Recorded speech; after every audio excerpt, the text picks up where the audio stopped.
Yes. Good morning, Your Honour. I'm going to call our next witness, Mr. Bitcon, Yes. who is on the video, and we have tested the facilities this morning. Very good. Good morning, Mr. Bitcon. Can you hear us all right? Yes, I can, Your Honour. Very good. Well, you're going to be sworn, and I'll then briefly tell you how it's going to work. Good morning. Can I please confirm if you would like to swear in by oath or by affirming?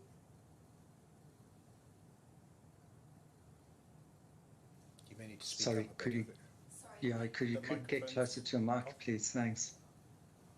Good morning. Can I please confirm that you can hear me? I can hear you, yes, thanks. Thank you. Can I please confirm if you would like to swear in on oath or by affirming? Sorry, can I confirm? Can you please confirm if you would like to swear in on oath or by affirming? By affirming, please. Thank you. Can you please confirm your name and occupation for the court's record? My name is Doug Bitcon, and I'm self-employed. Please repeat after me. I affirm that I will say nothing but the truth. I affirm that I will say nothing but the truth. Thank you. Good morning, Mr. Bitcon. I appreciate that it's, I think, very early in the morning for you, and we're grateful to you for making yourself available. Can I just ask, is there anyone else in the room with you at the moment? No, no one else, yeah. Now, if at any stage you can't hear anyone, please let us know. And if you need a short break, then please also let us know. Other than that, you'll be asked some questions, first of all by Mr. Beru, who represents the defendants in this matter, and then Mr. Adair will ask you some questions. I think I said this, but if at any stage you can't hear or any problems, let us know, and if it breaks down and since you can't hear, wave your hand or do something which draws our attention to it. Is that all right? Thank you, Your Honour. Mr. Berry. Thank you, Your Honour. Mr. Bitcon, I understand you're using the Opus 2 system. Can I ask you to please open Section B of the hearing bundle? Yes. And you should see tab 4 is a reference to your witness statement. Can I ask you to open that document, please? Yes, I've opened that. Is that your witness statement that you can see? That is my witness statement. And if I ask you to go to the last page, page 14, can you confirm if that's your signature, please? Yes, that is my signature. And are there any corrections you wish to make to this witness statement? Yes, I would like to just correct 611, line 5, where if we read there, to protect against potential losses, and then delete where it was deemed prudent to do so, and replace that with in accordance with IFRS 9. Other than that, no changes. Sorry, let me make sure I've got this straight.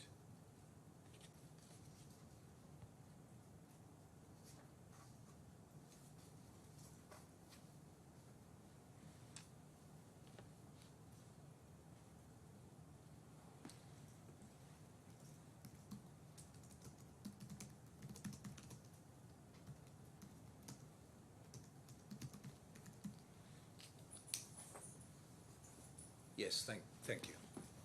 Are there any other corrections you wish to make? No. And to the best of your knowledge and belief, are the facts in this witness statement true? Thank you. Mr. Adair is going to ask you some questions now. Mr. Bitcon, I don't know whether to say good morning, good evening, etc. I'm not quite sure what time it is there, but just so we have a strange setup in cameras, and I'm going to appear to you, I think, as if I'm standing sideways on, but if the screen is in a position where to see you, I've got to stand like I'm standing at the moment, so we'll see how that works out. If it looks a bit weird, I apologise for that. Could you go to paragraph 4.2 of your witness statement, please, which you'll find on page 4.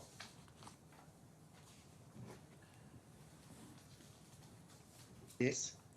Now, you say that, I'm going to refer to it as RIBL, R-I-B-L, RIBL, I hope that sort of makes sense. RIBL was engaged to provide investment management and marketing services in accordance with the investment management agreement, and you say that the fund operated in line with that contract. Do you see that in your witness statement? Yes. In other words, you're saying that that is all that RIBL ever did in relation to the fund. That's what you're saying, isn't it? Yes.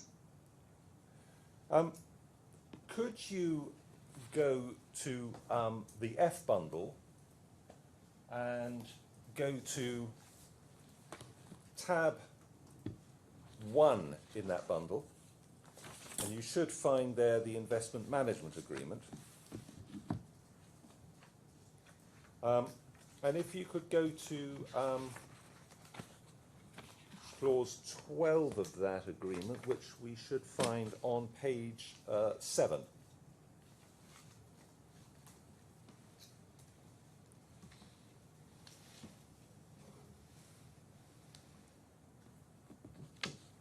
Have you got there, Mr. Bitcoin? Yes. So, clause 12, 12.1 says the fund will be solely responsible for ensuring all portfolio assets are compliant with the principles of Sharia. Assets deemed non-compliant by the fund's Sharia scholar will be handled in accordance with the fund's written instructions. So what that is saying is that it is only the fund that will be dealing with Sharia compliance, isn't it? Yes. If we then go to tab 17 in this same F bundle, please. And if you could go to page 15 within that bundle.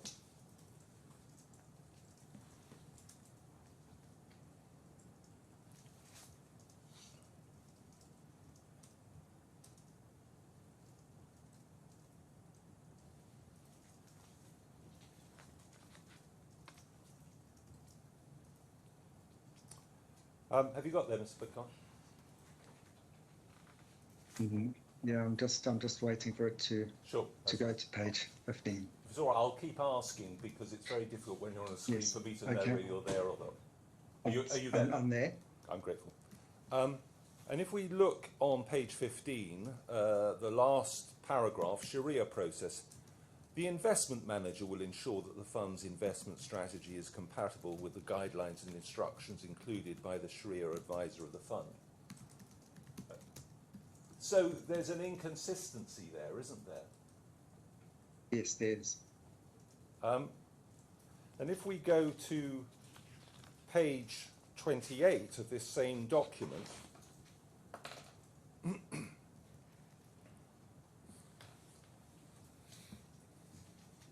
are you there?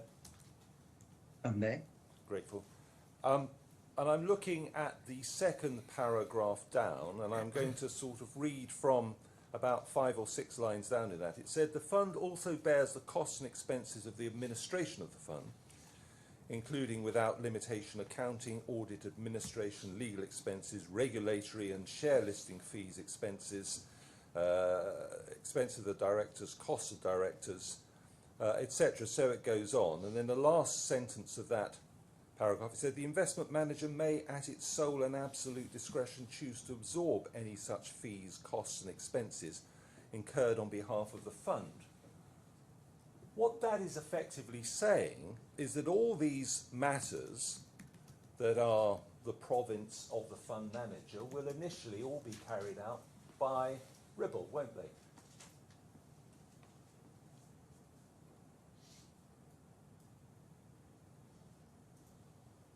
It's saying here in that are you referring to the last sentence? Well, what I'm saying is we've listed, so audit, administration, legal expenses, regulatory expenses. Let's just pause there. Those are all matters that are the fund manager's profits, aren't they? That would be the fund manager's responsibility, yes. Yes. And under the terms of the investment agreement, that is not RIBL's responsibility, is it?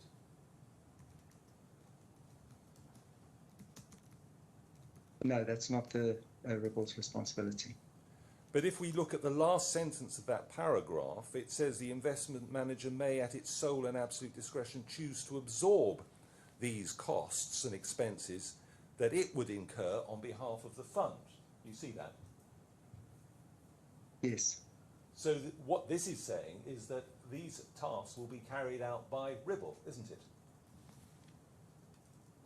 That's not how I read it. I read it that the investment manager may choose to absorb these fees. They don't have to, but they could choose to. It says may, at its sole and absolute discretion. It isn't required to, No. but it may choose to absorb such fees and costs. Okay. I'm going a sort of stage beyond that. I'm looking at how it Okay. has incurred those costs in the first place. So if it has incurred those costs, it has carried out those functions, hasn't it?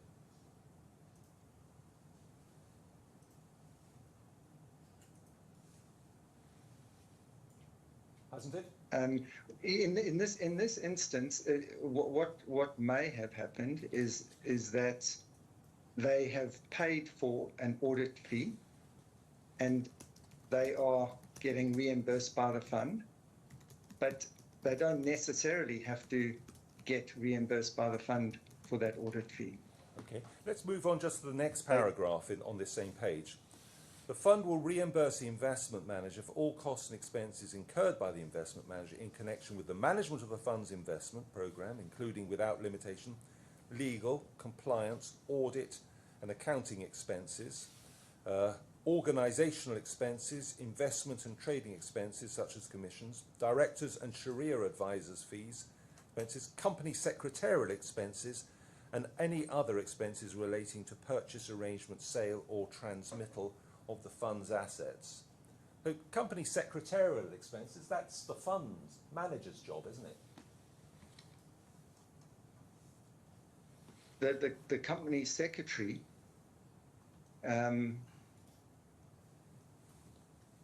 was the secretarial expenses in terms of the fund. I believe that those expenses were being, or those services were being provided by Apex. Right, it's got nothing to do with RIBL, has it? Or shouldn't have under the investment agreement. It's got to do with the fund. Yeah, it's fund manager's role, isn't it? No, it's a fund expense, which RIBL, if RIBL pays for that expense, they can recoup that expense from the fund. And compliance, regulatory expenses. Regulatory expenses, that's got nothing to do with the investment management agreement doesn't say the investment manager deals with all regulatory matters, does it? No, it doesn't. The point I'm putting to you is actually, you say that the fund was managed and that RIBL carried out its role in accordance with the investment management agreement. That's actually not right, is it?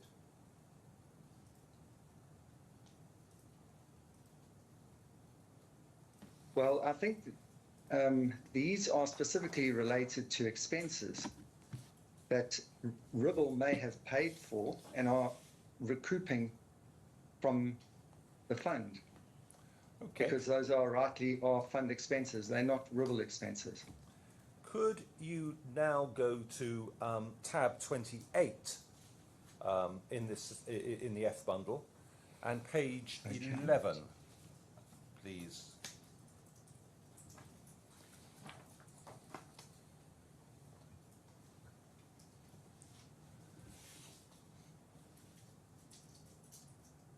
You should have arrived at some board minutes. Do you see that?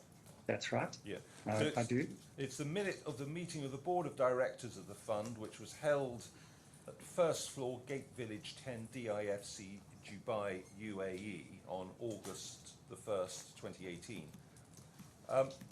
That's the address of Ribble's offices, isn't it? It isn't. It is. And if we go over the page to page 2, we see the attendance at that meeting. Do you see that?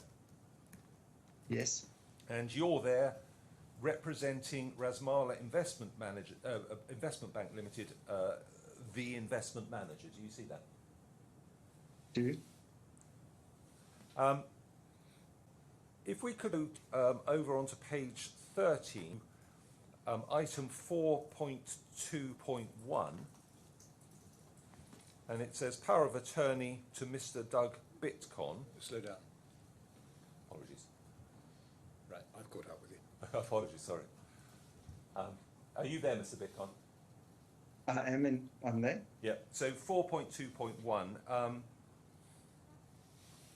power of attorney of Mr. Bitcon, and then underneath that at 4.2.1.1 it says it was noted that Mr. Bitcon had been granted a power of attorney and was a representative of the fund, has initiated the litigation against Mr. Raman Gupta, the guarantor for Mettrade.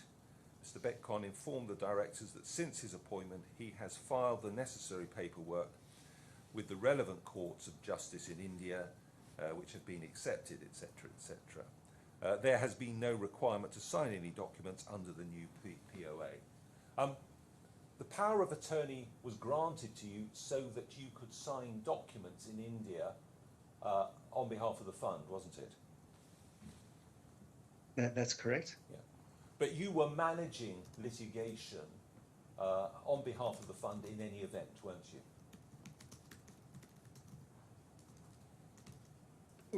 I was involved in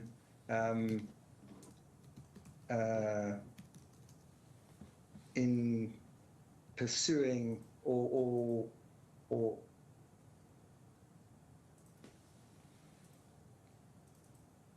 recovering past due assets. Yes. Yeah. So you were running litigation, if that was necessary, on behalf of the fund, weren't you? No, I wasn't running litigation. I'm not a lawyer.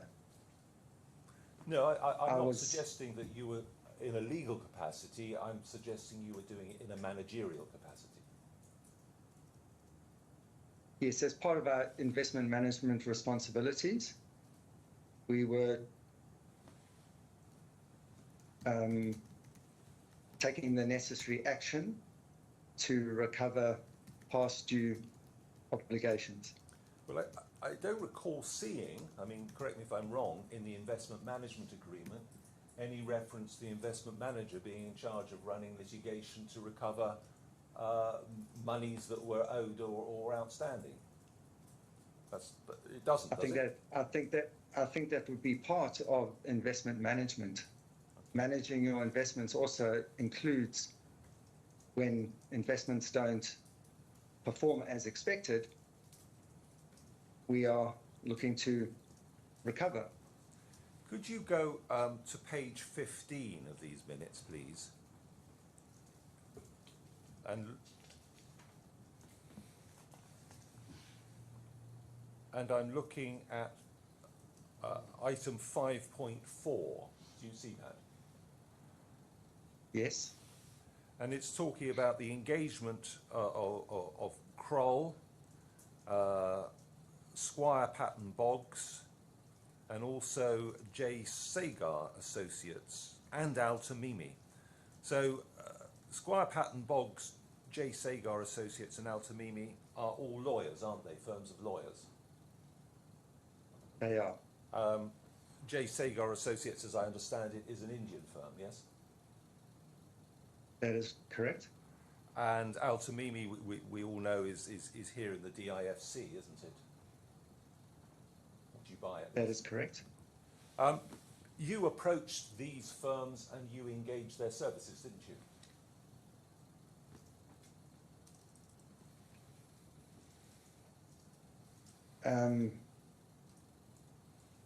I'm not sure whether it was me specifically. If it wasn't you, who was it? But it may have been. It may have been me on some, but I can't confirm that it was me on all of these Might accounts. it have been Mr. Jones, Danny Jones?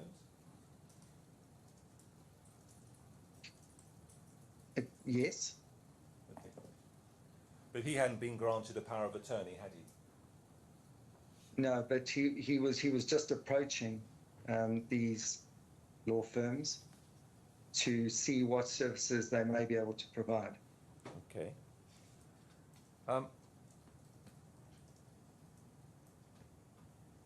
Could you go down to the bottom of that page, 5.51 and 5.52? 5.51, it was noted that the investment manager has on the 28th of June 2018 requested an extension from CIMA, that's the Cayman Islands Monetary Authority as I understand it, regarding the submission of the audited financial statements for the year ended the 31st of December 2017. Do you see that? Yes. So you were dealing here with regulatory matters, weren't you, and extensions for the filing of accounts?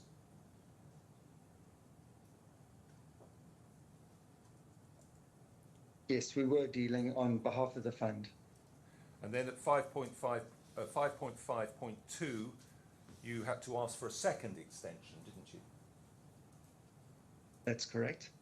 And indeed, I understand, because the accounts weren't filed until September, you must have asked for a third extension, didn't you? No, we wouldn't have. You wouldn't have asked for a third extension because it says you got that extension at 5.5.2 to the end of August 2018, but you didn't file your accounts till the end of September, did you? We would have got an extension at the end of for July and August. Those were the two extensions, and we then would have filed in September. If we hadn't filed in September, we would have needed to apply for another extension. So the first extension is applied by the fund. The second extension is applied for by the auditor. But you were dealing all of this. This is the investment manager updating. So that's what you were dealing with, weren't you? Yes, as part of the investment management services. It's part of the investment management. Investment management agreement doesn't refer to you dealing with regulators and arranging for the filing of audited accounts, does it? No, it doesn't. So, let me put a series of propositions to you. The fund didn't operate in accordance with the investment management agreement, did it?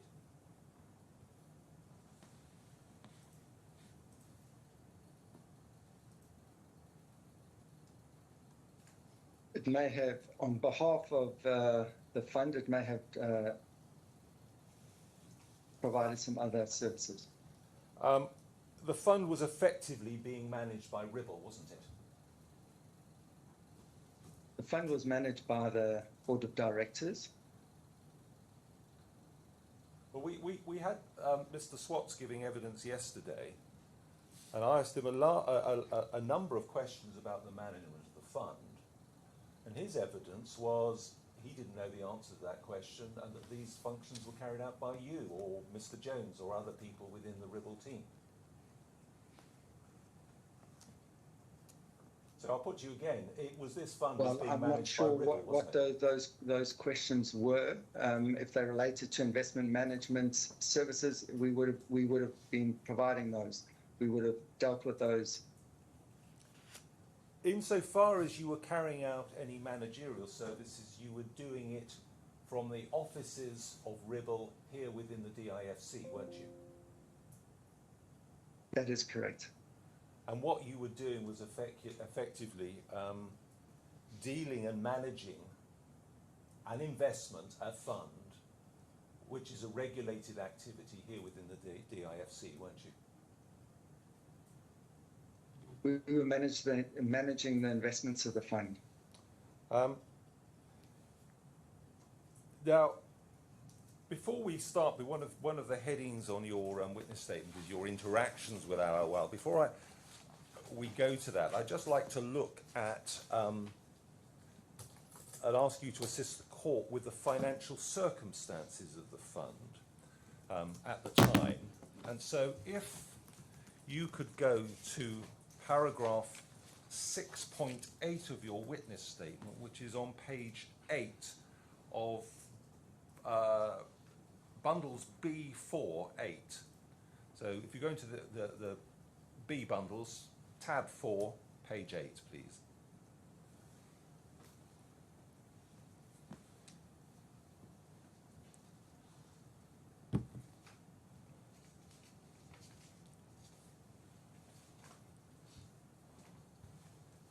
I'm there.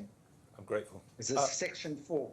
This is I'm looking at, yes, it's your witness statement, and it should be paragraph. Sorry.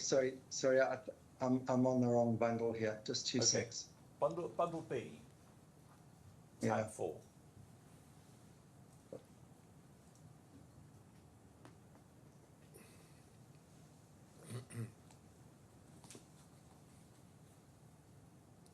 Sorry, which paragraph? It's 6.8, Your Honour.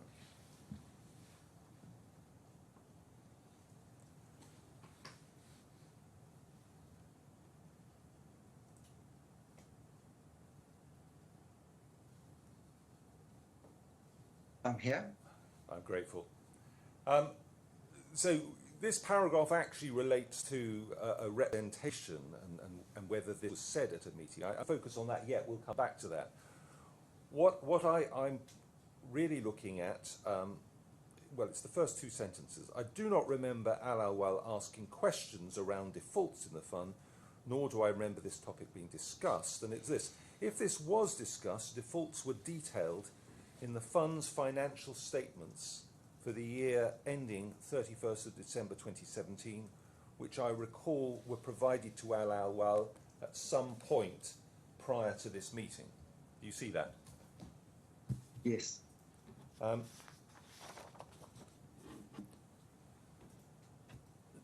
we go, please, to those financial statements? And for that purpose, if you could now go to the F bundles and to tab 28, please.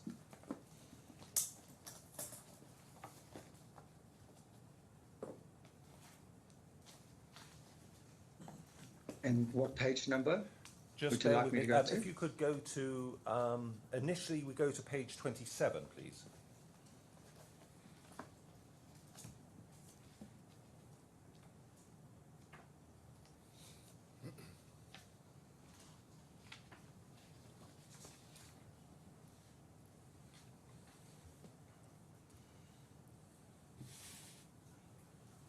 Are you there, Mr. Buck? I think I'm there, yes. So what you should be seeing is RASMALA Trade Finance Fund financial statements year ended 31st of December 2017. Do you see that? That's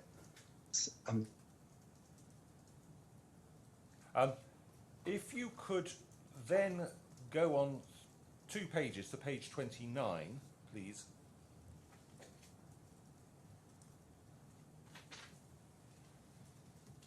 And you'll see those accounts were signed off by Eric Swats on the 27th of September 2018, weren't they?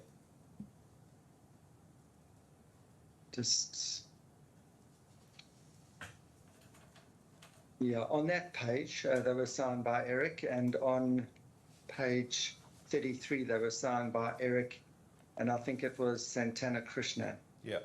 Okay, I'm seeing your 33 as well. On that page, yes, it's Eric's signature. Yes.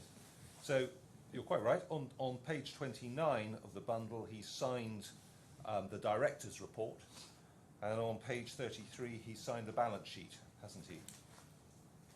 That's right. And in that balance sheet, if we look under assets, we see that there was 60,745,000 odd US dollars value for the Mura Baha contracts.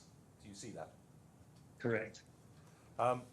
If we could then go to the disclosure, or an element of the disclosure that you're talking about in your witness statement, if you could go to page 63 of this bundle, please.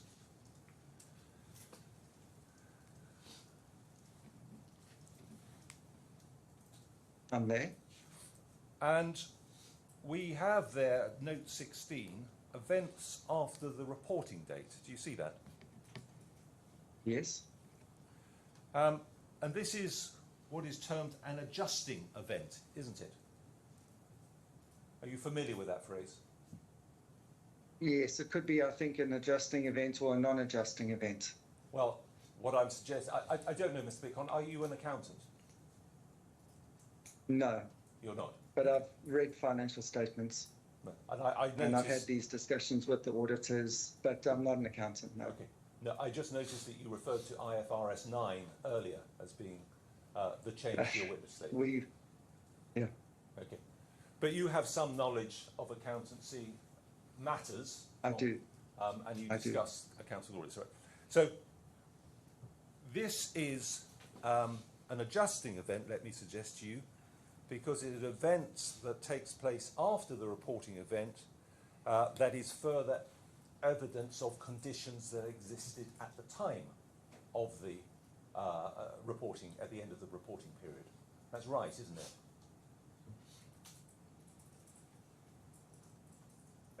Yes, this is providing an update on events as at the 31st of December 2017, as at the date the financials were signed. Exactly. And so the event is the first line, or first sentence, shall we say, of this note, which is the second paragraph under note 16. The fund had 4 Murabaha contracts totaling to USD 18,654,000 outstanding from Farlin Energy at the 31st of December 2017, which were due for repayment between January and March 2018. That is the condition existing at the time of the year end, at the time of the reporting period, isn't it? Agreed. And what this does is reports as to what the situation was as at the 27th of September 2018, doesn't it? Correct.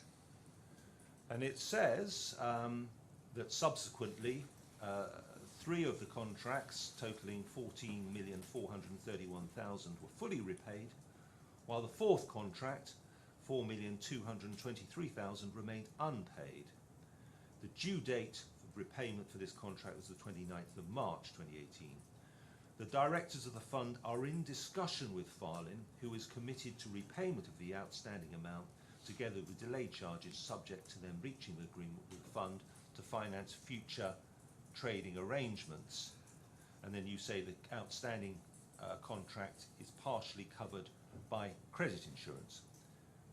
So what this is saying is that as at the 27th of September 2018, you were in discussions with Farlin. That's right, isn't it? That is right. And it is saying that as at the 27th of September 2018, the sum of 4,223,000 remained unpaid by Farlin and was outstanding. That's what it says, isn't it? No, it's what it's saying is that 4,223,000 out of that 18,654 remains unpaid. Then let's just look at what the position was. Can you go to page 120 within that tab that you're looking at present? Page 120. Okay, I've got RASMALA Trade Finance Fund Investment Manager Report. That's right. And if we could go on, please, then, I just wanted you to see what document you were looking at. If we then go on to page 128.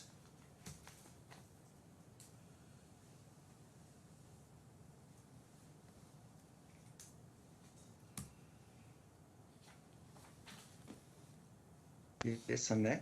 Okay, and so this is the section of the report which details the defaults that were in existence at the time of the report was prepared, isn't it? Past due payments. I mean, if a counterparty has not paid on the date that it was due to pay, that is a default, isn't it? No, not. We would generally classify, and I think IFRS 9 classifies. There's a 90-day period, and definitely in the trade finance arena, that would be a reasonable window, because there are often delays. You're dealing with the real movement of real goods through infrastructure, and there can easily be delays.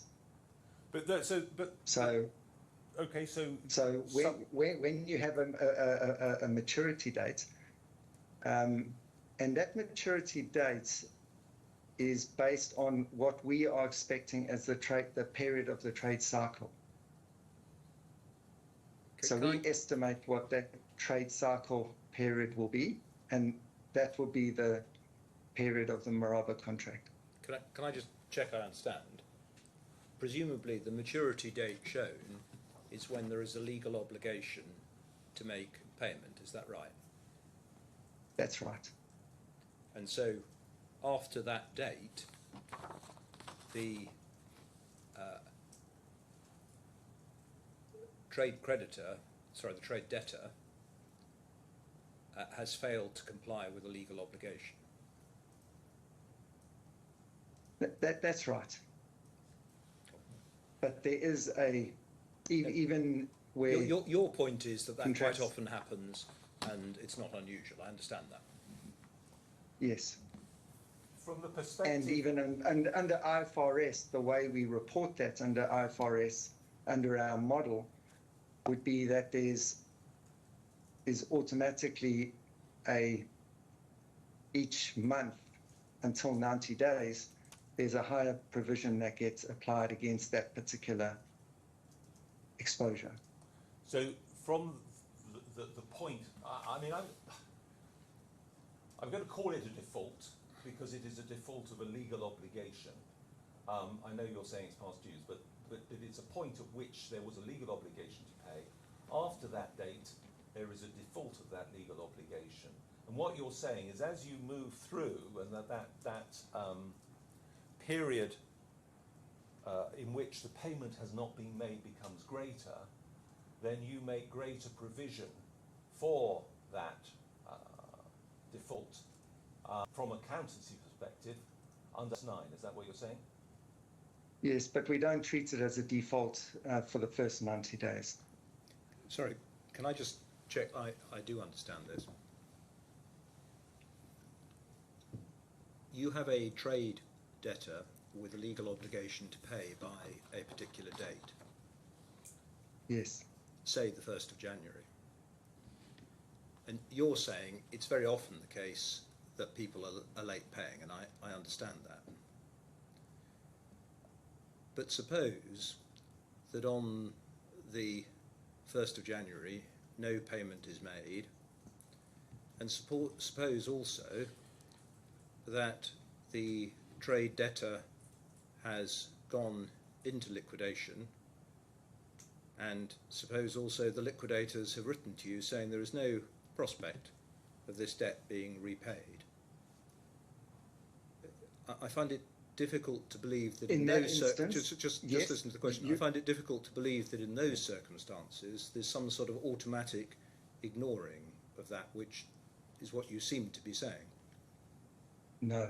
If there's that evidence that there's a insolvency or a liquidation of a company, then that would be treated as a default within the 90-day period. So who looks at the individual situation and decides whether there is or is not a default? That would be the investment team would need to make a decision based on the facts. And sorry, who's the investment team in that context in terms of individuals? So that would be myself, Danny, and it depends which period we're looking at. We had someone based out in South Africa, that was Francis Geldnys. Okay, so there would be an individual who So would look... who, Sorry, I just want to understand, there would be an individual who would look at the individual, and on occasions that would be you, is that right? yes, that would be me in conjunction with the portfolio manager, and that would then be when we have the valuation committee meeting every month, that would then be discussed with the valuation committee. The valuation committee would make the ultimate decision on how that should be treated. Okay. The reason I'm asking is that none of this seems to flow automatically from IFRS. What it seems to be the position is, as one might expect, that the circumstances of the failure to pay in accordance with the obligation are looked at and then considered and assessed. Is that fair?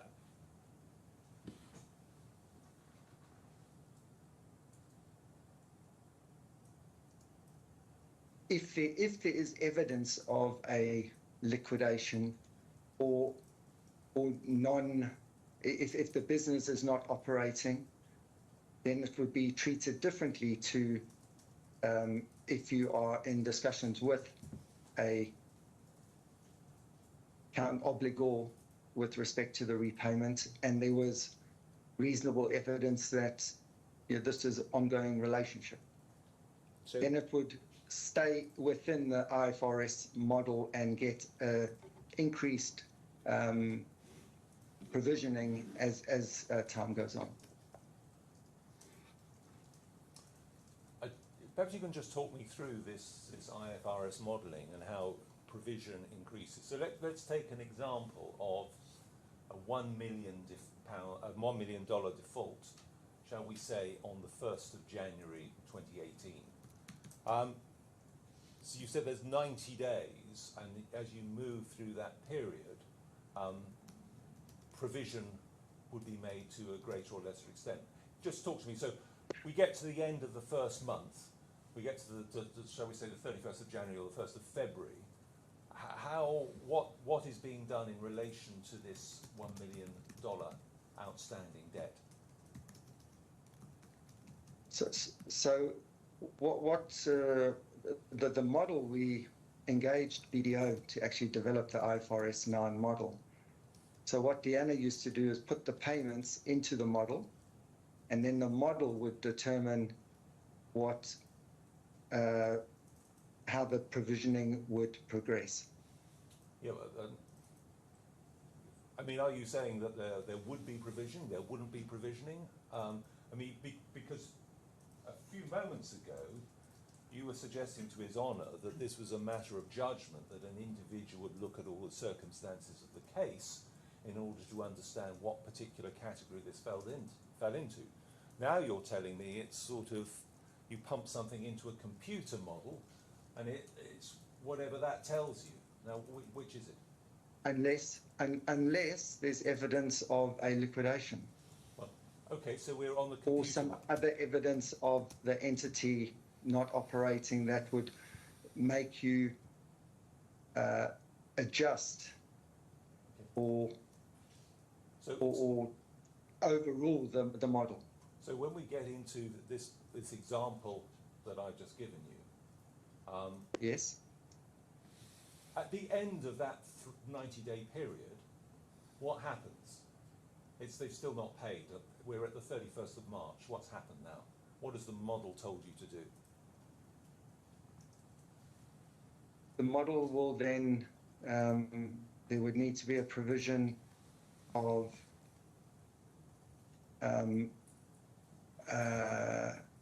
at the end of the 90 days, I think the minimum provision you would then take would be 20% of the net exposure. Okay. And then we move on another month. What happens? So you're And so sorry, maybe I should explain what the net exposure would be. Yeah. That would be exposure less security. Okay. So it's the unsecured element of the outstanding debt. Correct. Okay. And would that increase, shall we say, 2 months later? That would no, it doesn't increase automatically. It's that then is there's a judgment on how that would transition, and that would be that judgment would be by the valuation committee. While we're dealing with this, I'm going to come back to investment management report, but then if we could just go back then, because perhaps we look at a practical example of how this is being dealt with.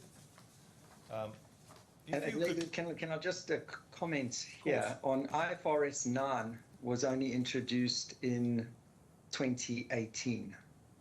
Right. So it wouldn't have been applicable to the 2017 financial statements. That's okay. What happened? So what happened in the 2017 financial statements? the 2017 is more based on historical evidence and historical experience of what these losses would be, and that's why they moved on to the ECL model, ECL 9 or IFRS 9. Okay. It was expected credit losses, so that effectively was forward-looking rather than backward-looking.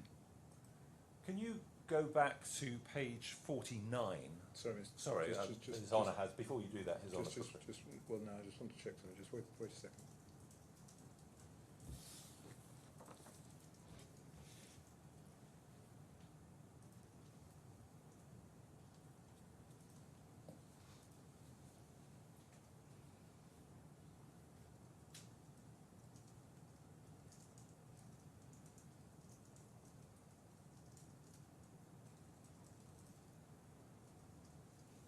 Yes, thank you, Mr. Adair. Could you go back to page 49 in this tab?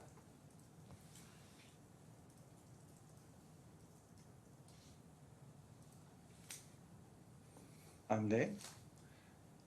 Now, you've got a note here in relation to the Murabaha balance, in relation to Met Trade, at the top of this Yes. page 49. Do you see that? Yes. Now, at the end of the 2016 period, there was 10,468,000 outstanding, yes? That's right. And a year later, 31st of December 2017, that has increased by approximately $4 million. Do you see that?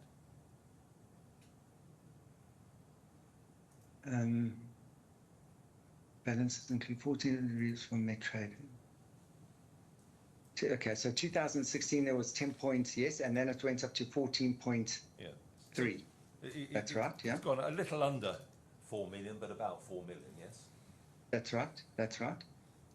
Now we can see from, if you then go down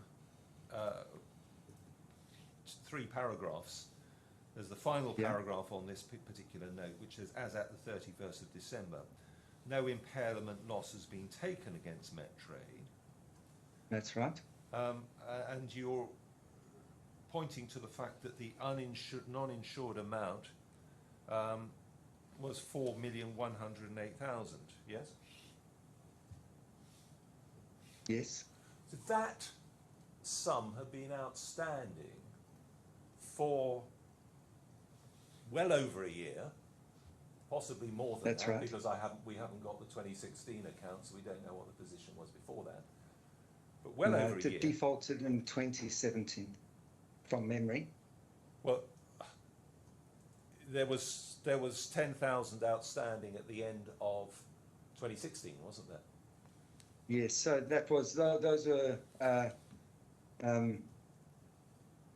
me just, I don't believe that. If it wasn't a default, it wouldn't have been shown in the 2016 accounts, would it? would just have been wrapped There up could in have the been balance sheet. 10.4 million exposure. Well, it's But it just says it's a balances include. It doesn't specifically say that that is past due. so you're saying it wasn't? I would need to check, but I don't know how it would have gone from 10.4 past due to 14.3. At the point Metrade defaulted, there was around 14.3 million that was outstanding, not 10.468. What I am struggling with is how you have had this exposure for in excess of a year, a long-running default. You have at least 4 million that is not credit insured, and you are showing no impairment in the accounts. That's. If I understand you correctly, what you are saying is that as at the 31st of December, there was a past due balance of 14.3 million, and it wasn't paid by the 27th of September. No, we're not looking at an after the event point here, are we? That's in relation to filing. What I'm looking at is your note, which is merely dealing with the situation as at the 31st of December 2017, isn't it? Yeah, that's right. And what I am struggling to understand is why there was no impairment shown in the accounts in relation to Metrade, at least for the sum of $4 million. Well, there were two factors driving that. The first factor was that we had credit insurance. Well, I've taken account of that, so I'd say for at least for 4 million. That's right, yeah. And then the second factor was we had the personal guarantee of Mr. Gupta. We also were taking action against Metrade in the UAE. And we were confident, we had evidence that Mr. Gupta was a wealthy man. But you never recovered the monies, did you? We are still in, well, I don't know where that process is, but we had a judgment in the UAE against Metrade. We had a judgment against Mr. Raman Gupta in Metrade, and we also had a judgment against Mr. Raman Gupta in India. We also and once you get the judgments in India, and you probably know the process, you then have to get an execution order.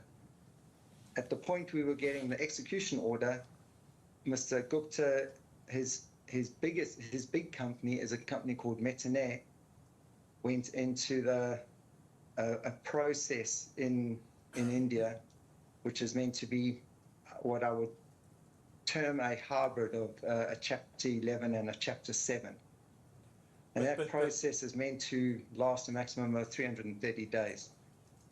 The last followed this, it was still ongoing. Okay. And I don't know where that stands, but the lawyers advised us that even though we had the execution order, we couldn't proceed against Mr. Gupta until this process in India had been resolved. But we're looking at the end of 2017, and you actually hadn't That's right. That's right. Actually hadn't even started the litigation, had you, at that stage?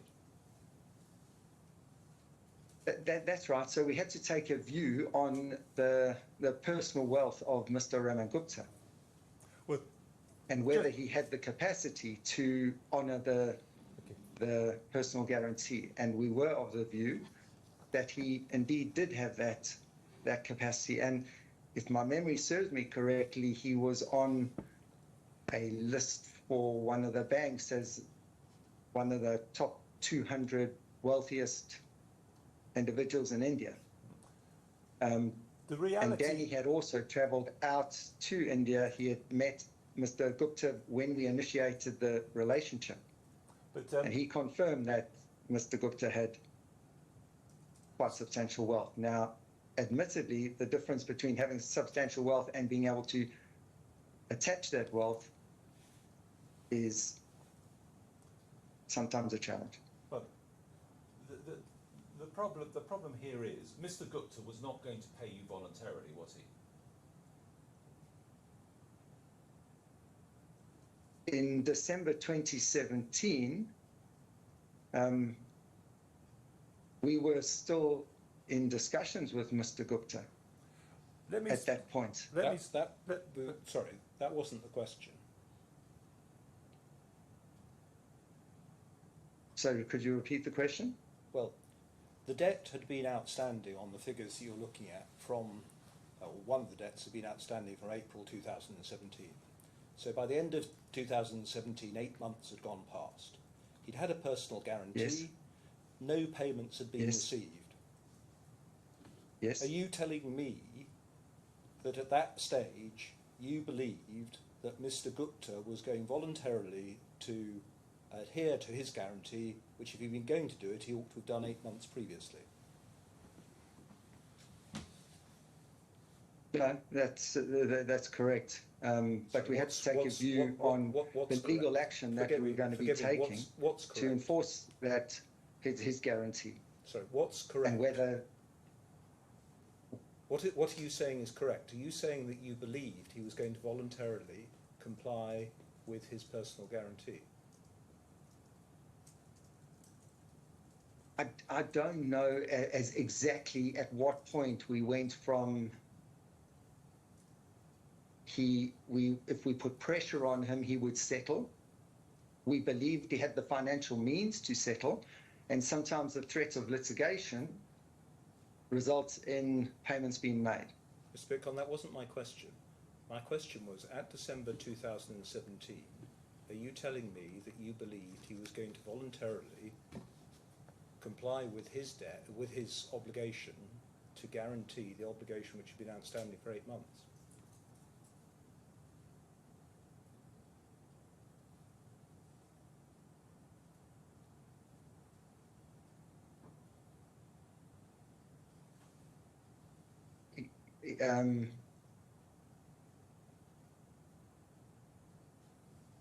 Yes and no. We were hoping that he was going to comply with that, and if he wouldn't comply with that, then we were going to be forced down the legal route. May I proceed, Your Honour? Yes. When you're preparing accounts, audited accounts, what you hope is irrelevant, isn't it? Well, you have to take a view, and it's a view based on what you know of the entity that you're dealing with, or the person that you're dealing with. Well, you've just said to His Honour that you didn't really think that Mr. Gupta was going to voluntarily pay the sums of money, so you were in the situation where you either had to exert some leverage, and it doesn't seem from what we can see that you had any leverage, or you commenced litigation. That was the position, wasn't it? Not that we didn't think that we were going to. What we were wanting to do is to resolve it amicably, and we had a number of meetings with Mr. Gupta, and we were, if we couldn't resolve that amicably, we would need to go down the legal route. And we were confident if we went down the legal route that there would be sufficient assets for us to recover our money. You knew, and you would have been advised, had you sought advice in any event, that a litigation is inherently uncertain. Even if you get your judgment in a foreign jurisdiction, your ability to enforce it, particularly against a high net worth individual who may have put his assets into trusts and offshore structures, is highly questionable, isn't it?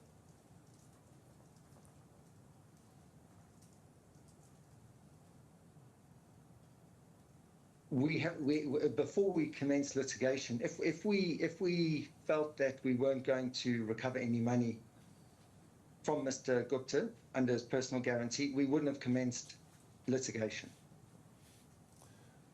The point I'm making to you, and I go back to it, is when you are preparing accounts and you are taking a view as to whether there should be impairments, what you have to do is take a realistic view. You can't take that view on the basis of what you hope, and you just said to His Honour, you hoped you'd reach an amicable settlement. I mean, I'm sure that ALAWWAL and Ribble would have liked to have reached an amicable settlement, but we're all here, aren't we, having this argument. What you have to do is, with investors in mind, you have to give a realistic statement in the accounts which properly reflects the situation on the accounts and the situation in relation to default, don't you? That is right. That's correct. Yes. And you didn't, did you? No, I don't agree with that. Mr. Gupta had a lot of wealth. No, he had a lot of wealth.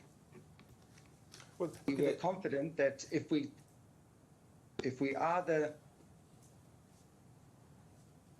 could negotiate a settlement with him, he could have settled easily with us, or we would go the legal route and recover money that way. Now, that hasn't happened, and the process is ongoing. and so you... But that was a view that we had based on the facts in December 2017. Well, maybe you don't agree with me that it was an unreasonable view, but you will certainly agree now that it was the wrong view with the benefit of hindsight, wasn't it? It's taken a lot longer than we expected to recover money. Because we're now 7 years on, aren't we? Correct. Okay. What did your auditors think about the fact that you were not taking impairments on this? We have a discussion with our auditors. We present all the facts to our auditors to support the impairments that are being taken. Some of those discussions with the auditors they disagree with, some of them they agree with, and some of them we disagree with. You parted company with PricewaterhouseCoopers. Sorry, I don't think Mr. Bitcon had finished. Okay. Sorry, you were going to say something more, Mr. Bitcon. Apologies. No, I've forgotten now. Well, just to remind you of the question, Mr. Bitcon, the question was what did your auditors think about the fact that you were not taking impairments on this? And I understood this to mean the position in relation to Mr. Gupta, or more accurately, the transactions which Mr. Gupta guaranteed. So what was the auditor's position on those transactions? They didn't have any, they didn't disagree with our position. Now, I'm going back 7 years. There might have been other factors that were considered as well as part of that whole presentation to the auditors. The auditors look at those facts and they then challenge us on our assumptions, and just on our assumptions on every exposure. We do it by line exposure. And that then is also reviewed by not only KPMG Dubai, it's also, that is then presented to KPMG Cayman, because they ultimately have to sign off on our financial statements. So you parted company with PricewaterhouseCoopers during the course of 2018 and before your accounts had been presented for the year ending 31st of December 2017. What was that dispute about? It wasn't actually a dispute. It was about the bandwidth that PwC had. In 2016, from memory, the financials took an inordinate amount of time to finalise. I'm not sure it was probably October, November 2016 that the financials were finalized, which was late. So when we went into 2017, we wanted a commitment that we would meet the 30th of June deadline, or else we would need to look for some other accounting firm.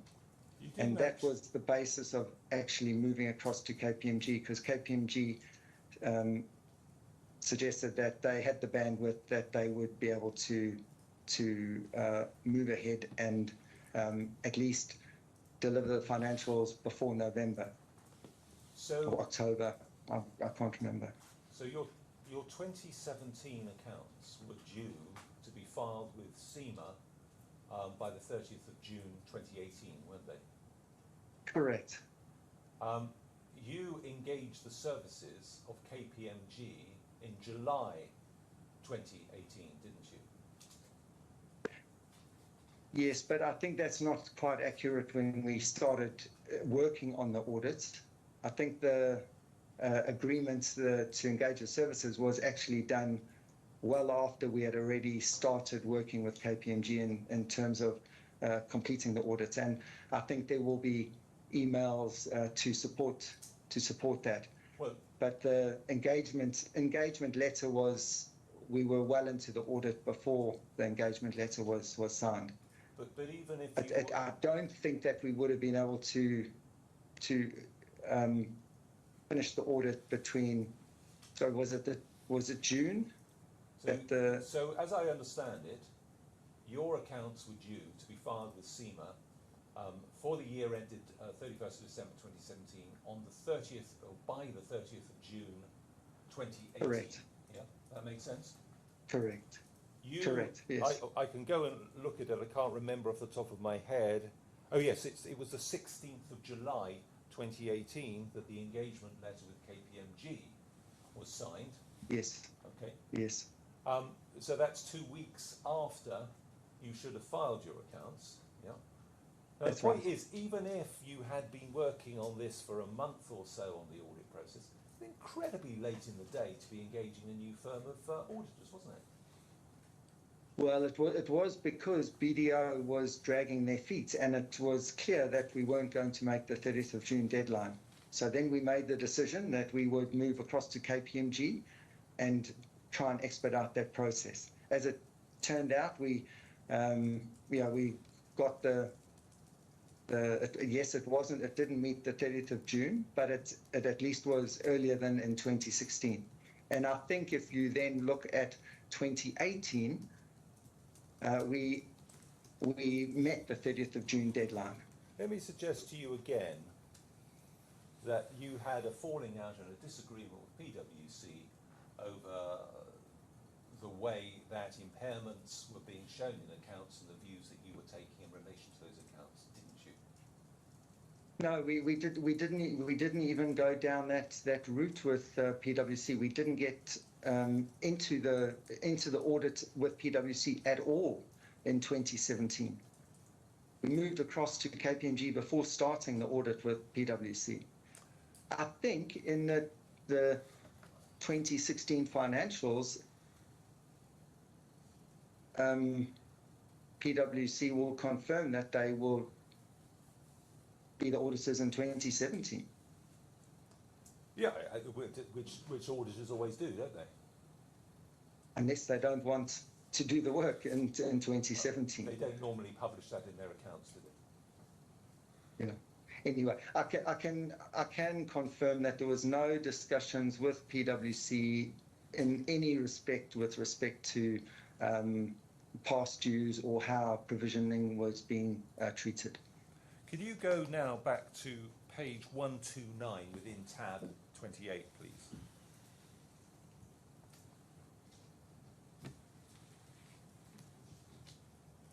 On there? And we're looking, this is the second page. I think when do scroll back up to 128 just to familiarise yourself. But we were looking previously at the past dues, as you call them, defaults, as I would call them, in the investment management report. And we were looking at the page that had the Met Trade defaults on it. If we then, Okay. we're now looking at the second page, and you should see at the top of that the Farlin Energy defaults. That's right. Yep. Yeah. And so, as at the date that you were putting this after the event note in, which was the 27th of September 2018, the Yes. sum outstanding and owed by Farlin was not 4 million odd. It was actually close to 20 million, wasn't it? I've done the mathematics. If you tot up those 5 transactions there that were past maturity date, it comes to 19,850,000 odd. Do you see that? That's right. Yeah. That's right. So that was the position in terms of the outstanding debt as at the 27th of September, wasn't it? That is right. But the way the post-balance sheet note works is that they look at, or you look at what was outstanding as at the 31st of December 2017. There were 4 Farlin transactions that were outstanding. None of them were past due as at the 31st of December 2017. From memory, they matured in February and March. So those transactions, 3 of those 4 transactions were repaid, and the new transactions, there were new trades, allegedly, that were done. So we received repayments under 3 contracts, 3 shipments of coal, and then there was a new drawdown for 4 new shipments. So outstanding at that point, and that was in consultation because there's a 30-day maximum extension period under the insurance policy. So if you have a past due in your to Farlin, and Farlin was the insured, then within that 30 days, you need to apply or to write to the insurer and apply for permission to do a financing. And what was done is sales 1, 2, and 3 were repaid between February and March, and there was 4 new shipments that were effectively financed. And those shipments, those financing periods were for 150 days, and they matured on the 4th of July, 1st of August, 8th of August, and 15th of August. So those financings only started in February and March 2018. We'll go back to that note in a minute and tell you that. But Yeah. let's just So just to go back to the post balance sheet item, the only one that is a 2017 financing is the 4.22 to 800. No, And that I understood is what why you that said. is the one that falls into the post balance sheet note. We'll go back and look at that in a moment. I just want to Okay. ascertain from this document we're looking at the moment what the exact financial position of the fund was as at the 27th of September.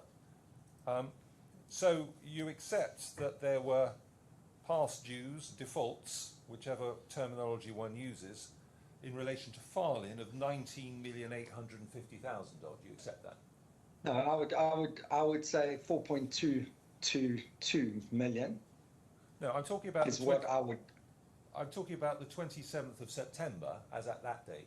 That's right. That's right. So the rest of those were all 2018 financings, and they were within 90 days. They're within 90 days, but the legal obligation to Yeah. pay had arisen, hadn't it? The legal obligation to pay Yes. those had arisen. That's right. Yeah. That's right. And so there were debts of 19,850,000 owed by Farley, weren't there? Correct. Yes. And on credit insurance on that was 17 million. It was 85% on 20 million. You said earlier, you use the word allegedly, some further transactions, and that you use the word allegedly because you subsequently discovered that they were fraudulent, didn't you? That's correct. Yeah. Did your insurance cover you for fraud? Insurance covers you if you are, for fraud, well, our policy covers us if we are not party to that fraud. And there's no evidence that we were party to that fraud. This That is my understanding. 19,850,000 outstanding in relation to Farlin.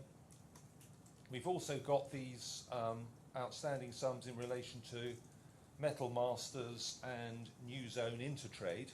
Mr. Adab, if we're moving on to something else, we're going to need a break at some point. Can you help as to how you're progressing with this witness? Quite slowly, I'm afraid. Well, I put it another way, when do you think you're going to finish him? I had hoped and planned that it would be a 2-hour cross-examination, which seemed reasonable. I'm not sure it is going to be that swift now. So, what are we now?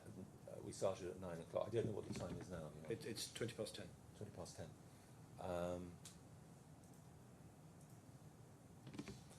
Once we've moved off these financials, which are complicated and a lot of toing and froing, we will move a lot more swiftly, but I would think I've got another 2 hours to go. Right. Very well. I'm conscious of two things. One is that Mr. Bitcoin. Well, three things. One is that Mr. Swat is waiting. The Yeah. second is the overall time. The third is that it's some very ungodly hour of the morning. No, where that's Mr. I understand. Yeah.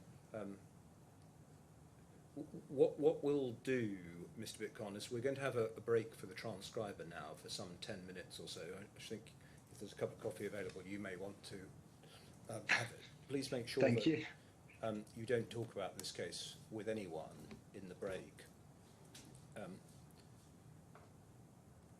Yes, we'll rise now for 10 minutes.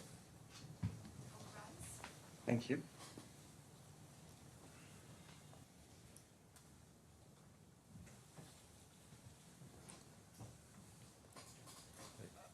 Mr. Adair, it seems to me from a practical prospect that we really do need to finish this witness before we take a further break, because well, it seems to me it's otherwise unfair on him, given what time it is in the morning. I will do my absolute best. Right. Well, let's get on. Yeah.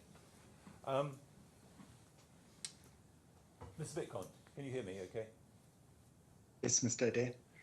I'm grateful. Can you? We're looking at page 129. We're still looking at this investment management report.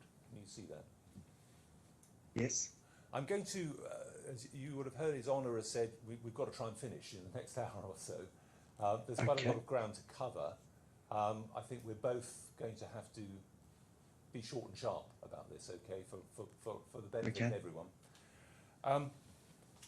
The situation as at the 21st of September, and I'm not talking about the note, we'll look at the note in the account shortly, but the situation was there were outstanding sums due to the fund, 19,850,000 odd in respect of Farlin. That's right, isn't it?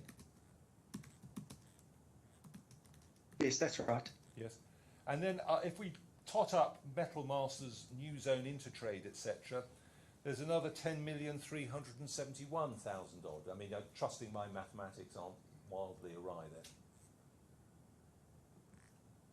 Yes, that's right. But there's also a lot of other Maraba exposures out there that aren't on here. I think it's unfair when you have when you tot up these numbers and you have a maturity date of the 7th of September. Two of those New Zone Intertrade were the 7th of September 2018.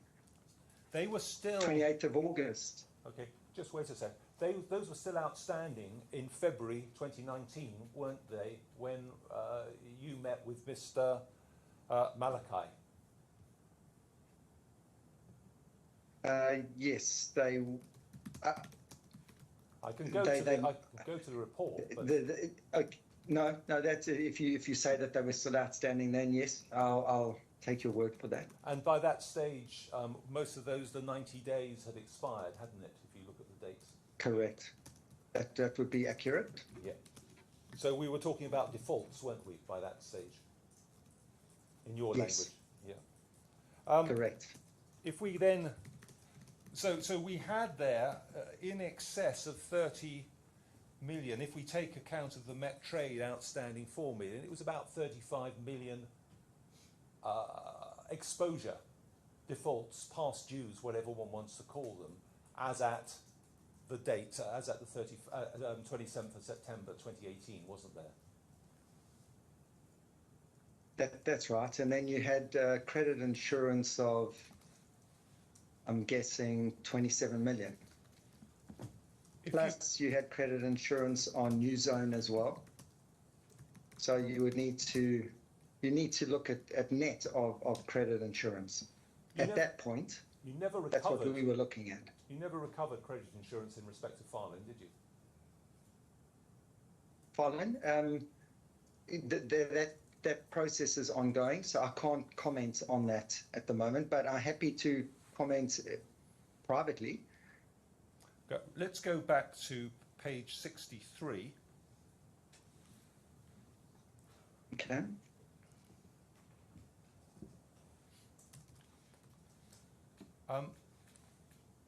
And we're looking at that note. And I'm looking at the last couple of sentences there, because what you were saying, as at the 27th of September 2018, the directors of the fund are in discussion with Farlin, who is committed to repayment of the outstanding amount together with delayed charges, subject to reaching an agreement with the fund to finance future trade arrangements. Do you see that?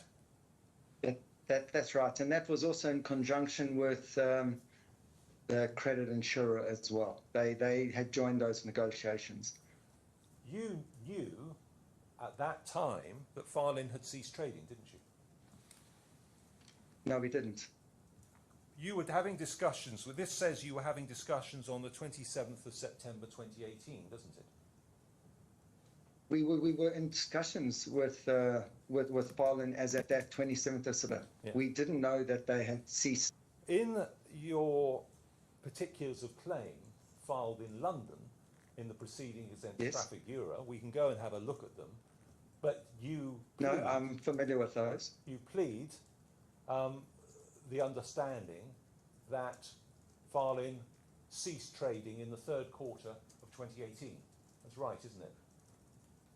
What was the date of the particulars of claim? I think they're dated something like 2021, aren't they? So what happened is subsequent in late 2019, we became aware we had some additional information that enabled us to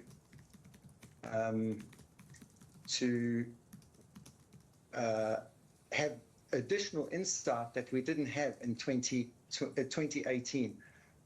I went to Farland's offices. They have a premises in Jebel Ali Free Zone. I went there in October 2018, and the office was operating. Now, the office they operated out of was Farland Timbers, FZE. And Farland Energy operated out of that same office.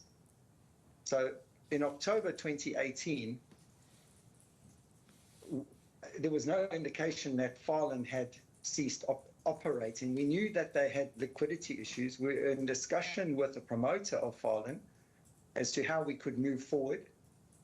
But in late 2019, we became aware of, we had access to additional facts, and that allowed us to make I would say an assumption that third quarter 2018 Farland Energy had ceased trading around that date. We don't know whether it was September, October. It's around that date, and I think Trafigura agreed with us that that was also their assessment, but it wasn't our assessment in 2018. That information only came to light much later. Let me put this to you. Had you been transparent and truthful, the note that you set out at note 16 would have said that there was almost 20 million outstanding and that Farlin had ceased trading, and would have reflected accurately the financial position of the fund, wouldn't it? No, because we didn't know in September 2018 that Farlin had ceased trading. Okay, I'm going to move on now. Could you go to tab 175 in the F bundle?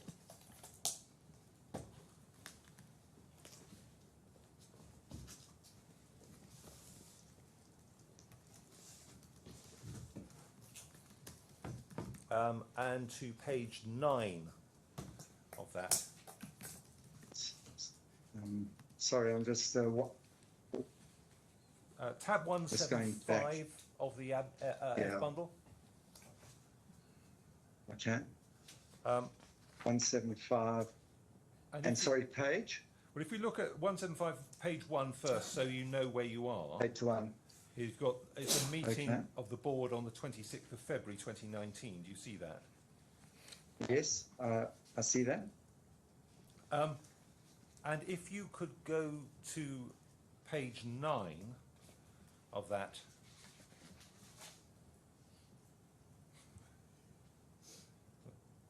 And I'm looking at items 9.10, 9.11, 9.12. Do you see that? Yes. So Mr. Bitcon and Mr. Jones advised that the assets under management of the fund had suffered the largest drop since inception, which was primarily due to the placing a large redemption to a redacted name, some investor, sorry, placing large redemptions That's right. totaling over $50 million across multiple share classes. Do you see that? I do. Yeah. Mr. Christian inquired if the investment management team had tried to understand the motive, and essentially you say they changed their investment strategy. And then at 9.12, the chairman asked the investment manager if the significant loss on in management fee resulting from the redemption will be recovered. And you confirmed that the new subscriptions will not cover the reduction in management fee. Mr. Bitcon and Mr. Jones confirmed they are finalising a new transaction and expecting 7 million flow by the end of February 2019. Further new investors are expected in April 2019, which will provide the fund with liquidity for the March redemptions. The fund had suddenly lost 50 million, so it was no longer a fund with 300 million under management. It was a fund with 250 million under management, wasn't it? Yes, that particular investor came in as a very, very early on in the life of the fund. No, can we just? I said to you earlier we need to be a bit sharper. So Okay. Yeah. the Sorry. question is, you suffered a significant drop in the value of the fund, hadn't you? Well, in the assets under management. the Correct. assets There was an outflow. Yes, agreed. And that caused liquidity problems for the fund, didn't it? No, it didn't. It didn't cause any liquidity problems. We had securities as well that we could have sold to raise additional liquidity if required. But your And note we could here, have also. sorry, your note here is saying that expected further investments were going to provide you with the liquidity for any March redemptions. You say that, don't you? Yeah. So there is an accounting impact of selling securities out of the portfolio. So the preference is if we have investors redeeming and investors subscribing, the one comes in, the other one goes out. That is neutral. Okay, that's 7 and- million. That's 7 Yeah. million. Let Mr. Bitcoin finish. Sorry. So we spent a lot of time managing liquidity within the fund. Okay. That 7 million you were expecting was the money to be invested by ALAWWAL, wasn't it? I don't know whether that was ALAWWAL or whether that was someone else. New investors are expected in April. That could have been ALAWWAL. I'm not sure But you were required. who that reference was to. But you were relying on that investment by ALAWWAL to provide, whether it be the 7 million in February or the investment in April, was going to provide you with liquidity for the March redemptions, wasn't it? No, we had other levers. The seamless lever is if we've got liquidity coming in and liquidity going out. That is seamless for us. Okay, so it would provide you with the seamless liquidity. That's right, but it wasn't that we had to have the liquidity. We had other mechanisms to raise that liquidity as well. So it wasn't, we didn't have our backs to the wall, so to speak. When you met with Mr. Malaika on the 6th of February, the position was this, wasn't it? You had just had a loss of assets under management of $50 million, hadn't you? Yes, I'm not sure when that redemption was. It was processed, I think, over a number of months, and that was the way the subscription was arranged, is that they could redeem at, it was maybe 10 million a month. I think it was between... I'm just estimating that. I think it was between November, yes, between November and February. November 2018 and February 2019, those redemptions happened. Yeah. So that's right. It was staggered over a period. But you had lost those assets under management as at the time you were dealing with ALAWWAL, and as at the time you met with Mr. Malaika, hadn't you? That's right. Yeah. And you had defaults now of 30 million in relation to Farlin and Metal Masters and New Zone Intertrade, hadn't you? Yes. Yeah. And that was a significant, I mean, we were talking in excess of 10% of the fund value, aren't we? Yes, we are. And that was a serious issue for the fund. That's at a gross level, yes. That was a serious issue for the fund. That level of defaults and losing assets under management at the same time, wasn't it? Well, I think if you've got defaults in the portfolio, at any time, it doesn't matter whether you're having subscriptions or redemptions. You want to be. That's not the position you want to be in. Can you go to paragraph 613 of your witness statement, and you will find that in the B bundles, tab 4, page 10. Okay, just 2 secs.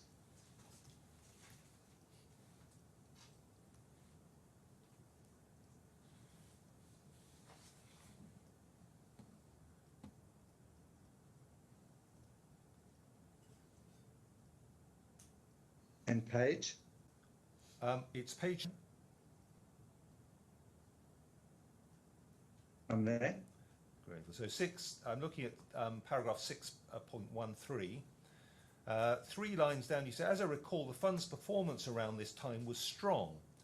There was little need for a hard sell to generate interest. Only a small part of the investment team's key performance indicators related to increasing AUM by bringing in new business. The team's primary focus was on the fund's performance.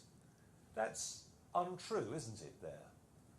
At that time, as you've just seen, you've got defaults of 30 million and you've lost 50 million assets under management. It wasn't strong, was it? Well, no, because when we're looking at that performance, we've got to look at it not what the defaults are, but what is the expected loss given the default? And so that is where our concentration needs to be, rather than just a lump sum default number. You know, what are our losses given the default? Could you go now to the F bundles, tab 49, please?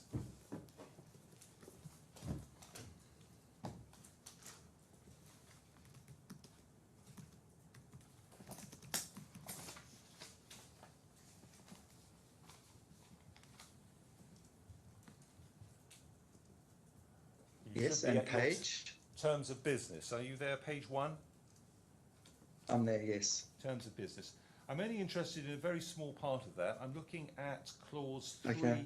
3A in the bottom left-hand corner of that page. 3A. Yes? So, we will not consider suitability for any advised investment other than in accordance with the responses provided by you on the client application form. You may instruct us to purchase or sell a particular investment on this basis. This is referring to compliance procedure, essentially, wasn't it? Assessing suitability. Yes. Yeah. For advisory services. And you, and also the ability to instruct you to buy and sell on its behalf. You Yes, may instruct us to purchase or sell a particular investment on this basis, yes? Yes, that's right. Yes. Can you therefore go, before we just move on, so what Ribble had to do was to conduct a suitability assessment, didn't they, in respect of each investment in relation to the answers that were given on the application form. Is that right? Yeah, it says we will not consider suitability for any advised investments other than in accordance with the response provided by you on the client application form. Yes. Okay. Can you go now to tab 171 in the F bundle?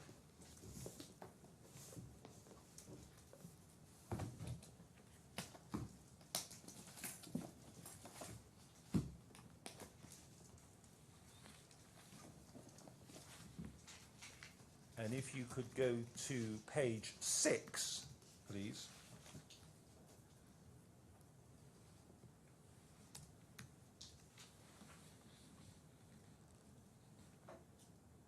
Accounts opening agreement. Yep. So this is the document that's referred to in the terms of business we've just looked at, isn't it? Okay. Now, if you go down...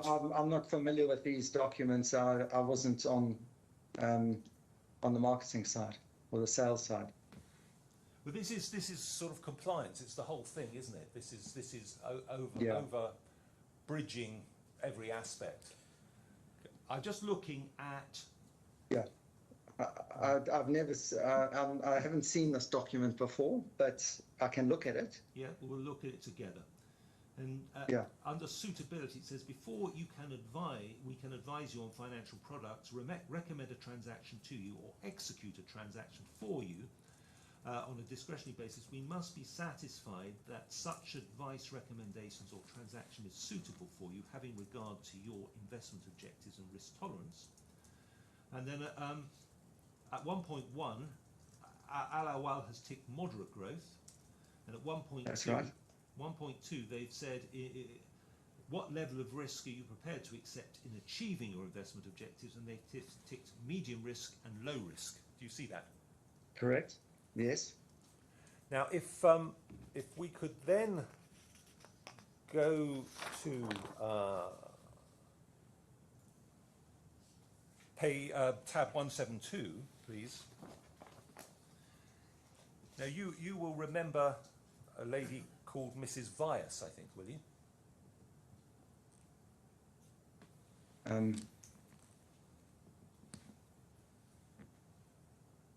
Yes. Mrs. Vyas, your compliance. Sure. Yes, she was in compliance. Yeah. Now, here we have an exchange of emails between her and Demetrius Zographos. Do you see that? Okay. Yeah. And she has asked him to provide some information. I'm just going to focus on paragraph 5 of her email to him. The investment objective, if the entity, or I should say of the entity, is moderate growth and risk tolerance is low to medium risk, bearing this in mind, please comment on suitability. And Mr. Zographos has responded above, but what he's done is he's inserted his answers in red below. Do you see that? I do, yes. And he has said that risk tolerance of ALAWWAL was high and that they had a good understanding of the risks involved. That's simply untrue, isn't it? I would say that that risk tolerance should have been medium. Well, we've looked at the Or low. your terms of business, and it was low to medium, low or medium. It couldn't be high. That's right. That's right. So that is wrong. So isn't I it? think that high should be medium. Yeah. So that's wrong. It's misleading, isn't it? Yes. It should be medium. If he had Or low. if he had answered that truthfully, this investment wouldn't have happened, would it?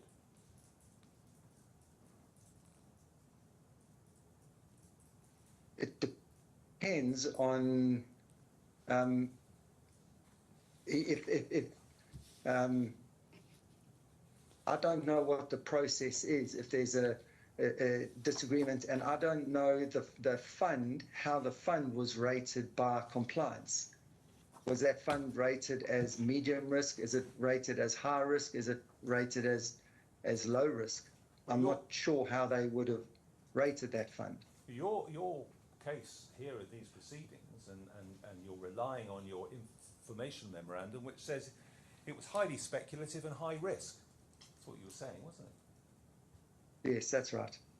So if Mr. Zographos had been truthful when he completed this investment would never have happened, would it? No, not necessarily. He could have gone back to ALAWWAL and had a discussion with them. And said, look, this is high risk. Do you really want to do this? Is that the discussion you're envisaging? Potentially. You see, If they hadn't realised that it was high risk already, well, you see, by reading the offering memorandum. Mr. Zographos told them throughout that this was a low risk investment. That's what's being alleged. Yes. Okay. We'll move on. I mean, well, the last point is effectively with that response, Mr. Zographos short-circuited the whole of the compliance procedure, didn't he? The suitability assessment.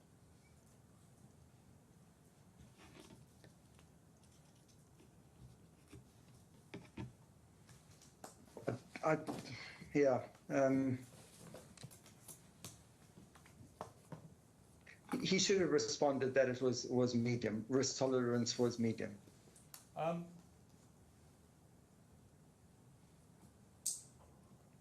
When the meeting took place with, well, go back, Mr. Zographos would have been aware of the defaults that the fund had suffered when he was meeting in November and January with representatives of ALAWWAL, wouldn't he?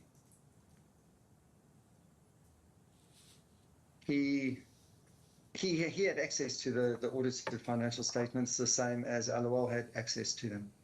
Well, but he was one of your employees. He would have seen the investment management report, wouldn't he? Which showed those, which we've looked at earlier, which set out all those past dues or defaults, whichever language one uses. No, I don't know whether he has access to those specific reports. He's in a different team. He's on the distribution side, the sales side. So you were saying you weren't informing your salesman of the true financial circumstances of the fund. Is that what you're saying? Well, I think we then need to move on to the audited financial statements for 2019 Which were to see what that reflects relative to 2018 or 2017. So we move from 2017 on to 2018 and see what those audited financials look like and see what the provisions are in those financial statements. yeah, but those weren't As a those weren't produced until the middle of 2019. We're looking at what was happening. That's right. But what that does is that says, in conjunction with the auditors, as at the 31st of December 2018, what is the financial position of the fund as at the 31st of December 2018? And what you're suggesting is that just because there's defaults, the fund is collapsing. Well, that wasn't the case. Of those sums that were in default, virtually none of them were paid before the fund effectively ceased operating, were they? Well, we had a claim of 10.2 million under the For MetTrade, yes. the credit insurance. Yeah, We had under New Zone, we recovered, and I don't know what the final number was, but that was the majority of the exposure under New Zone. What I want to do, though, is I'm just focusing. That may have happened in the future. I'm focusing on the position between November 2018 and February 2019. So the next point That's I want right. to put to you is that when you and your team, there's Eric Swats, you, Danny Jones, etc., Mr. Ahmad, were meeting on the 6th of February with Mr. Malaika, you all knew about the reduction in assets under management and about the defaults that the fund was facing at the time, didn't you? No, so when you talk about the performance of the fund, I think in 2018, the performance of the fund was reasonable. 2019, the performance of the fund was reasonable. Sorry, Mr. Bitcon. The question you were asked was whether you knew of the reductions in assets and about the defaults, not about the performance of the fund. You were asked about the reduction in assets and the defaults, Yes. and you knew about those. I'm 100%. I knew about the reduction in the assets, and that is something that we deal with within the fund. And I knew about the defaults within the portfolio. Thank you. Okay. Could you go to paragraph 5.1 of your witness statement, please? Sorry, it's bundle B. B. B for Bravo, tab 4, page 4, please.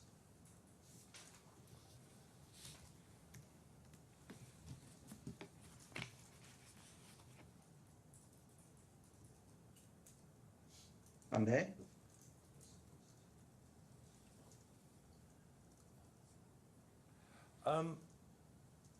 If you could read that quickly to yourself, please, Mr. Bitcon. Yes. At that, you weren't at the meeting on the 14th of November, were you? No. The first meeting I had with ALAWWAL was in February 2019. So you have no idea what Mr. Zografos would have said to ALAWWAL at meetings on the 14th of November, 23rd of January or 25th of February, do you? No, I don't. If you could go to paragraph 5.2 of your witness statement, which is the next paragraph in the document you're looking at. If you could read that quickly to yourself, please. Yeah. The RF... Just 2 seconds, please. Just hold on, please. Sure.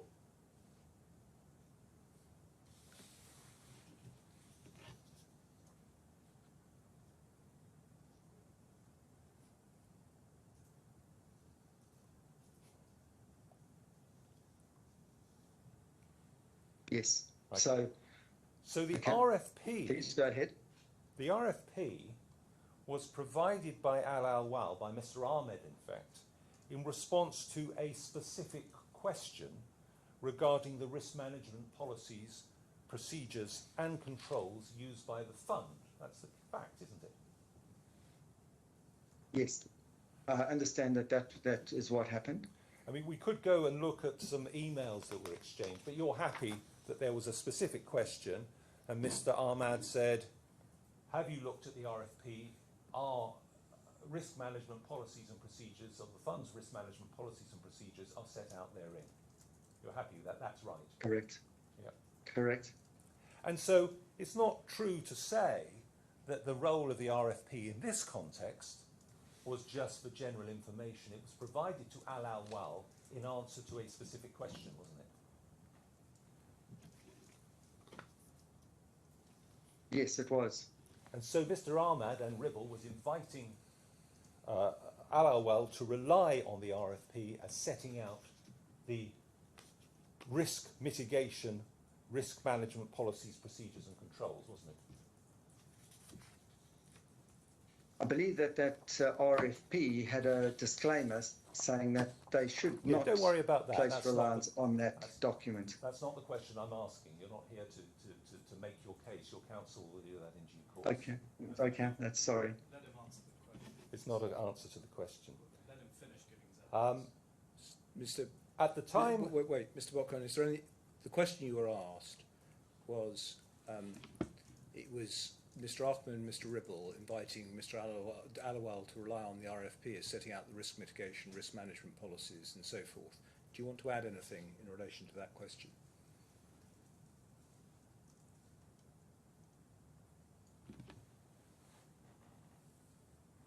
Sorry, am I asking the question? No, you were asked that question and you got interrupted. And I was asking if you wanted to add anything in answer to that. If not, we'll move on. Okay. No. Okay.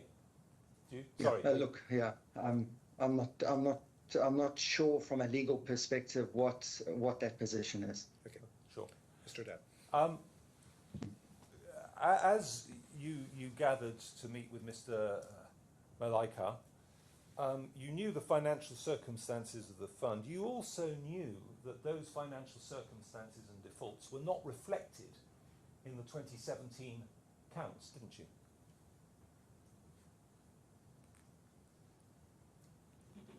You mean the new defaults within the fund? Yeah. I mean, everything that we have just looked at, and we've agreed that there was... That's right, yes. Yeah. So I was fully aware of the position of the fund as at the meeting of the 6th of February. And that position, I think, would be fairly reflected in the audited financial statements as at the 31st of December 2018, which is just a couple of months, 5 weeks before that. But there weren't any such accounts, were there? No, not at that point, but I would have been aware of where we were moving towards as at the 31st of December 2018 and what those financials would look like. What I'm trying to focus on is the knowledge of ALAWWAL in that meeting and your knowledge. Now, ALAWWAL, the only thing they've been provided with was 2017 accounts. Correct. Which provided a particular picture. You knew the true picture, and you knew that the 2017 accounts they'd been provided with did not reflect that picture, didn't you?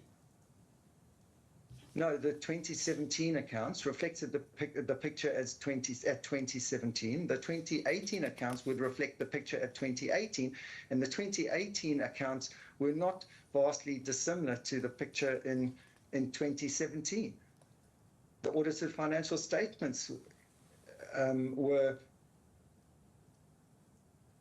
Let me put it this way. Yeah. Let me put it this way. You were under an obligation at that meeting to tell Mr. Malaika that things had moved on a little bit, that you did have defaults of 35 million. You could then explain why you didn't think that was a problem, and that you'd lost assets under management in the fund, and why you didn't think that was a problem. that was an obligation that you had at that stage, wasn't it, to correct the misconceptions that he may have understood arising from the 2017 accounts? I don't know what misconceptions Mr. Malika had or didn't have at the date of the meeting. I didn't know whether Mr. Malika had or had not read the financial statements as at the date of the meeting. He could have asked any questions he wanted to, and we would have answered those questions. But he did ask the questions, didn't he? He asked a series of questions. Well, that's what the allegation is. Okay. You Yeah, knew.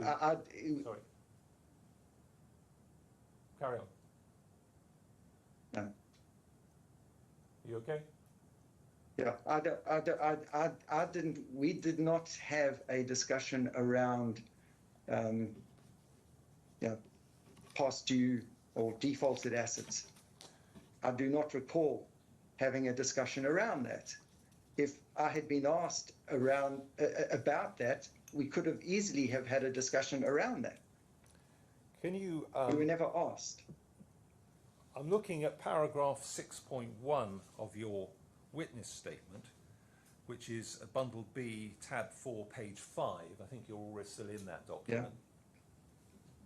The point I just want to make to you is that the purpose of this meeting was part of the due diligence that ALAWWAL were carrying out, and they were coming there to ask you questions and understand the position of the fund, weren't they? That's right. That was my understanding. And so you were expecting them to ask you questions about things like defaults, etc., weren't you? Well, we have a standard presentation that we go through, and investors typically will ask us questions along the way. And that's what happened, wasn't it? That is I can't remember the exact details, but yes, yeah, we would have gone through the presentation with ALAWWAL's team. And you would have expected Mr. Malika to ask you questions, wouldn't you? Yes, I would expect that. And he did ask you questions, didn't he? Not in relation to defaults. Well, we'll come on to that in a moment. The first thing that happened in the meeting after pleasantries was that Mr. Malika explained what ALAWWAL was doing in terms of establishing its own fund and what its investment objectives with assets of that fund were, didn't he? I do not recall what those discussions. The only thing I do know is that we went through our presentation. You knew that ALAWWAL had established its own fund, didn't you? I didn't know that they had established their own fund. What I was aware of is that they were investing in trade finance assets. And my understanding at that time was that they had exposure to one, I think it was one fund. Mr. Malika told you that they were looking to invest in Sharia-compliant investments with a low risk profile, didn't he? No, I don't specifically remember that because I don't remember the meeting. So you don't really have recollection of what was said at the meeting? But no, I don't, all I know is that we went through the presentation. And that's because that's specific what you would discussions I cannot confirm or deny, but yeah. So you don't know what Mr. Malika said to you then? You can't remember? No, I can't remember. And you can't remember what you said to Mr. Malika? What I would say is, no, I can't remember what I said to him, but what I would say is I wouldn't lie to him. Can you go to paragraph 6.3 of your witness statement, which is on page 6 of your... Yes. Yeah. Now, you say in the middle of that, you're talking about Mr. Malaika and Mr. Awan, who was the other representative there. They appear genuinely engaged and show considerable interest in the fund, though, as far as I recall, they mostly listened rather than asked questions. That's not right, is it? Yeah. That's all I remember is that we went through the presentation. Yeah, the thing is, what you have just told His Honour about your recollections, which are pretty much zero, you're not able to say whether they mainly listened or didn't listen, are you? Yes, I can confirm that, is that we just ran through the presentation. That's all you can remember? That's all I can remember. Yeah. You would have expected questions, wouldn't you? Yes. Yeah. I would expect some questions. Some investors have lots of questions. Some investors don't have any questions. Okay. Now, what we have set out, or what you have, set out in your witness statement at paragraphs 6.5 to 612 are various alleged representations and the reasons why you don't think they were made. Yes. You're familiar with that? I am familiar with that. Given time is short, Mr. Bitcon, I can see that it's a tiring experience and it's very late in the morning for you, so I don't want to prolong this, so I'm going to try and deal with it in a sensible, pragmatic way. I'm not going to take you to each of those. What I'm going to say to you is we are going to be saying that what was said there essentially reflects things that are written in the PowerPoint presentation in the RFP, and that those PowerPoint presentations and the RFP were written by the trade finance team, and that's right, isn't it? Yes. Yeah. And so that was a standard presentation that we would deliver. Right. And that might be cut and paste for if an investor is coming into fixed income as well. Certain slides would be it was a standard deck. If you had written those things in a presentation or in an RFP, it would not be strange, would it, if you were to then say them in a meeting?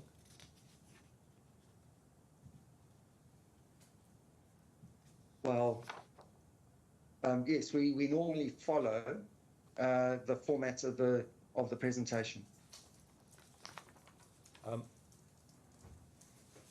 And if there was discussion around a particular point in the presentation, you would be saying the sort of things that were written in the presentation and the sort of things that were written in the RFP, wouldn't you? Yes. Yes.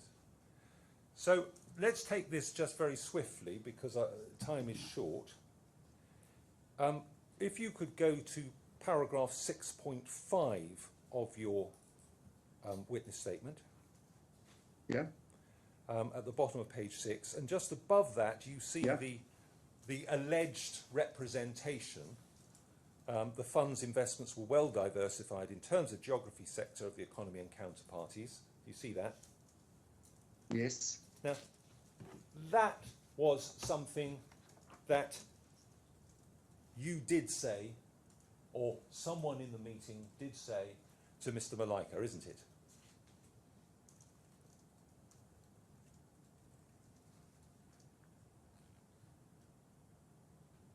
Well, it would have been well diversified in relation to the slide that we are showing Mr. Malaika.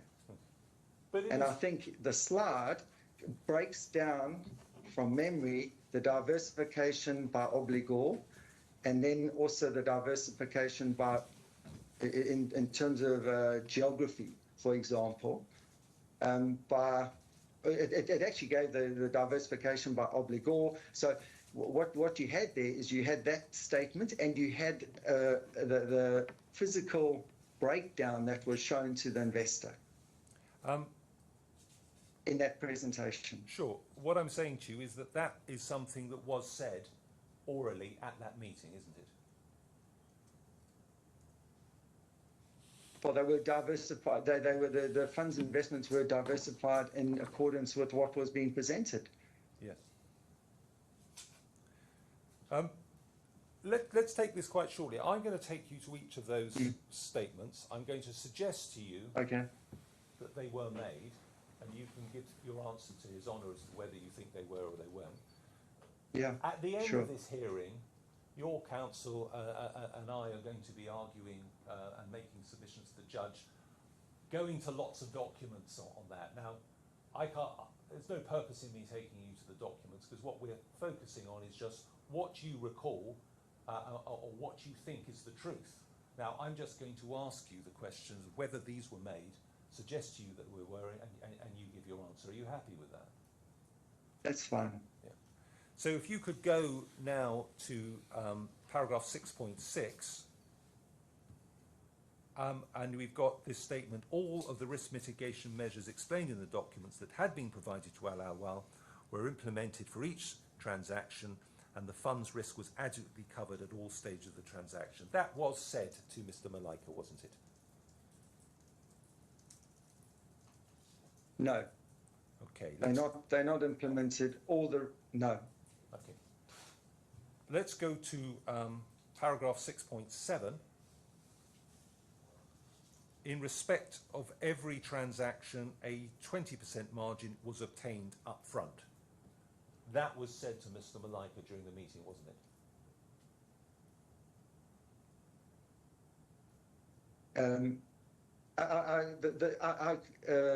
What I would say is that I don't believe that we refer to it as a margin.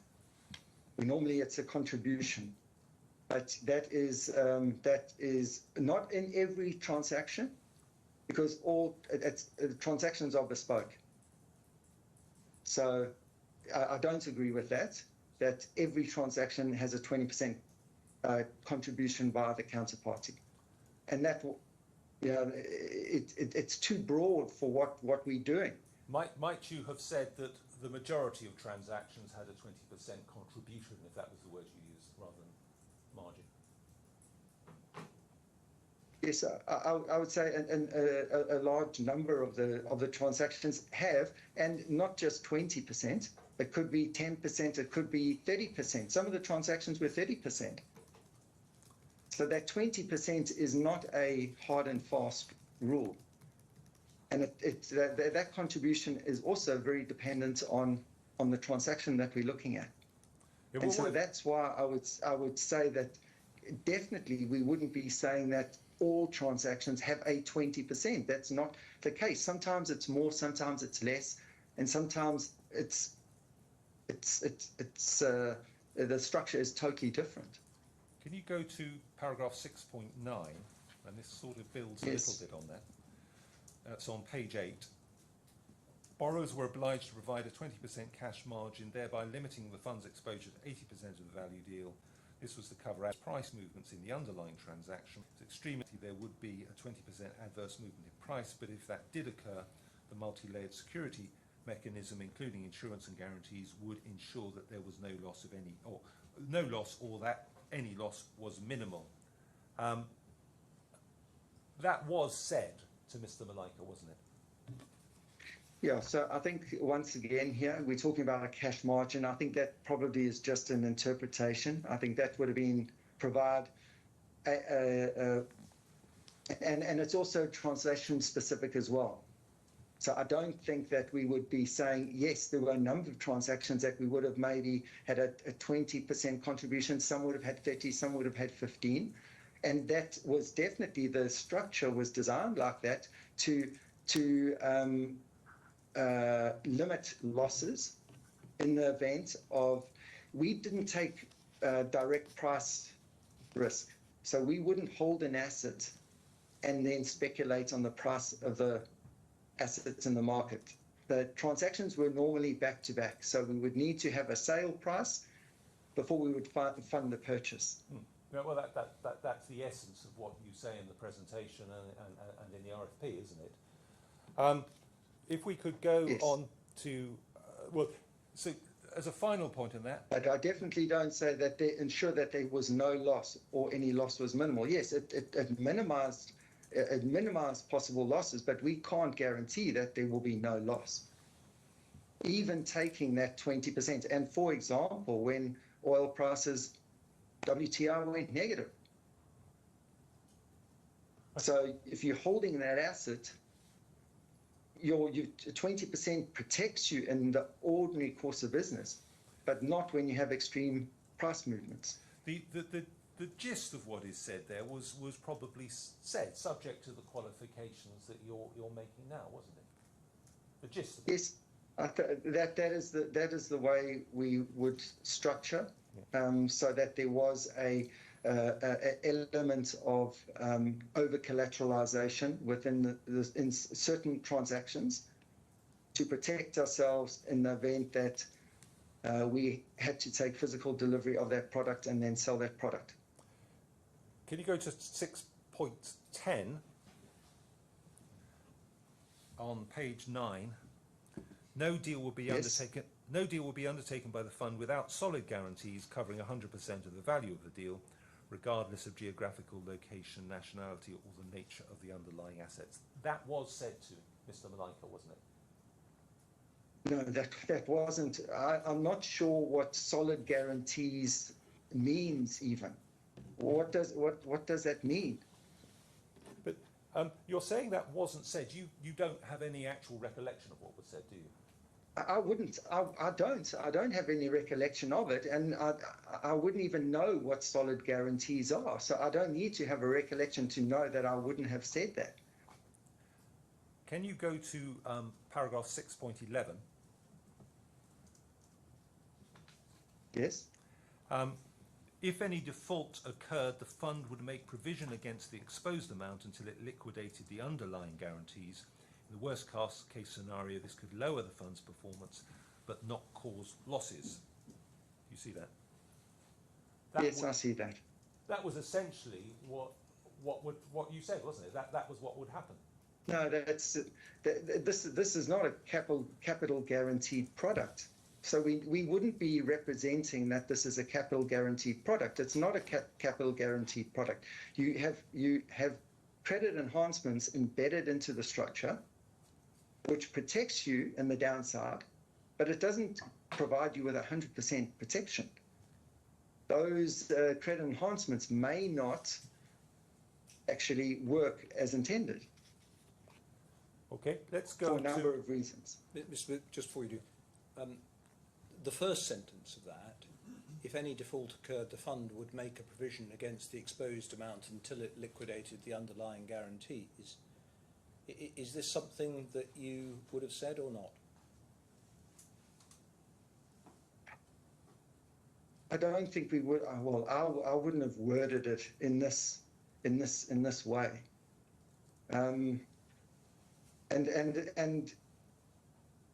you know, the assumption here is that you going after a guarantee.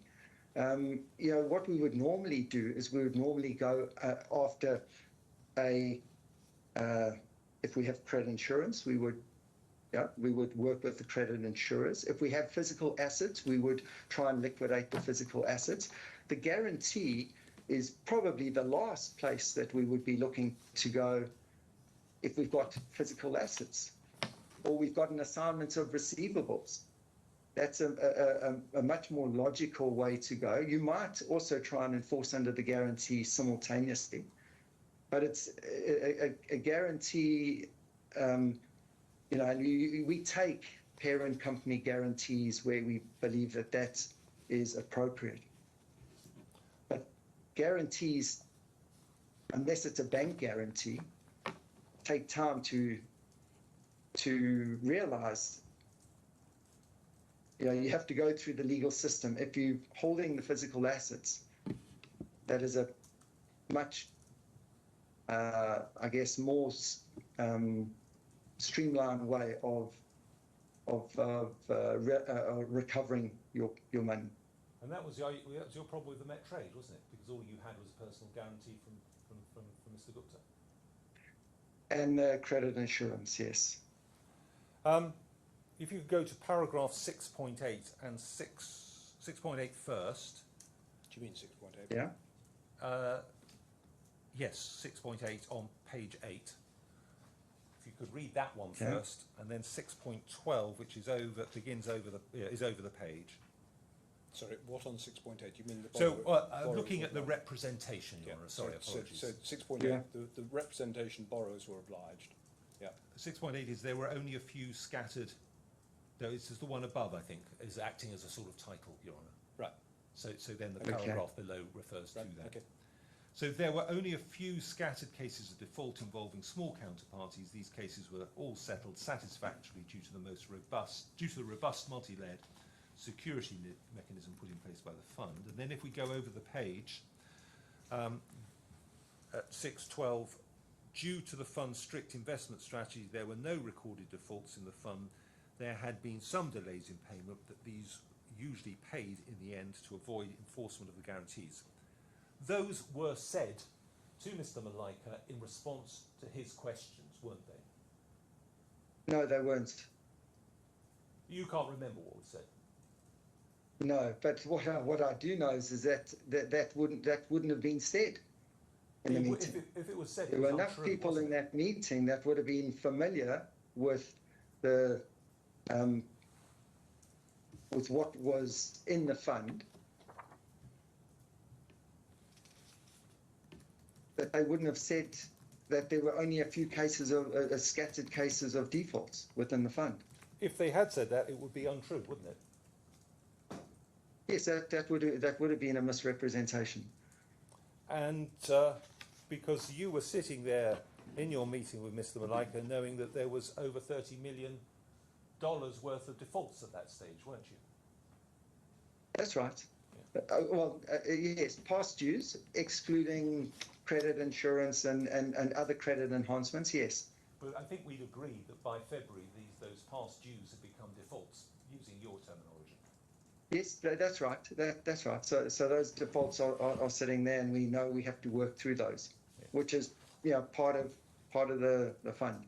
And you chose not to tell Mr. Malaika or ALAWWAL, other representatives, about those defaults and the difficulties of liquidity that the fund was experiencing. The fund wasn't experiencing any liquidity challenges.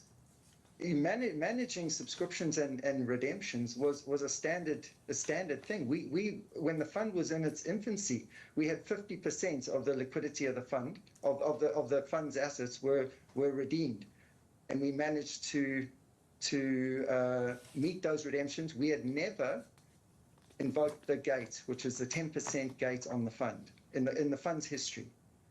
We managed that liquidity so that it was unlikely that we would have to go down that route, because once you invoke the fund's gate, you then are it's difficult to get investors back into your fund thereafter.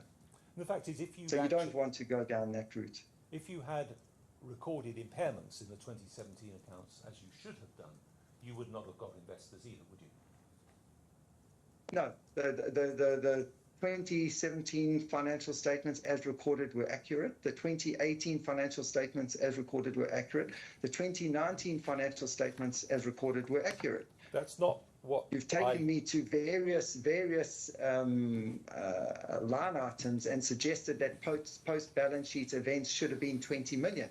That's not what it should have been. It was accurate at 4.2 million. The question I put to you was, if those accounts had shown impairments, then investors would not have invested, would they? Yes, and if impairments were necessary, they would have been shown. But it would have deterred investors from investing, wouldn't it, if they were shown?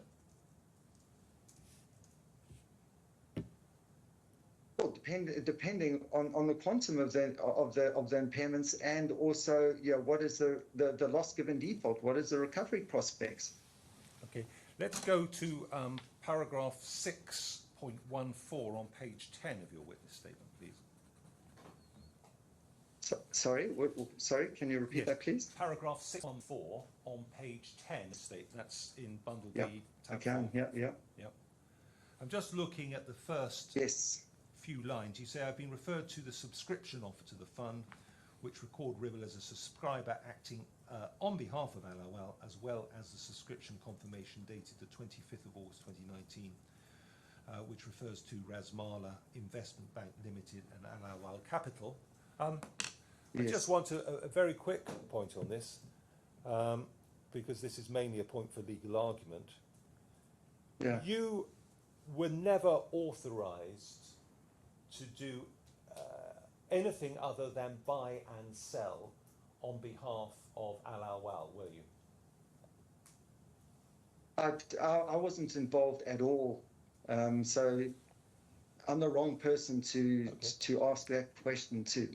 Okay, so you. I'm not. I haven't been involved on subscriptions and redemptions. Were not managed at all by the investment team.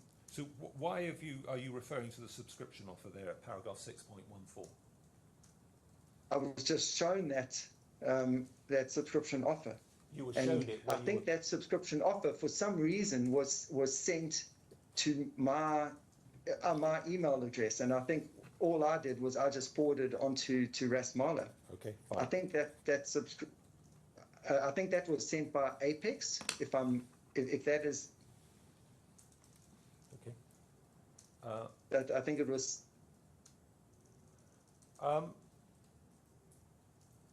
Let's move on to paragraph 8.1 of your witness statement, Yep. which is on page 11. Okay. Could you? Concerns this meeting that you had with Mr. Al Ibrahim Yeah. in January 2020. You say the fund. Sorry, please have a quick look and read that. I'm focusing. No, I've read this. I've read this before. I actually had a chat with our counsel before. I wasn't aware of. Don't say I was anything asked the about question. what your conversation was with your counsel, okay? Don't say anything. Sorry? Don't say anything to the court about your conversation with your counsel. Okay, yeah. Because we can't know that. So if you're giving an Okay. answer, don't say anything about that, okay? Okay. So the point I raised is that I was on the 23rd of January. I was asked if I had a meeting with Mr. Al Ibrahim on the 23rd of January. I could not recall having any meeting on the 23rd of January. I then saw that I had a meeting with Mr. Al Ibrahim and in relation to something outside the fund on the 6th of February. And so on the 23rd of January, we didn't have a meeting, but I suspect that they were probably referring to the meeting on the 6th of February. Okay. So a And meeting yes, took I place. do recall. A meeting took place about this Yes, time. so I recall having a meeting with Mr. Al Ibrahim and also the CEO of a leasing company in Saudi, who was introduced to us as a sister company of ALAWWAL. And what they were looking to do was for RASMALA to provide some a financing structure for them. Okay. You say in the middle, about sort of 8 lines down, that the global credit and the funds performed strongly in January 2020. The fund wasn't performing strongly at the time, was it? In Jan 2020, we had seen no impact of COVID on any transactions within our fund. From my memory, the first case of COVID was in China right at the end of December. Mr. Bitcon, forgive me, you were asked Yes. about whether the fund was performing strongly. That was what the question was. I'm not concerned Yes. about COVID at the moment. It wasn't performing strongly, Yeah. was it? You've had further defaults. UIL Hong Kong had gone into liquidation, hadn't it? Yes, but we didn't have any exposure to UIL Hong Kong. We had exposure to Metal Masters and to New Zone Intertrade. And Phoenix was defaulting. Phoenix Global had defaulted, hadn't it? No, they were not defaulting. They only defaulted in March 2020. So that default was March 2020. Well, they came out and they notified the market that they had sustained substantial FX losses. I think the number was something like $450 million in FX losses in February due to the market volatility. And that was at the end of February 2020. And that was nothing to do with COVID, was it? That was actually at the end of February 2020. That was the start of when we saw COVID moving out of China. And you saw, I think primarily in Italy, the skiing slopes, everyone was enjoying themselves there on the skiing slopes, and that led to quite a sharp spread in COVID. So I think that was probably the start of the concern around COVID. And then that got worse towards the middle of March 2020, where we saw extreme volatility in the market. Right. We have a little bit of ground to cover, and we have about 20 minutes max to do it. Okay. So I'm going to take this reasonably swiftly. At that meeting that you had with Mr. Ali Ibrahim, you told him that COVID had not had any adverse impact on the fund, and that the risk mitigation measures that you were using would mean that it would not have any impact. That's what you said, wasn't it? Well, I think I can confirm that my view at that time is that COVID had not had any impact on the fund as at 6th of February 2020. Now, in terms of the risk mitigation, we didn't know what COVID was at that point in time. So, but what I'm asking, it's difficult. What I'm saying is, whether difficult to. I'm just putting it to you that you did say what he says you said. He said, I can't say I didn't say, but that's not confirming that I did say that either. But it seems to I think it's reasonable to assume that on the 6th of February, I think it's reasonable to assume that there was a discussion around COVID. But the fact that he had traveled from Saudi to Dubai with the CEO of the leasing company meant that there were still, at that point in time, I think the only restrictions were to the UAE anyway, were passengers coming from China. Okay, I'm moving on now. I'm now going to really focus on the causes of the losses and by the time ALAWWAL invested, you were looking at defaults of $35 million, weren't you?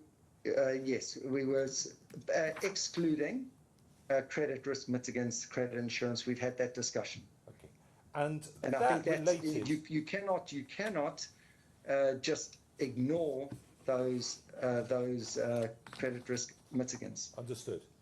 Those losses related to companies like Tilia Enterprises, Bonaire Exports, Ocean South Fresh, Shavy Petrol and Super Oil, Metrade, Farlin, Metal Masters, and New Zone Intertrade, didn't they? Yes, and I think those first 4 or 5 were relatively small exposures, and one of those we had evidence of money sitting in a bank account in South Africa. Yes, we see that. The transaction was repaid, and I think that related to Bonaire. But that bank account was basically frozen by South African Revenue Services. Because of a dispute over VAT? Yes. So what happened is that there was an entity that was set up to collect the money, and the SARS disputed whether there was VAT owed by that entity. The net so effect, that was money that was frozen. The net effect was that you were deprived of those funds, weren't you? Yes, we were. And so we had all those companies that had defaulted. UIL went into liquidation on the 29th of July 2019. Yeah, so the fund didn't have exposure to UIL. And by the time that COVID hit, you'd already suffered losses that were unrelated to COVID that were approaching 50 million, hadn't you? No, I don't think that those numbers add up. But and then what I think you need to do is you need to add back the credit risk mitigants onto that. You say that. But So I think it's fair to say, as if you take the audited financial statements as at the 31st of December 2019, that is the position before COVID. Well, it isn't, is it? Because we've already established that when we looked at the investment management report. Sorry, did you say 2018 or 2017? 2019. 2019. You said 2019. So those are the audited financial statements. We haven't seen those. That's the position of the fund as at 31st of December 2019. Well, they're in the bundle at F209, but let's move on. Yeah. There was a lot of investment was done by the fund in something called the Tricon Forfeiting Fund Limited, wasn't there? Correct. And you lost about 17 million, almost $18 million on those investments,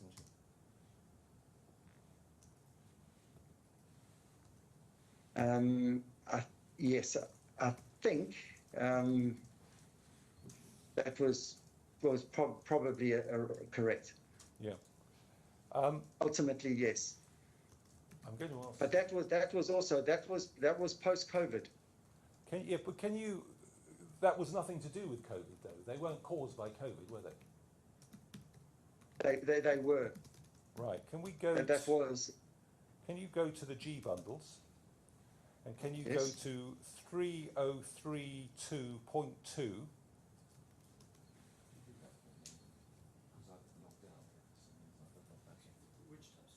So it's G bundle 3032.2, I think. 3032.2. Point two, I've written down. Okay. And page? If we could go first to page 8.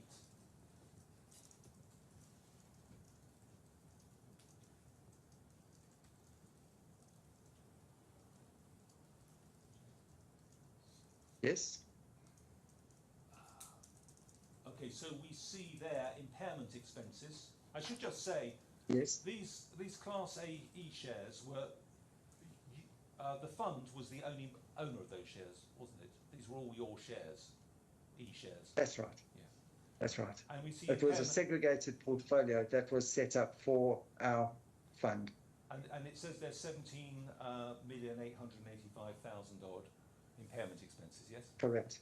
Correct. And if we could then go down to page 24. So this is post-COVID. Well, this is for the period of COVID, isn't it? It's the accounts as at 31st of December 2020. So it's accounting for that period, yes? Yeah, so it's from the beginning of 2020 to the end of 2020, and COVID was in 2020. Yeah. So we're looking at that period. What losses had the post-COVID? What had been incurred during the period of COVID? That's right. Yeah. And if we look at this note that we have down here, note 6. Impact of COVID-19 on the fund, the assessment of significant increase in credit risk and measurement of e-sales are based on reasonable and supportable information that is available without undue cost or effort. In assessing the forecast conditions, due consideration is given to COVID-19. The fund's exposure to credit has not changed significantly as a result of COVID-19, as the majority of balances relate to payment certificates at amortised costs as at the 31st of December 2020.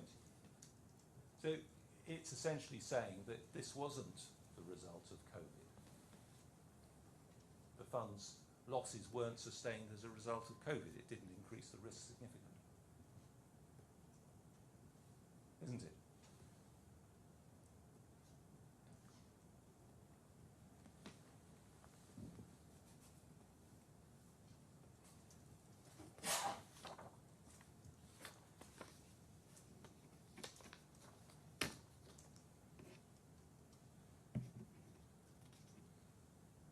Yes, that's what it says, isn't it?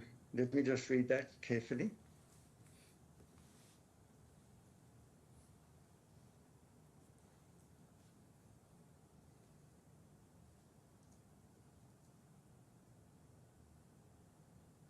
Yeah, I think yeah,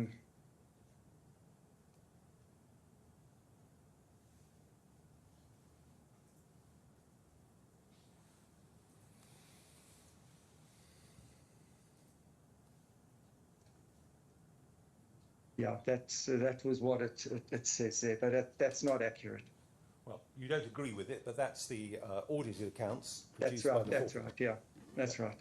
So what we have then, the position is that we have 35 million odd of defaults that occurred before COVID was even heard of.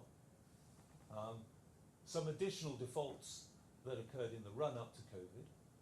17 million during the period of COVID, but nothing to do with COVID. And so we're taking No, the defaults the way over, you know, up to sort of 60, 70 million, which had nothing whatsoever to do with COVID. No, so that is not correct, because the defaults that the majority of the default there related to Phoenix, and Phoenix was a direct result of COVID. The parent company of Phoenix So had lost quite a lot of money on some foreign exchange hedging bets that it had made. correct. That's not a result of COVID. People lose money on hedging bets all the time, don't they? You're just No, thinking. but what happened is that they had positions, and the market volatility, which was due to COVID, is what resulted in that market volatility. So yes, you're right. It wasn't COVID per se, but it was the volatility that was created by COVID that created these FX losses. And I think, from my understanding, is that a trader then tried to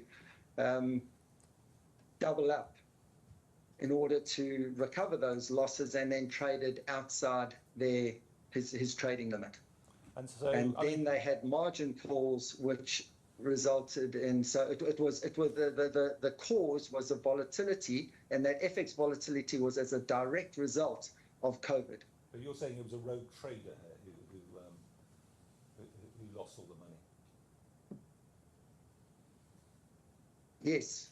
And presumably that trader was also responsible for the initial hedges that were made. Yes. Well, I never quite understood exactly the explanation that was provided to us, is that he had some exotic trades in Indian rupee, South African rand, and all these currencies actually did. They had some, I would say, outsized moves over that period. So it was a casino. It was nothing to do with COVID. He was just taking bets. Well, I think he was caught out by the extreme market volatility, FX volatility, which was driven by COVID. Can you go to paragraph 9.3, the last paragraph of your witness statement, and just have a quick look at that?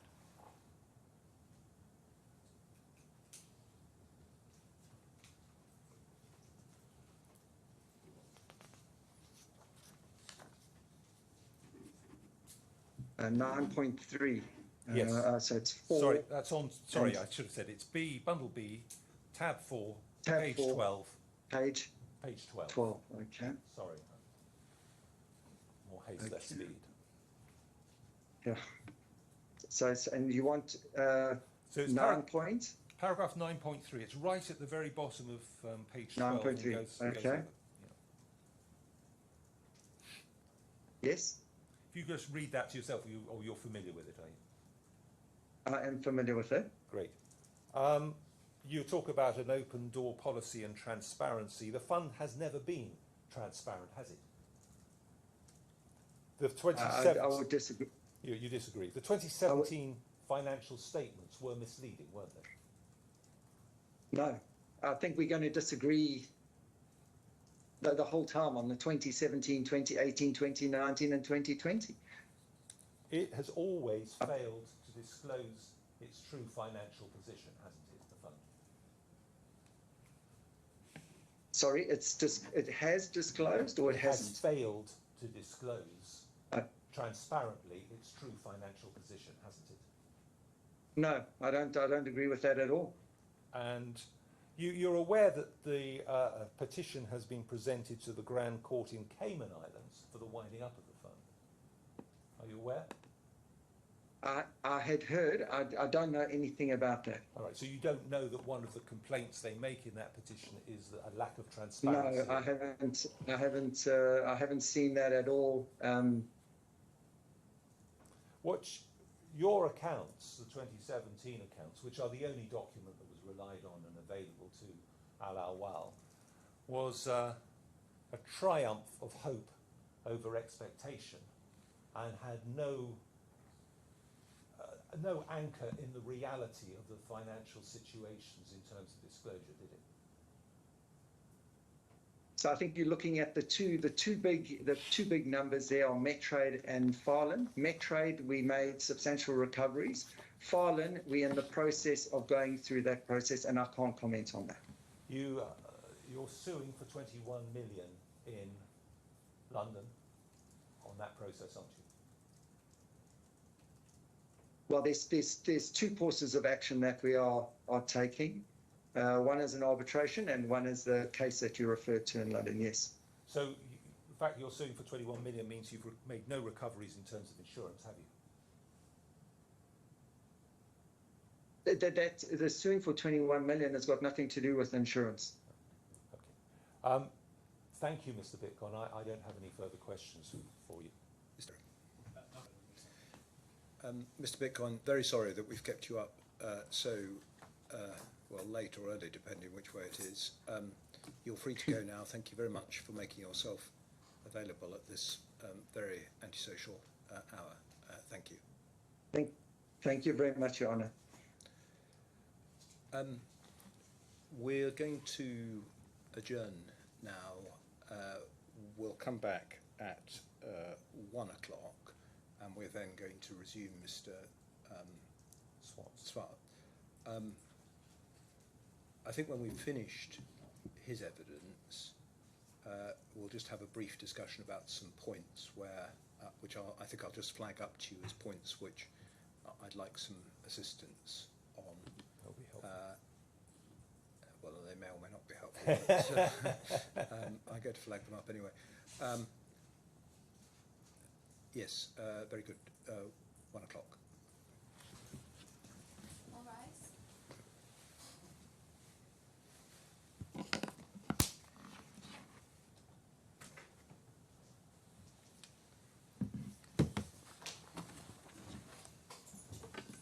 Just give me a second to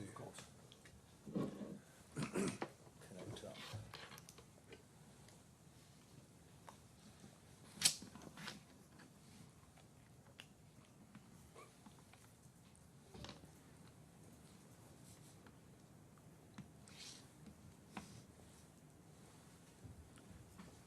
Yes, Mr. Adair. I'm grateful. Mr. Dunn, you'll remember that you're still under oath from yesterday. Yes, I understand. Could you go, please, Mr. Swats? I should say good afternoon again. Could you go to Bundle F, tab 174, page 126, please? Bundle F. 174, and then once you're there, 126.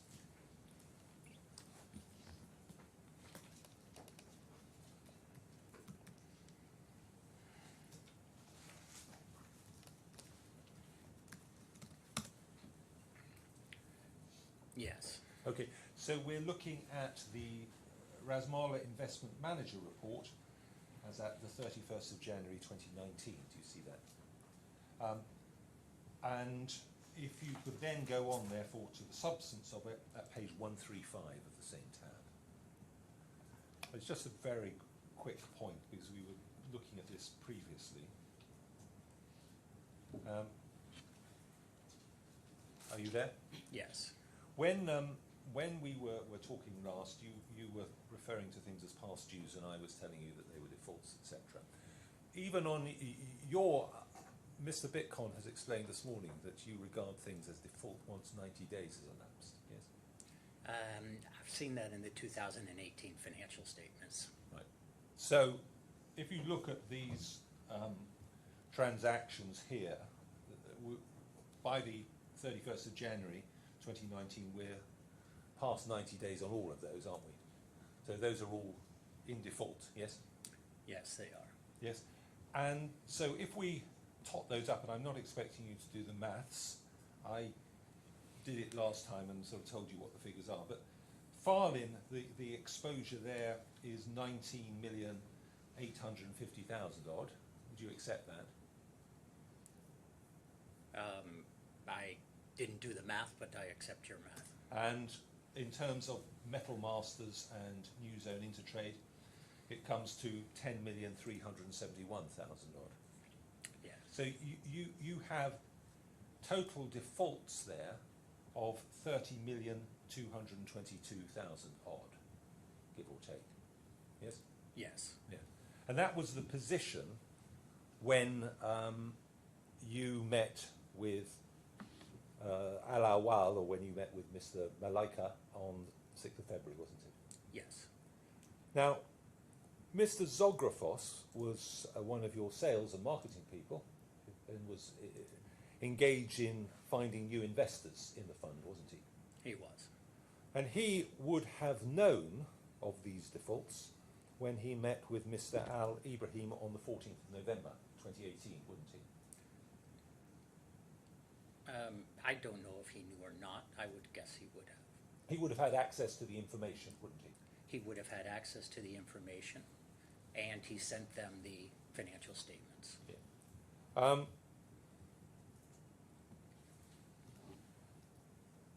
If you could then, oh, sorry, one last question on that. When you met with Mr. Malaika, you knew these facts, the state of the defaults, and every other Ribble representative in the room, didn't they? I can't speak to the representative, yes. You would expect that Danny Jones and Doug Bitcon knew. I would expect, yes. Can you go now to paragraph 5.4 of your witness statement? You'll find that on bundle B, tab 3, page 5. Could you repeat that, please? Yes, it's bundle B, tab 3, page 5. So go It'll to be tab 3. tab 3.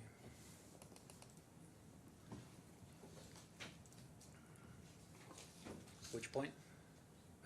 5.4, so towards the top of the page. Can you see that? Yes. Yes. Now we looked at this the other day, or yesterday, and we looked at the first 5 or 6 lines. What I'm focusing on now, and if I may, I'll read it. You say trade financing is not risk-free nor capital guaranteed investment strategy. This is an obvious point to anyone who works in finance or is a sophisticated investor. The assessment of new opportunities is critical to determining whether the inherent risk and potential reward of each opportunity align with the fund's investment objectives. You see that? That's actually what ALAWWAL was doing when it was looking at your fund, wasn't it? I can't speak for them. Well, they explained to you that they were starting a fund, and they explained to you what their investment objectives were, didn't they?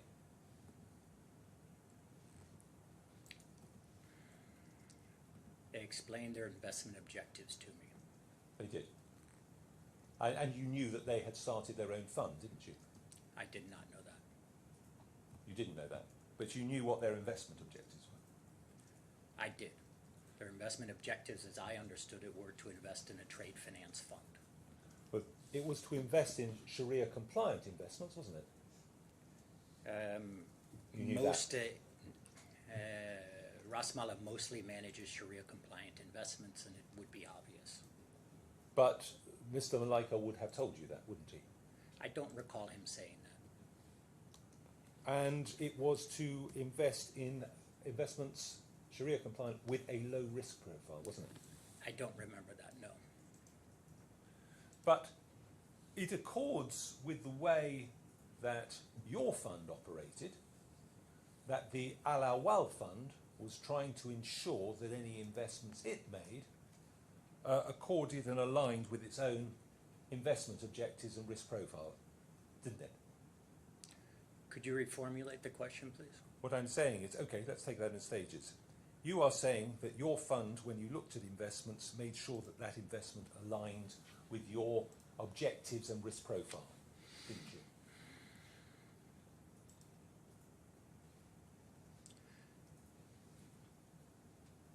Correct. Right. And so it makes sense that ALAWWAL was doing precisely that, doesn't it? I can't speak to what ALAWWAL was doing. But you say a lot of things about what would have happened or what you would have expected to happen. You would have expected ALAWWAL to be ensuring that your fund aligned with their investment objectives, wouldn't you? Could you repeat the question, please? Yeah. A lot of your evidence is not on the basis of your memory, but on what you think would have happened from your experience in the business, etc., etc. You would have expected ALAWWAL to take steps to ensure that your fund aligned with their investment objectives, wouldn't you? I understood their investment objectives were to invest in a trade finance fund. That wasn't the question I asked you. I said to you, you would have expected them to ensure that your fund aligned with their investment objectives. Our fund was a trade finance fund. That's again not exactly the answer. You would have expected them to take steps to ensure that their fund, that your fund aligned with their investment objectives, wouldn't you? I would have expected them to. Yeah. Now, risk assessment is a critical function of any investment team, isn't it, and any authorised firm.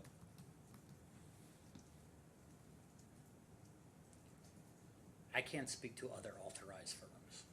Well, you have compliance obligations, don't you, as an authorised firm? Correct. And those compliance obligations require that you assess the suitability of any investment for the investor concerned, don't they? No, not necessarily. So what is your business terms refer specifically to you assessing the suitability of investments by reference to the client's appetite for risk? What you're saying that's not a compliance obligation? It depends on the client. And it depends on whether they're looking for execution-only services or otherwise. The rules of the DFSA require you to assess the suitability of each investment, don't they? We would have done that with our trade finance fund. And you had to do it for any clients, didn't you? I don't know. We'll come back to that.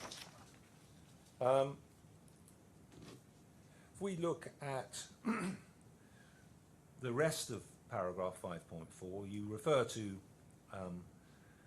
risk assessment as a core responsibility of the investment team who are employed by Ribble but whose primary role was providing investment management services. You say the investment team consisted of several Ribble employees who reported directly to Doug Bitcon, who in turn reported to you. You see that? I do see that. If we could go now to the PowerPoint presentation, and you'll find that in Bundle F, tab 33.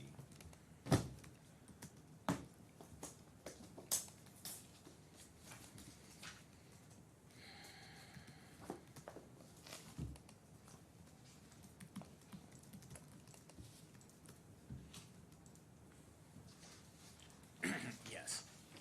Okay. And if you could go to...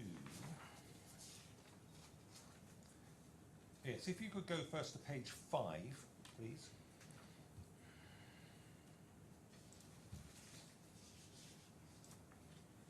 Yes.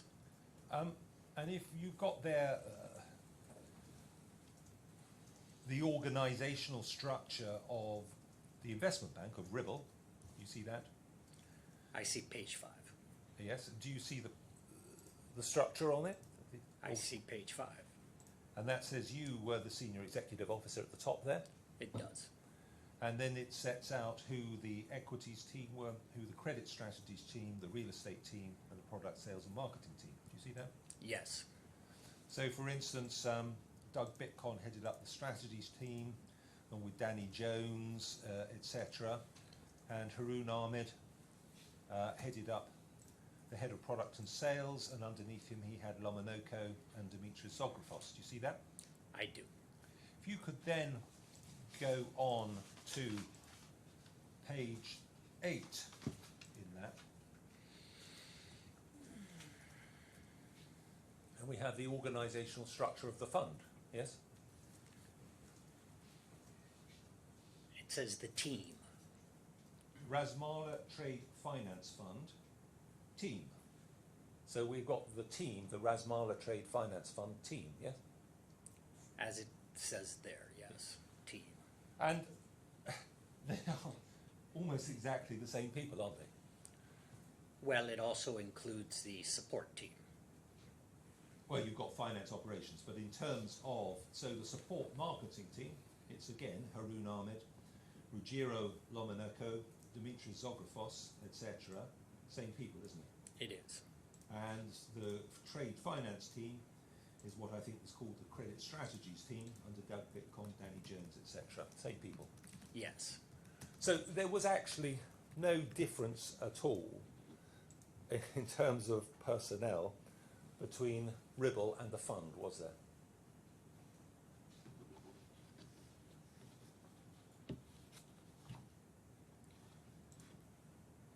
Could you repeat the question?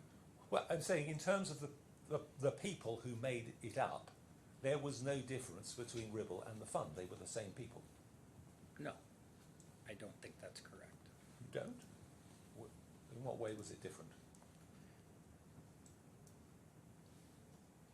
The individuals here were employees of RASMALA Investment Bank, Yeah. who provided investment management services to the fund. So I'm sorry, how does that differ from Ribble then? The fund did not have its own employees. No, that's right. And everything that the fund did was done by Ribble, wasn't it? Could you repeat the question? Everything that was done by the fund was actually, in fact, done by Ribble, wasn't it? There were activities of the fund that were carried out by the board. There were activities of the fund that were carried out by the administrator, Apex. There were activities of the fund that were carried out by the auditors, KPMG, and there were activities carried out by Ribble under the investment management agreement. Everything was largely organised by the trade finance team under Doug Bitcoin. They wrote the offering memorandum. They wrote, they dealt with any changes to that. They approached solicitors if you needed to engage solicitors for litigation. They dealt with regulatory matters like mentions of time to accounts with SEMA. They dealt with everything, didn't they? They did not. This presentation, if we could just go to paragraph 6.4 of your witness statement. So if you go into bundle B, tab 3, page 7.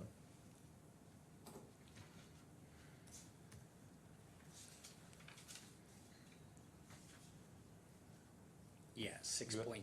6.4. So you say in the Ribble team's collective experience, clients often raise the same queries early in the investment process. The team tried to include answers to all of those most common queries in the presentation and other marketing materials to address concerns early. You see that? Yes. So the team who wrote this were engaging with what they anticipated was going to be client questions, weren't Could you repeat the question? When your team, When who wrote? well, it was written by Ribble, wasn't it? It was written by the marketing department. What, the presentation was? Yes. It was written by the marketing department. It wasn't written by your credit strategies team. No, it was a marketing presentation put together by the marketing team and the client team. And they were trying, therefore, to anticipate the questions that would be asked, yes? It was meant to be informative. Well, you've said at paragraph 6.4 that clients often raise the same queries early in the investment process, and the team, you don't say which team it is, but you're talking about the marketing team, are you? Tried to include answers to all those most common queries in the presentation, yes? So they were intending that a client, a potential investor, should rely on what they were saying. The presentation was meant to be informative. But you're saying you were trying to, let's put it around. If a client came to a meeting with you and asked you a specific question about the fund, you would answer that honestly, wouldn't you? Yes. Yes. What you are saying here is that you were trying to anticipate those questions that might be asked of the fund and answer them there, weren't you? The presentation was meant to be efficient. Was meant to be what, sorry? Efficient. Efficient. What does that mean? As a marketing presentation prepared by the marketing team along with the client team to provide informative information to these clients in a manner which was deemed to be efficient. And it was intended that they should rely on that information, wasn't it? It was not intended. Now, if we go back to the, if you had answered a question in a meeting, and you would expect that the client to rely on that, wouldn't you?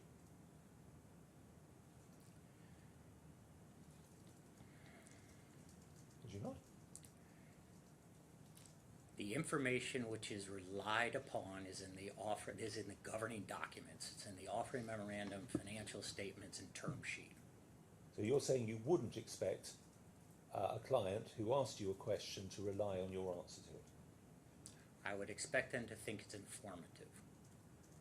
So anything that you say, Mr. Swats, in a meeting, so for instance in the February the 6th meeting, anything you said you would intend to be informative, but you wouldn't intend anyone to rely on it? The offering documents do not allow for those type of reliable statements to be made. So you're coming here to this court intending to basically saying that you can't rely on anything I say because I've always got a get-out clause in terms of disclaimers which are in an offering memorandum. Is that what you're saying? That's not what I'm saying. It sounds like it. It's not what I'm saying. So, just to repeat that, no one can rely on an answer that you give in a meeting because of what is said in the offering memorandum. Is that right?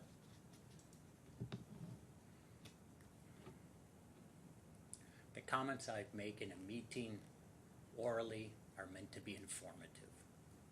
And to be relied on. I didn't say that. I said informative. Okay. And so what, is his honour to understand that they're not to be relied on? They're meant to be informative. What's the difference between being informative and being meant to be relied on?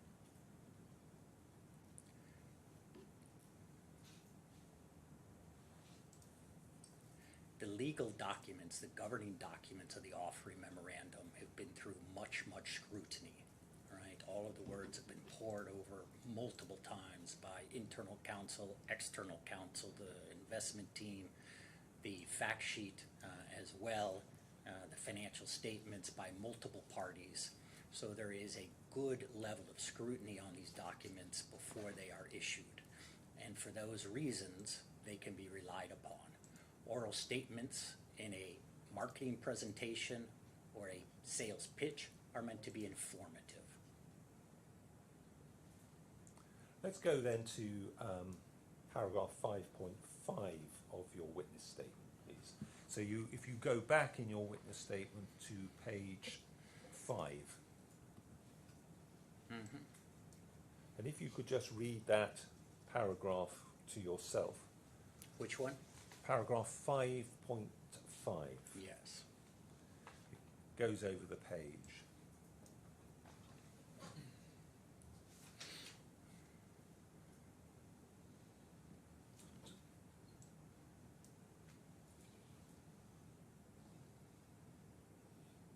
Yes. So you're referring there to a Brazilian farmer's case study too, aren't you? That's correct. If we could go and have a look at that. So if you go to tab 33 of bundle F, please. And to page 21. Just 1 second, please.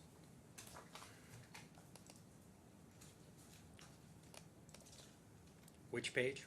So page 21 of tab 33. Page 20.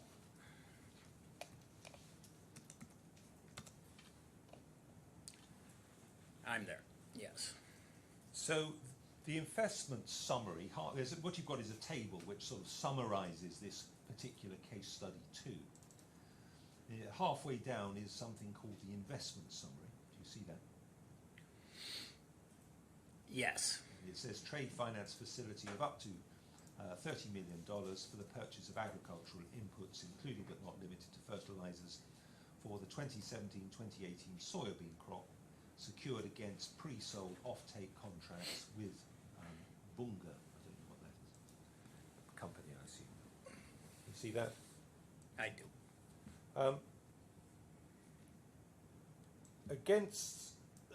I mean, that's effectively what you're saying at paragraph 55 of your 5.5 of your witness statement, isn't it?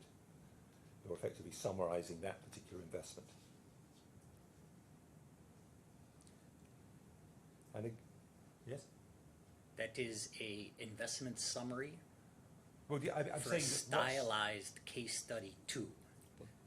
At the moment, I think what Council's putting to you is that that bit in your witness statement is referring to this bit in the presentation. That's all I think. Yeah, okay, maybe I misunderstood.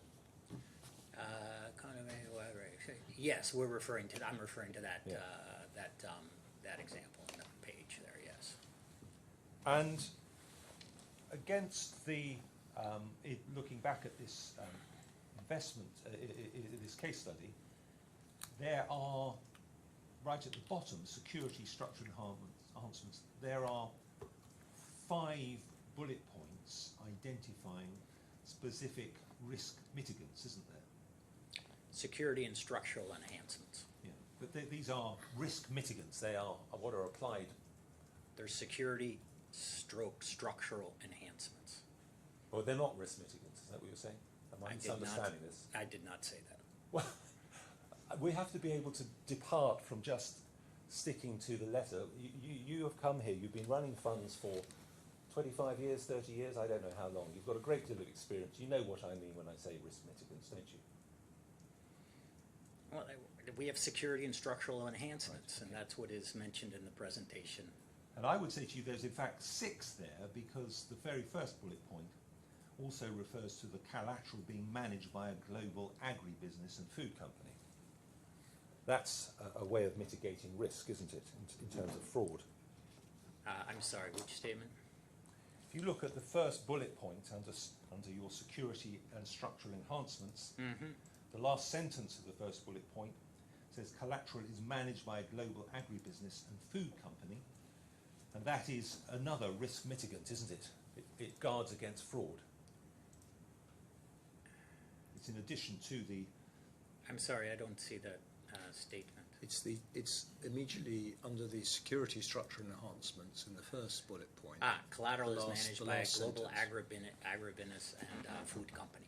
Yes, correct. So as well as the legally enforceable security, you have an independent body actually managing that, the underlying assets which are secured, don't you? I don't know. You don't know. If we could go back in this presentation to the previous page, page 20, we have case study 1. You see that? I do. And under the security structure enhancements, you actually have 9 different bullet points, don't you?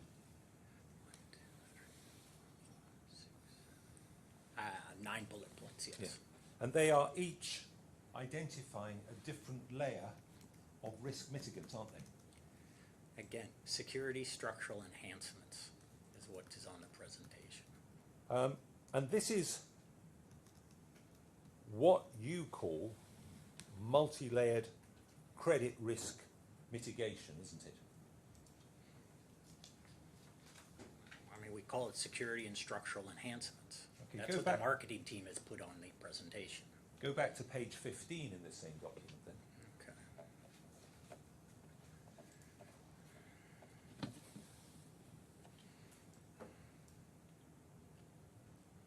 Yes. And if you look under core beliefs, Yes. second bullet point, management of risk specific to each underlying transaction using multi-layered credit risk mitigants. Yes?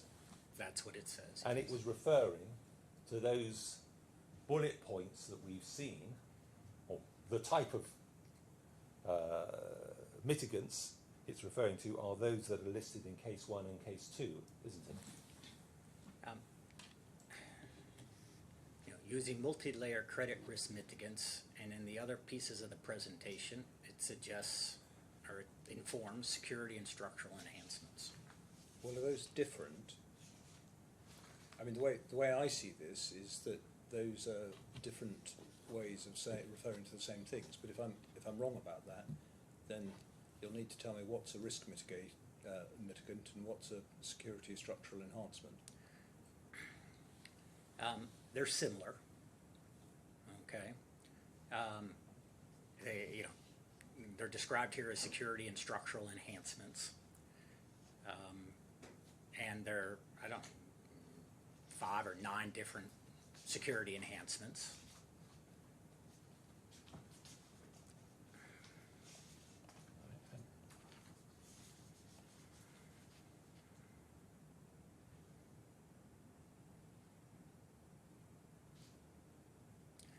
The other line refers to credit risk,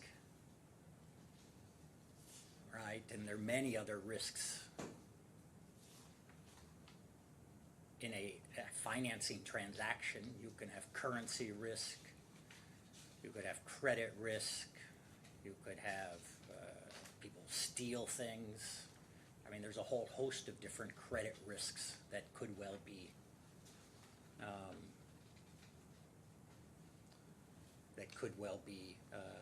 identified on a particular transaction, different credit risks.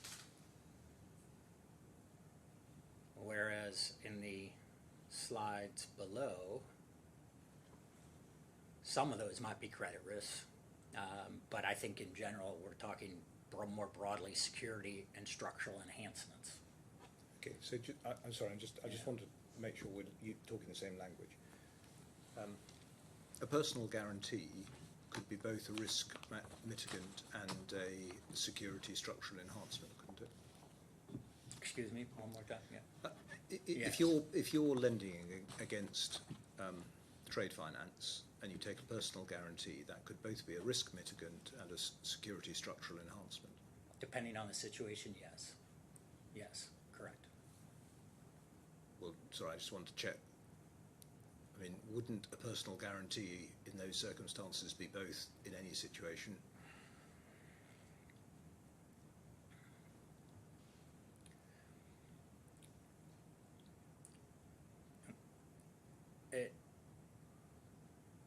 The documentation of a personal guarantee can be extensive and can be many pages long with all sorts of, stipulations, right? So a personal guarantee is not just that I guarantee it, right? So the personal guarantees could well be different between transaction to transaction, They could be broad, they could be narrow, they could be related to specific. I'm just trying to understand what the difference is between these, and maybe the way to ask it is simply say this. Give me an example of a guarantee which is a risk mitigant, and identify how that is different from a guarantee which is a security structural enhancement.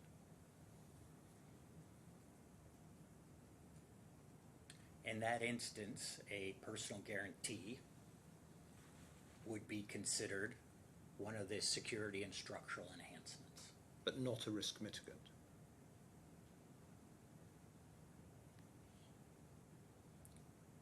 It would be considered a risk mitigant. Right, so it's both. In that example, it can be, yes. Will you say, sorry? Yeah, well, I mean, I'm only trying to understand Yes. what, you've been asked a series of times about risk mitigants, and Yes. you've been making the point repeatedly, they're not risk mitigants, they're security structural enhancements. Now, I want to understand whether this is two words divided by the same language, or whether or not one has got a genuine real difference here. And I'm really struggling to understand what the difference is between them.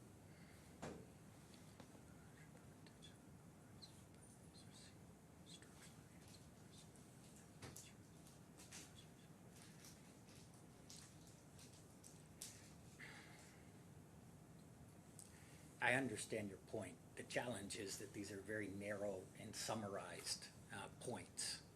I would agree that most security and structural enhancements are used to mitigate risk. Okay. But, you know, as I say, the collateral agreements can be 20, 30 pages long and different and different and different. Okay.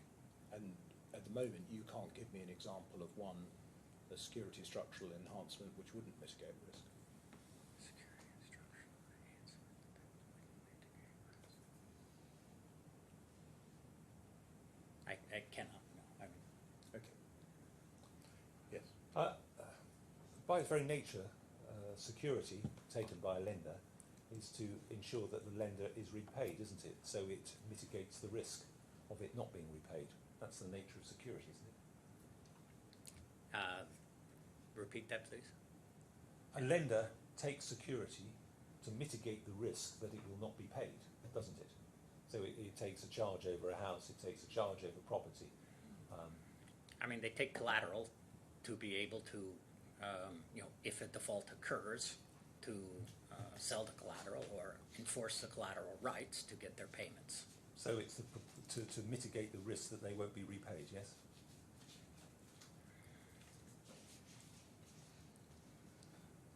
I mean, and I don't mean to be splitting hairs, but it's like to mitigate the risk that they get whole or recover their money back.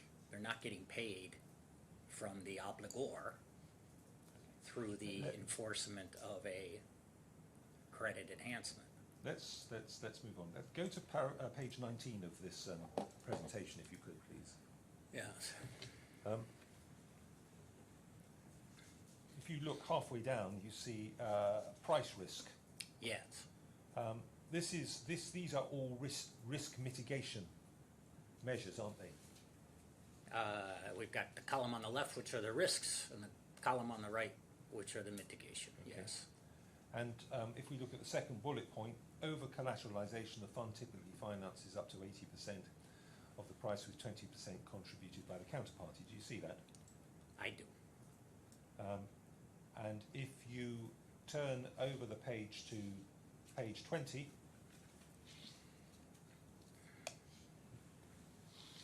back to case study 1, and you go to the third bullet point, over collateralization, commodities are purchased at 80% of the supplier purchase price, with 20% contributed by the customer. It's the same, isn't it?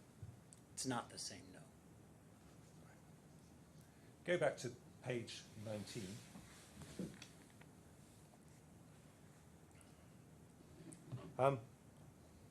You've made the point in your witness statement that all the risk mitigants that are set out here, they're all subject to qualifications. If we go through the credit risk, transact with reputable counterparties. There's no ifs or buts or qualification there, is there? Correct. Rigorous credit and commercial due diligence on obligers, buyers and sellers. There's no if or buts, are there?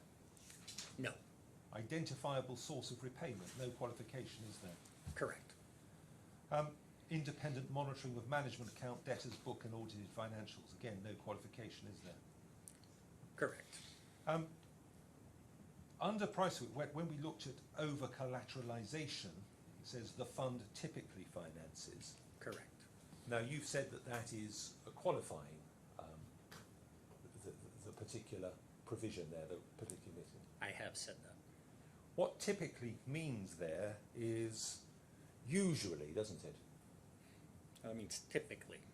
We could be synonymous with usually. I mean, typically in this context means usually, doesn't it? Typically. I mean, it has two meanings. I could say, Mr. Swartz, you're typically American.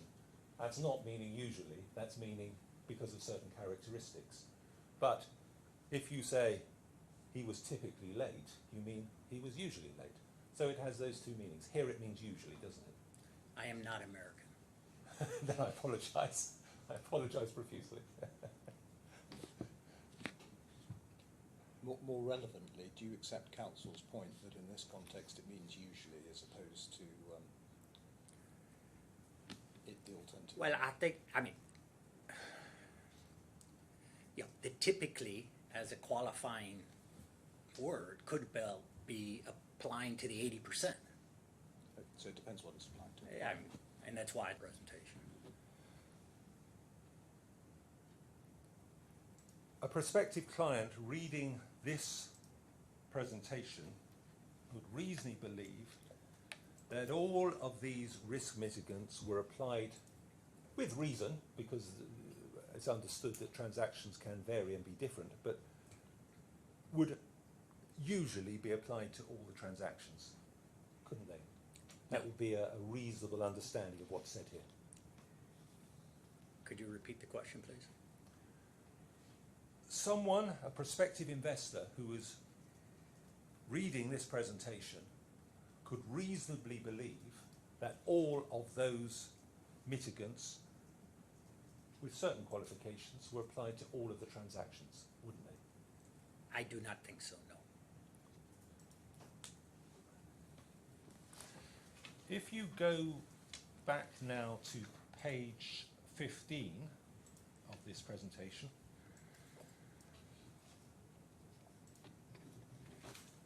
and you set out there the core beliefs of the fund, yes? Having processes that are defined, streamlined and specialised enables risk management. Management of risk specific to each underlying transaction using multi-layered credit risk mitigants. Enhanced risk mitigating techniques. Working with locally based partners enhances market intelligence. Capital protection should be at the forefront of all investments. Identifying transactions that offer the most attractive risk-adjusted exposures. And at the top of this page, the fund invests in a diverse portfolio of short-term, asset-backed and credit-insured, Sharia-compliant, structured trade finance opportunities. This isn't selling a high-risk, highly speculative investment, is it?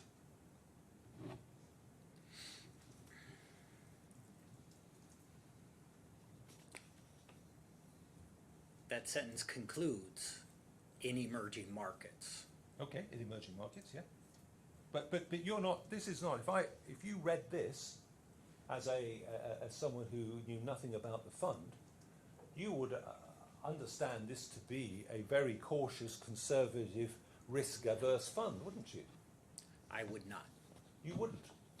What is in there that would alert you to the fact that this was a high-risk, highly speculative investment? Returns, well, emerging markets one. Returns higher than comparable money market rates. Well, money market rates is you're talking about actually the evidence that's been given, that being actually very low risk, aren't you? Money market rates for some people are considered very low risk. Yeah, by some people. that's right, isn't it? So a comparison with money market rates actually reinforces the idea that it is low risk, doesn't it? It says higher than money market rates. Well, And that higher is defined in the term sheet or fact sheet of the fund. What higher in this context just means bigger, doesn't it? Higher is defined in one of the constitutional documents. As what? LIBOR plus 5%. In this context here, all it says higher than where it says to deliver stable risk-adjusted returns higher than comparable money market rates, all it means is that if you were getting a rate of, shall we say, 3% or 4% on the money market, you might be getting 5%. That's all it means, isn't it? The return objective of the fund was net LIBOR plus 5%. But Money market, return, risk, plus 5%. and where do I get that from this particular page? It's not on that page. No. And the question I put to you was, if I were reading this, or if you were reading this, as a new prospective investor, you would not understand that this to be a high-risk, highly speculative investment, would you?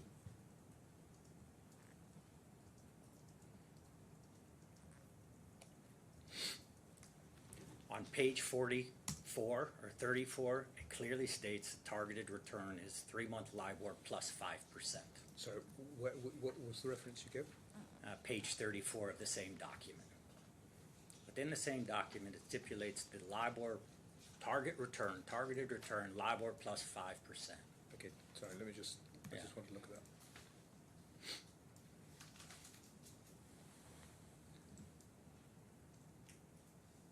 And are you saying that LIBOR plus 5% would be regarded as being highly speculative? Involving substantial risk. And that's not the only item I would point to. Okay. So you're saying that this was written by the marketing people to be informative to prospective investors, and we read the language. Forget about what's on page 34 or elsewhere. What is written on this page 15 gives no indication of any high risk, does it? I disagree. Show me where it gives an indication of it. Investing in emerging markets is highly risky. And all of this document, this page, is all about, and the subsequent page 19. I would like to add on that also. Wait for Council's question. It's all about how you manage and mitigate that risk and how you achieve effectively a conservative risk profile for the fund, isn't it? The focus on the presentation, as you mentioned, is about the risks in the investment strategy. On that same page, the fund offers monthly liquidity. This investment offering has limited liquidity. Monthly liquidity specified elsewhere, 30 days notice. There is limited liquidity, also suggestive of involvement of substantial risk. Was that the point you wanted to add? That is, yes, please. If we could go now to paragraph 5.6 of your witness statement, and you'll find that bundle B, tab 3, then page 5. Yes, I see it.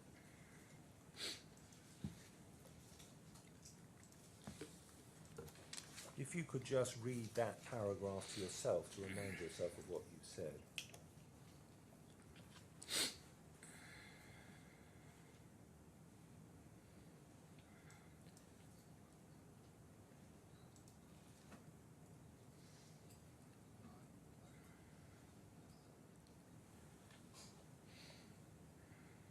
Yes. Now, this case is about what representatives of Ribble said orally to representatives of ALAWWAL, isn't it? That's one of the elements. And what Ribble communicated to ALAWWAL in documents, isn't it? That's one of the elements. One of the elements, that's right.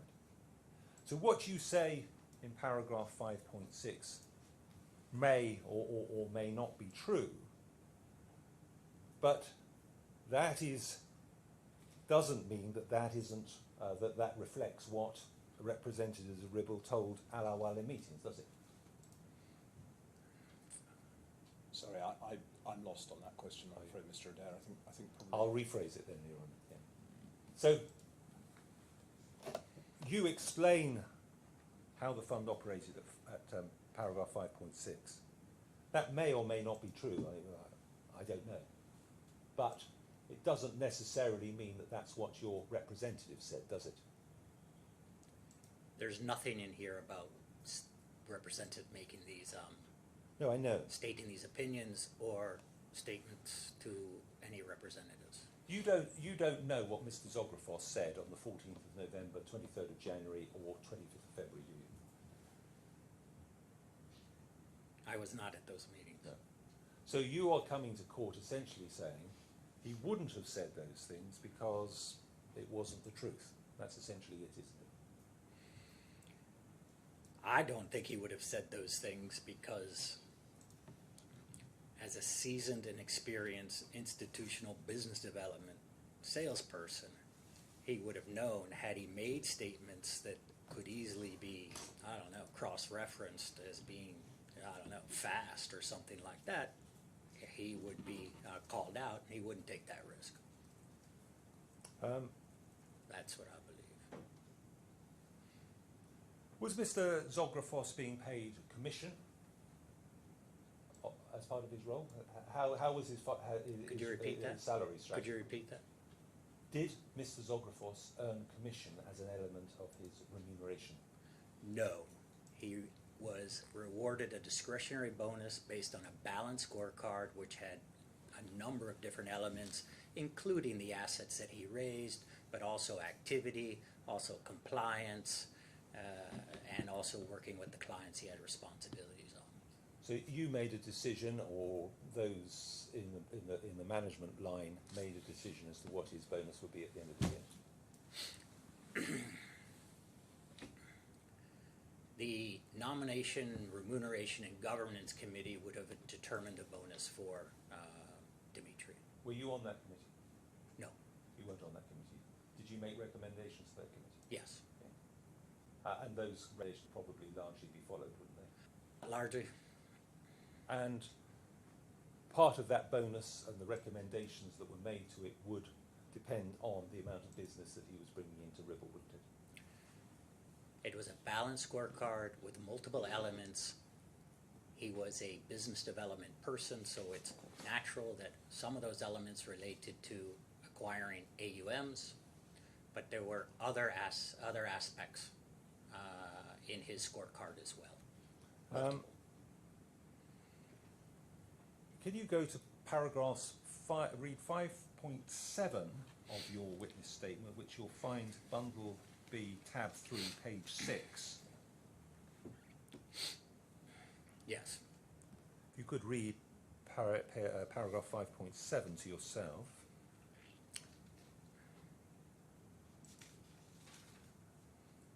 And then if you could go over the page and look at paragraph 6.1, please.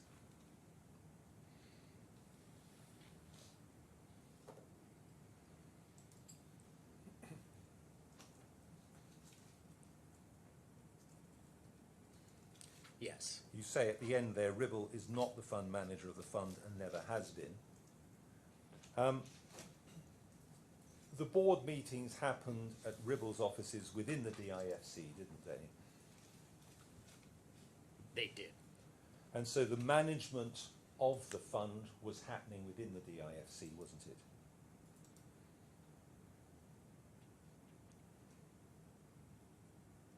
The board meetings happened in the RASMALA offices. Yeah. The management of the fund, right, included the auditor, included the administrator, and and the investment manager. And the board of the fund nominated these groups, selected them, and they would often, even though they didn't work in our offices, come to our offices for the meetings. So your case in your defence is that the fund was managed by its directors, isn't it? That is my case, yes. And you were one of those directors. I was and am. And I think it's Mr. Krishna was the other at certain times. At the time, the board has changed from time to time. Indeed. And you were both sitting in the offices of Ribble in the DIFC, weren't you? We were. It's relevant to note that Mr. Krishnan was not an executive of RIBL. No, okay. You are an executive of RIBL and you are an authorised person, aren't you, by the DFSA? Yes. And Ribble is an authorised firm. Yes. And you are here working in the DIFC as a result of a visa that relates to your employment by RIBL, Ribble. No, that's incorrect. It doesn't? What's the basis of your visa to work here? I have a golden visa. You have gold. How did you start here? Excuse me? When you first started working, did you have a golden visa then, working No. for Ribble? No. And so when you worked for Ribble to start with, your visa was related to your employment? That's correct. And when did that change and cease to be the case? 2 years ago. I'm not Right. exactly certain. 2 years ago. So I was actually directing my question to 2018, 2019. So you were still here on a visa related to your employment with Ribble? Correct. Yeah.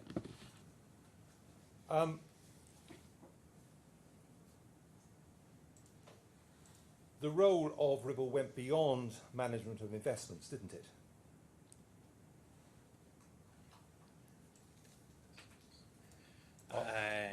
Ribble has, I think, 7 or 8 different authorizations from the DFSA. No, I'm talking about in the fund.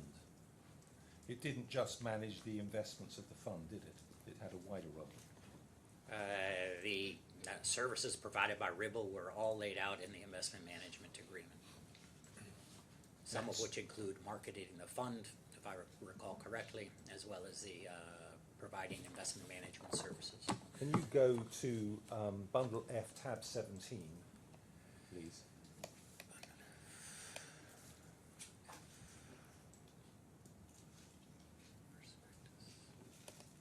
Page 28. Yeah.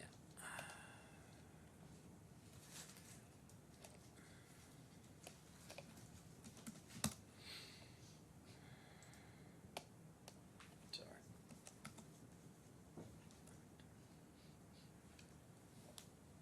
Yes.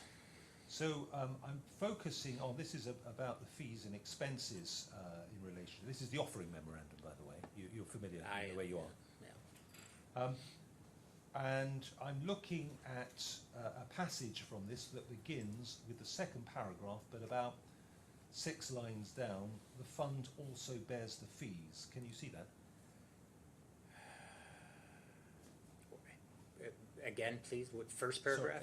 So it's the second paragraph. Second paragraph. But Yeah, the then- fund also bears the fees, costs, Yeah. expenses, yes. Could you just read that and the following paragraph to yourself, please? Bears the fees, costs, expenses, of the administration.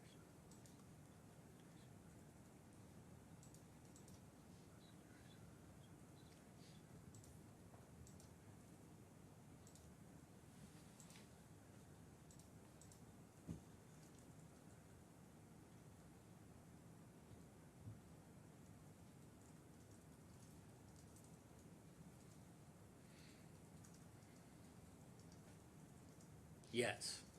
It's clear from these paragraphs that the investment manager, Ribble, would be bearing the costs of audit, administration, legal expenses,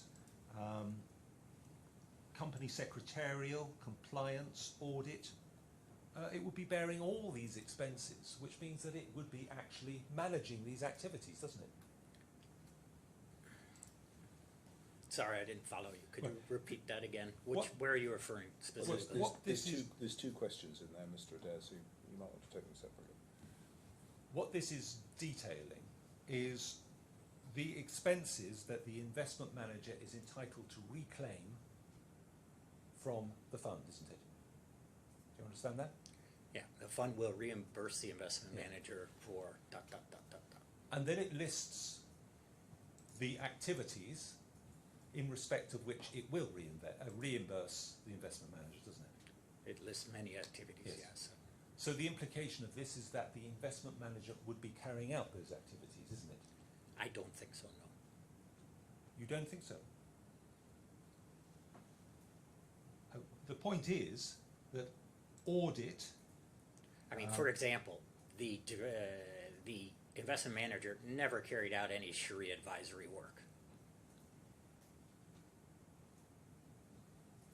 we'll see, compliance work, it carried out compliance work, didn't it? It carried out regulatory work. Not for the fund, no. It didn't carry out regulatory work, you're saying, for the fund.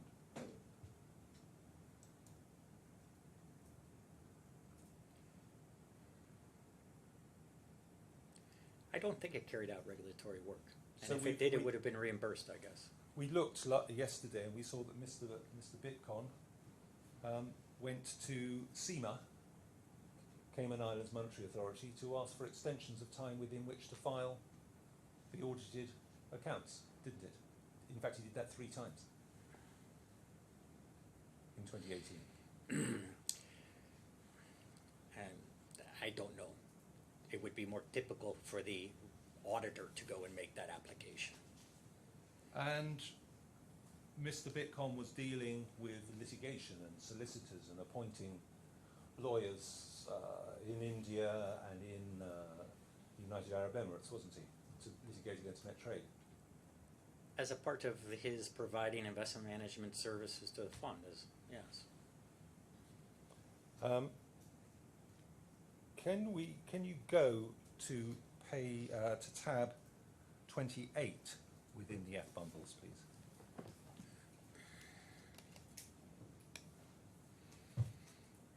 Board meeting, yes. And go to page 11.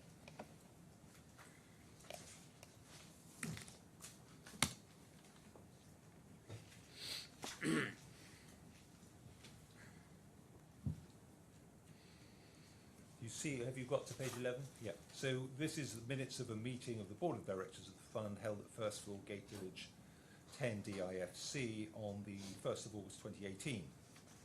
You see that? I do. If you go over the page, to page 12, we see that you're attending as the chairman and a director of the board of the fund, along with Santhana Krishnan. And then further down there, we have in attendance Doug Bitcon, representing RASMALA Investment Bank, the investment manager. Do you see that? I do. If you go to page 13, you see that 4.2.1, power of attorney to Mr. Doug Bitcon, and then 4.2.1.1, it was noted that he'd been granted a power of attorney as a representative of the fund had initiated litigation against Raman Gupta. Mr. Bitcon informed the directors that since his appointment he'd filed necessary paperwork in the relevant courts of justice in India, which have been accepted. However, there has been no requirement to date to sign any documents under the new POA. Just pausing there, the power of attorney was to enable him to sign documents if that was necessary, wasn't it?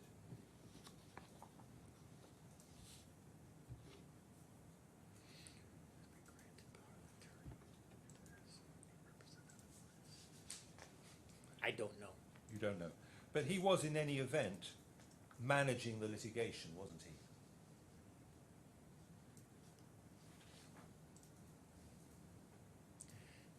And the litigation was being managed by the lawyers we had appointed to handle the litigation. Sure, but there needed to be someone within the Ribble organisation who was actually giving lawyers instructions. So he was giving them instructions, wasn't he?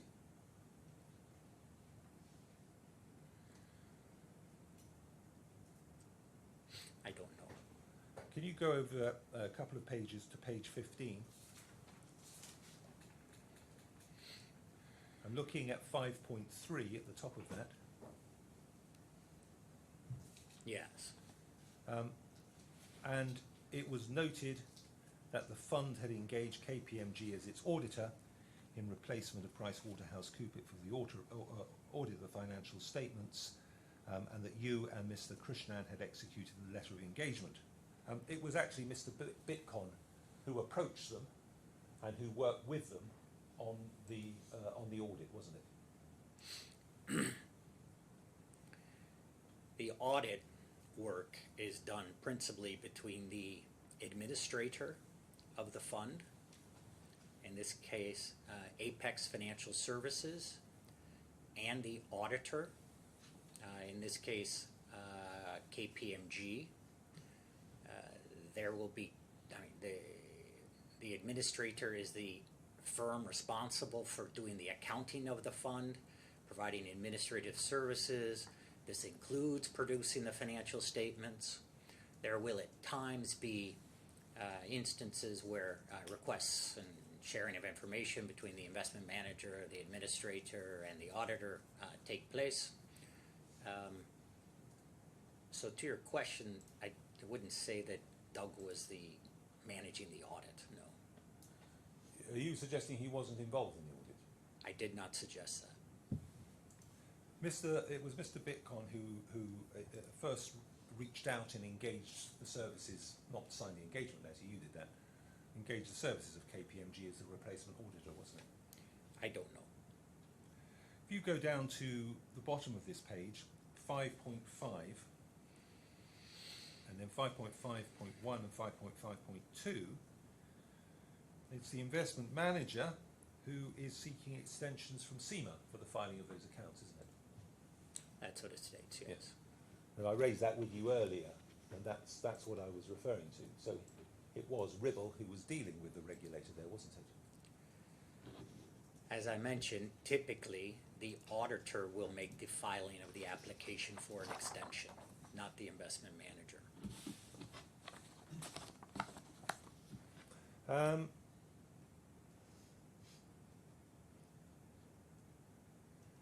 We go to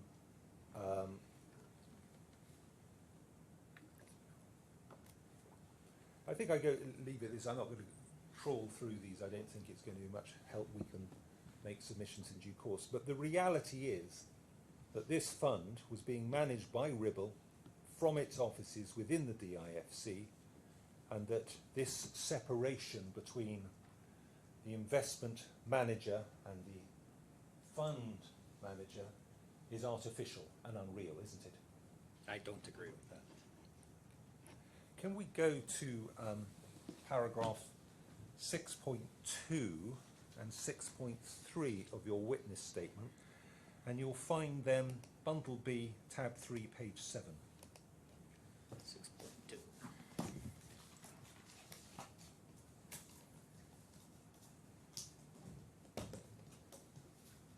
There is no fund manager for the fund. Sorry, what did you say? I said there's no fund manager for the fund. Sorry, I can't catch what you You said. said there was no fund manager for the fund. Capital F, capital M. You're referring to my previous question. Yes. There was no fund manager. Capital F, capital M, there was no fund manager for the fund. So your case is that the fund managed itself effectively, that it was managed by its board of directors. My case is that the fund is managed by the board of directors. Right. Because the importance of this issue is who bears the responsibilities, the legislative, statutory responsibilities of fund manager. So were those responsibilities borne under DIFC legislation by Ribble or not? Please repeat the question. Well, if you're saying that there was no fund manager, or are you saying that the board wasn't managing the fund, who bore the responsibilities of fund manager for the purposes of the DIFC legislation and rules?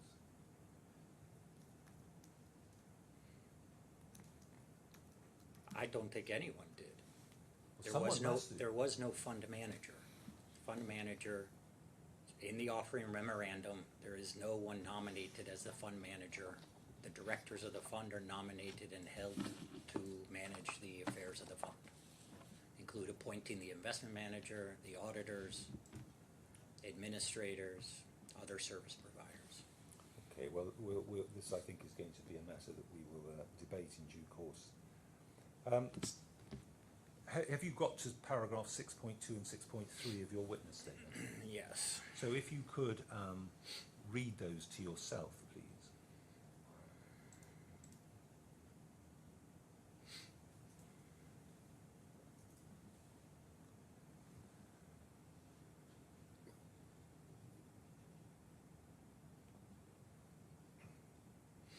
Yes.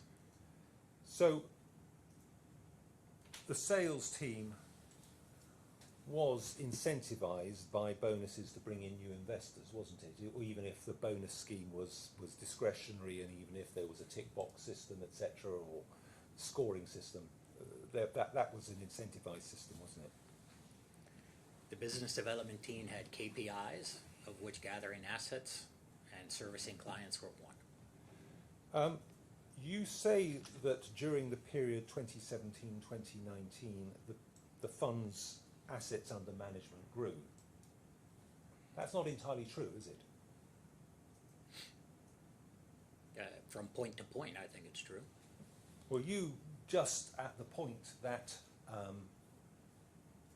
ALAWWAL were about to invest, you suddenly had a very substantial drop of 50 million in the assets under management, didn't you? The fund's an open-ended fund. We had investors redeeming and subscribing from time to time on a regular basis. Do you recall that there was a very substantial drop in the assets under management between November 2018 and February 2019? I don't recall. Let's go and remind ourselves. If you could go to Bundle F, tab 175, please.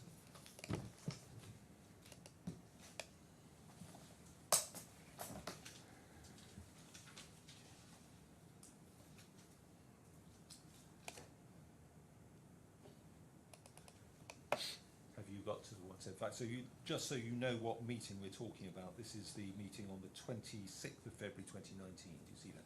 I do. If you could then go to page 9 of this tab.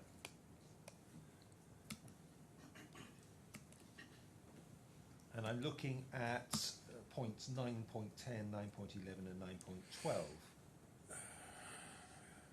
So Mr. Bitcon and Mr. Jones advised that the assets under management fund suffered the largest drop since inception, which was primarily due to a redacted investor placing the large redemptions totaling over 50 million across multiple share classes. That's right, isn't it? That's what it says, yes. You don't recall that? Yeah, the fund had regular subscriptions and redemptions. I don't specifically recall 50 million across multiple share classes, but I don't doubt the accuracy. So if we go to 9.12, the chairman, that's you, asked the investment manager, presumably Doug Bitcon, if the significant loss on management fee resulting from the redemption will be recovered. You see that? I do, yeah. So your concern, albeit you were sitting there with a fund hat on, your concern was loss of income to Ribble, wasn't it? Well, I think the concern might have been, do we have more clients who are looking to invest in the fund? Well, you were primarily concerned that Ribble was losing income on that, a loss of management fee. That was your first point that was made, wasn't it? Yes. Then Mr. Bitcon confirmed that the new subscription will not cover the reduction in management fee. Mr. Bitcon and Mr. Jones confirmed they are now finalising a new transaction and expecting a $7 million flow by the end of February 2019. Furthermore, new investors are expected in April, which will provide the fund with liquidity for the March redemptions. Do you see that? Yes, I do. So that this sudden reduction in assets under management had caused a liquidity issue for the fund, hadn't it?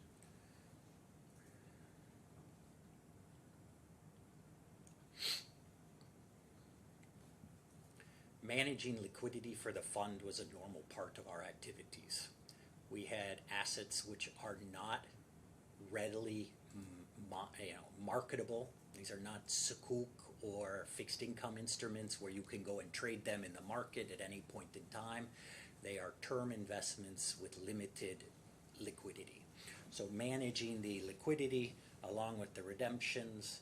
I understand that managing liquidity is a normal part of what you need to do, but that wasn't the question. The question was whether or not this redemption had caused a liquidity problem. I don't see it identified as a liquidity problem. Well, it That's says again- what they sorry, actually. Sorry, Mr. Jet. That again wasn't the question. It wasn't what the page is. The question was simply this. And maybe you don't know, you can't remember, but the question was, did this redemption cause a liquidity problem for the fund? That's the question you were asked. It caused a liquidity fund. So if you read there, Mr. Adair, I'm sorry, just on timing. We're at 2:15, so we've been going for an hour and a quarter since lunch. yes. How much longer do you think you've got with this witness?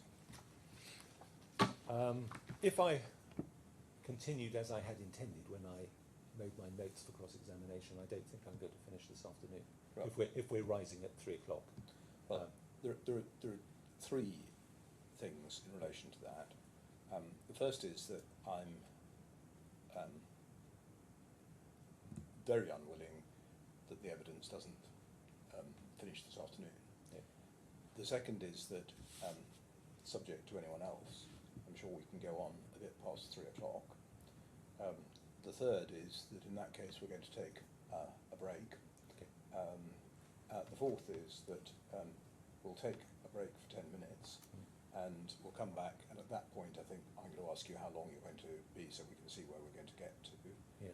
And the fifth is that I do want 10 minutes at the end of all of this to talk about matters that I want for both of you. So perhaps you can have a think about those matters. In the meantime, we'll take a break now for 10 minutes. Mr. Swab, we're going to break again. You know what the rules are. We're going to come back in 10 minutes' time, which is at 25 past. So I'm now giving the hour on 2. Thank you.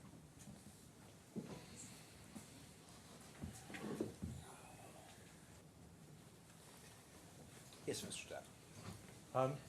Does your Honour want to speak about timings? And No, well, let's deal with the witness and then, well, sorry, just in terms of how long you're going to be. Looking at it, if I take this more briefly than I had intended, a little bit of pruning, and we have a fair wind, I think I can finish in an hour. Right. So that would take us at 3:30. Okay, well, I think we certainly need to finish by then, so let's Press on. Let's press on.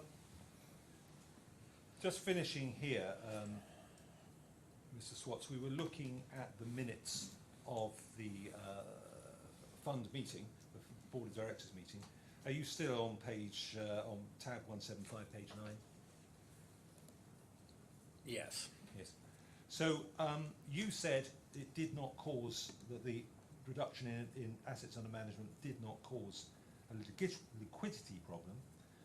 Mr. Bitcon and Mr. Jones have confirmed and said that new investors are expected in April 2019 and 7 million inflow in February 2019, which will provide the fund with liquidity for March redemptions. The implication of that is without that money, there was not the liquidity necessary for March redemptions, isn't it? No, I don't think there was a liquidity problem. Okay, let's move on.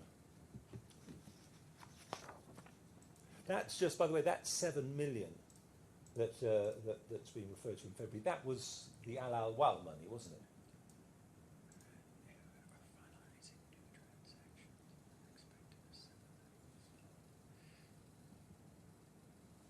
Can you repeat the question? I don't think so, no. The 7 million that is referred to at the end of February is the money that you were expecting from an ALAWWAL investment, isn't it? I don't think so, no. I think it related to a maturity of a financing, an expected 7 million flow. It doesn't say subscription or redemption. And new investors are expected in April 2019, so that must have been the ALAWWAL money. We had many investors subscribing into the funds, redeeming from the funds. It's an open-ended fund. I can't say that the new investor expected in April 29 was any particular individual or person. You haven't called Mr. Zografos to give evidence at this trial, have you? I don't know. You don't know? I said I don't know. You say, I mean, you refer to it, I think, at paragraph 6.3 and 7.1. 7.1, I think it must be, of your witness statement. You say Demetrius was an investor relations professional dealing with institute clients, such as and you say as he left Ribble and, as far as I'm aware, has since left Dubai. Which point is that, please? If you go to 7.1 of your witness statement, that is at Page 7. bundle B, tab 3, beginning at page 7.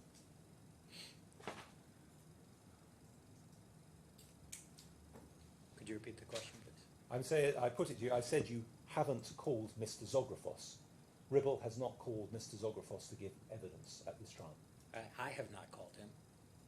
I mean, Simmons and Simmons might have. I don't know. So, well, a decision must have been taken. I don't want to know about any of the discussions, but Ribble, of which you are still involved in the management, aren't you, must have made a decision that they were not going to call Mr. Zographos, yes? I'm not aware of that decision. You're not aware of that decision. Yeah? So it may be a confusion as to whether he understands what call means. There's obviously a legal meaning. Oh, I see. When I say call, I mean have him here as a witness. I mean, I didn't call him on the phone. No, I'm not talking about calling. I And I'm not apologise. aware that he was summoned. No. But had a decision been taken by Ribble that you will not ask him to appear as a witness in these proceedings? I'm not aware of that decision. You were not party to that decision? I was not part of that. Or any discussions within Ribble, I don't want to know what your lawyers may have said, in relation to... No? No. You say he's left Dubai. He's still in the United Arab Emirates, isn't he? I don't know where he is. But Mr. Lomonaco, who attended the meeting on the 23rd of January, he's still employed by Ribble, isn't he? He is. And he's still here in Dubai? He is, yeah. But he's not coming as a witness to this trial? That's correct.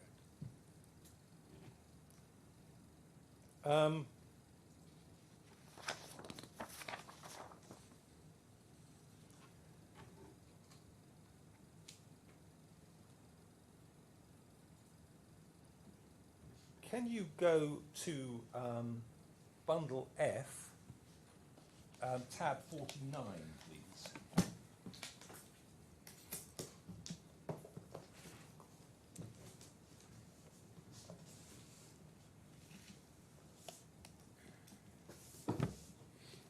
Yes. You're beating me, Mr. Swats. So here we have Ribble's terms of business, yes? Correct. And I'm looking at clause 3A on the bottom left-hand corner. Can you see that? Yes. And I'm actually looking in particular at about 6 or 7 lines down. It says, these were your terms of business and the agreement you concluded with ALAWWAL. We will not consider suitability for any advised investment other than in accordance with the responses provided by you on the client application form. You may instruct us to purchase or sell a particular investment on this basis. You see that? Could you just repeat it again? I got lost in the paragraph. Would you want to read it yourself? We will not consider suitability? That Read- sentence? Just read that down to the bottom.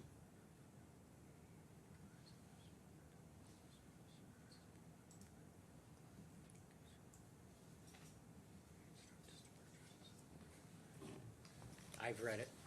Great. And this is what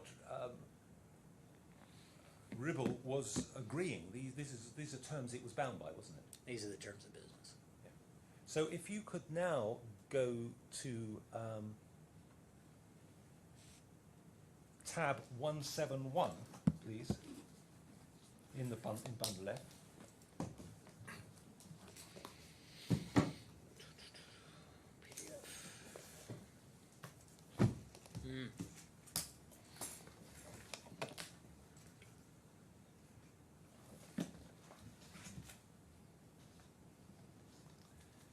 So do you recognise this as an opening agreement, an application form that was referred to in your terms of business? Yes. Yes. If you could go to page 6 of this. So this is, so you can see on the front, first page, this is ALAWWAL Capital's application form to open an account and effectively become a client of Ribble. Yes? Yes. Go to page 6, please. Page 6. Yes. So you can see the heading there, suitability. Can you see that? I do. And it says, before we can advise you on financial products, recommend a transaction to you, or execute a transaction for you on a discretionary basis, we must be satisfied that such advice, recommendations, or transactions is suitable for you, having regard to your investment objectives and risk tolerance. Then it says at 1.1, what are your investment objectives? And ALAWWAL has said moderate growth. And then it says, what level of risk are you prepared to accept in achieving your investment objectives? And it has ticked medium risk and low risk. Do you see that? I do. So that is the application form, and under clause 3A of your terms of business, you have agreed that you will assess suitability by reference to that, haven't you? This is the account opening form for what could be a very broad set of offerings and management for the client. Right? The statement before, correct? Yes, but this is a broad account opening form, not specific to any investment product itself. Well, it's not specific to any investment product. It's telling you just what its risk tolerance and what its investment objectives were, isn't it? They've ticked these boxes, yes. And so the next job in the compliance procedure and the suitability assessment was to ensure that any investment fitted those criteria, wasn't it?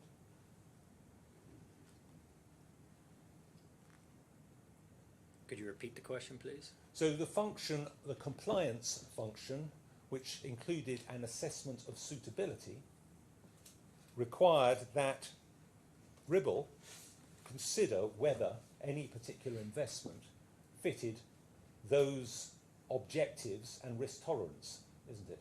I don't know. You don't know. I'm not sure. Can you go now to tab 172 of Bundle F, so the next tab. Do you remember who Charu Vyas was? I do. She was your compliance officer, wasn't she? She was, yes. She has written here an email on February the 19th, which was the day after receipt of that application form we just looked at. And she has asked him a number of questions. Now, what I'm going to focus on is paragraph 5 of her email, when she says the investment objective of the entity is growth and risk tolerance is low to medium. Bearing this in mind, please comment on suitability. And Mr. Zografos has said risk tolerance high, and that the client understands the risks involved. Do you see that? I do. I mean, I should just say he's responded at the top of the page, but by filling in red opposite her questions, yes. Mm-hmm. He had no basis whatsoever to say that that ALAWWAL's risk tolerance was high, did he?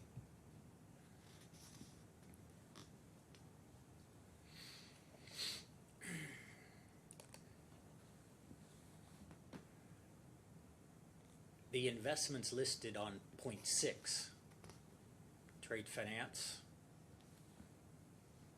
real estate for prop book, and freehold for distribution.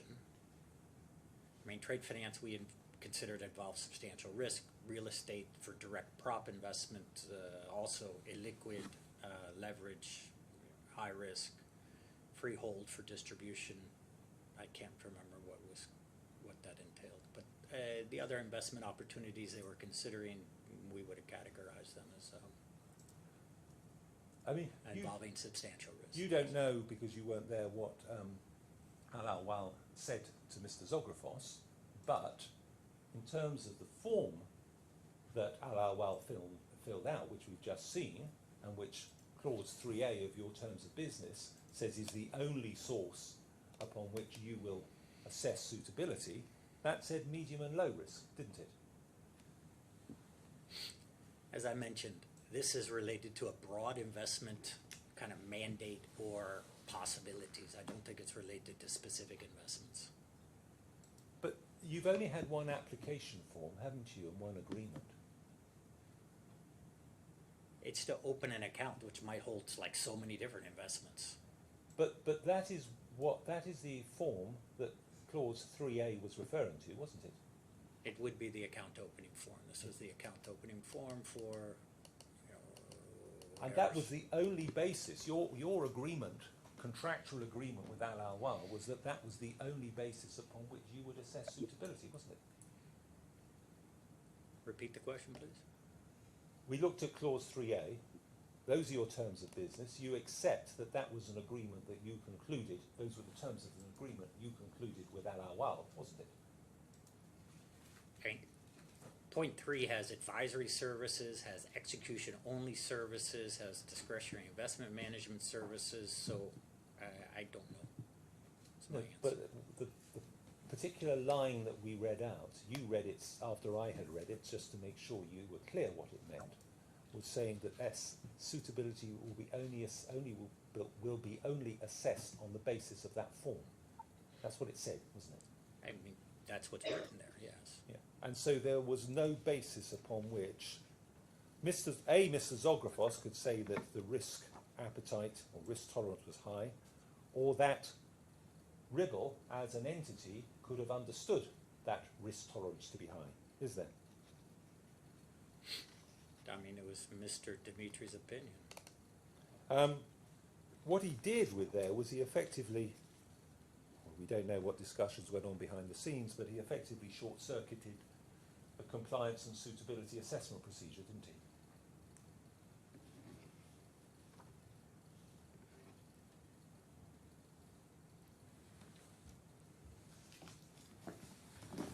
I don't think so, no.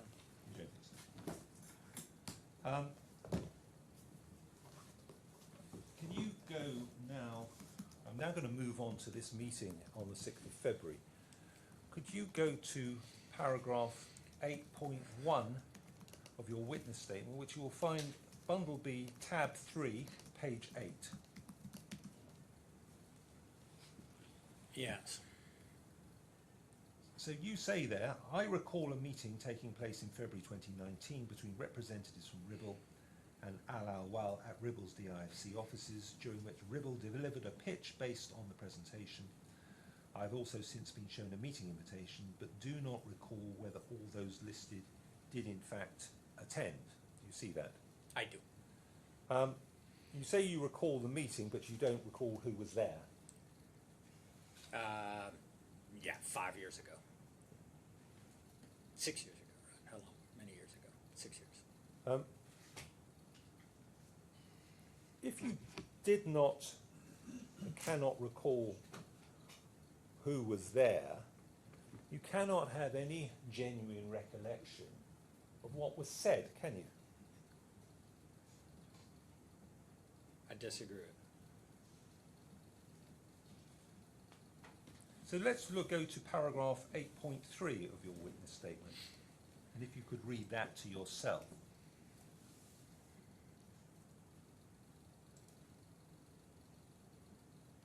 And then 8.4 as well.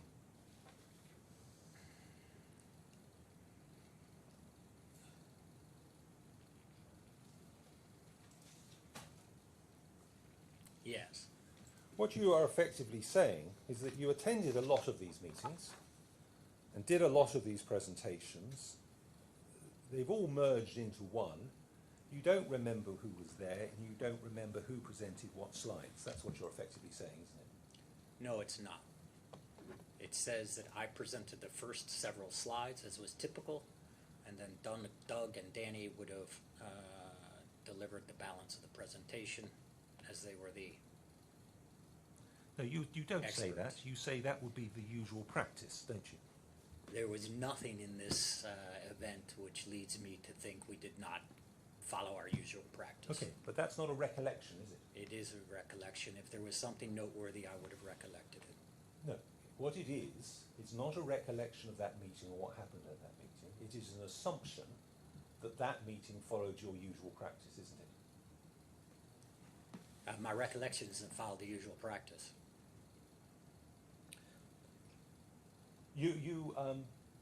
It's, let's take out stages. That is not a recollection, is it? If you are saying, I assume we follow the usual practice. I'm not sure I'm going to get a lot out of this. I recollect it was the usual process.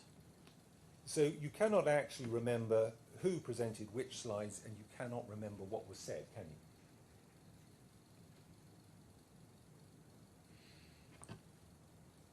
I would have presented the first several slides, the introduction on RASMALA, and then Danny or Doug would have presented the balance of the presentation.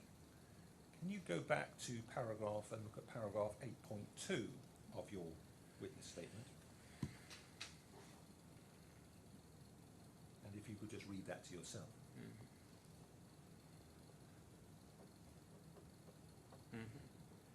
If you are making assumptions and assuming that and necessarily just assuming that the meeting followed its usual practice because you don't recall otherwise, you cannot have a recollection of whether discussion strayed beyond the content of the presentation, can you? I have no recollection of the presentation stream beyond the contents. And you couldn't have a recollection of whether the meeting was without issues, could you? I have no recollection of any of the issues in the meeting, and a meeting with issues would be remarkable, and I would have recollections. Likewise, there'd be follow-ups and notes and chasers, otherwise items which I would remember and which would have been carried out probably by Dimitri or somebody else. And you do not recollect that Mr. Malaika and Mr. Awan were seasoned and experienced investment professionals, do you?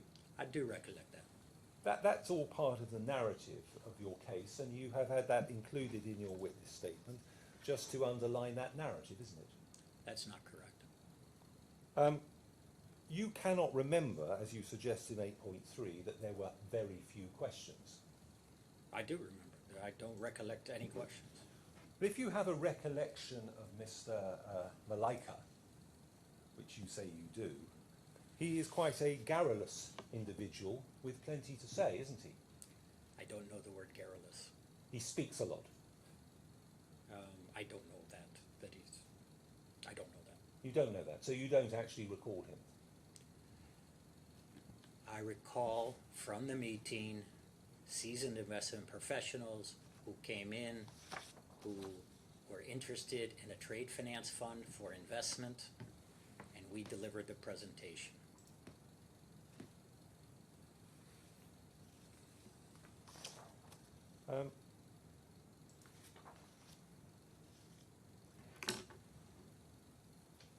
Your case is that this fund is high risk, highly speculative investment, isn't it?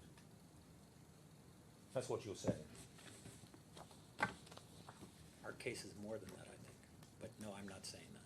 You're not saying that. I'm not saying that. Can you go to bundle F, tab 118, please?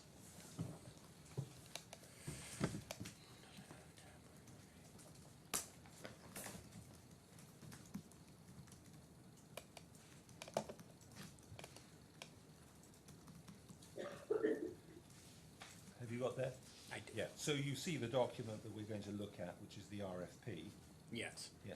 If you could then go to page 7 of the bundle, please.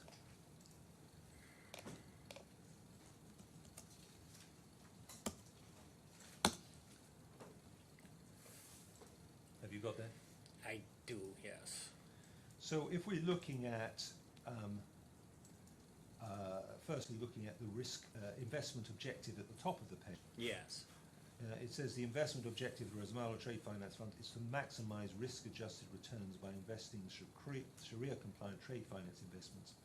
They are expected to generate low volatility returns in excess of other investments of similar duration. Do you see that? That's what's written, yes, I see. So it's stressing the low volatility of these investments, yes?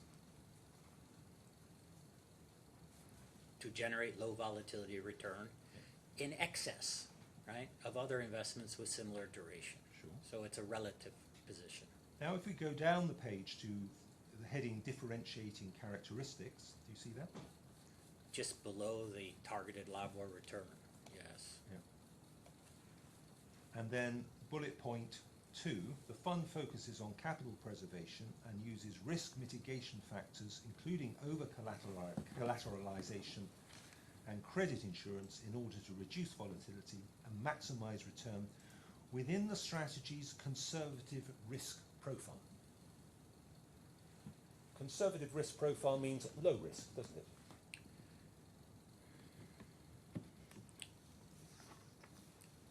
Conservative risk profile is referencing strategies, not the fund.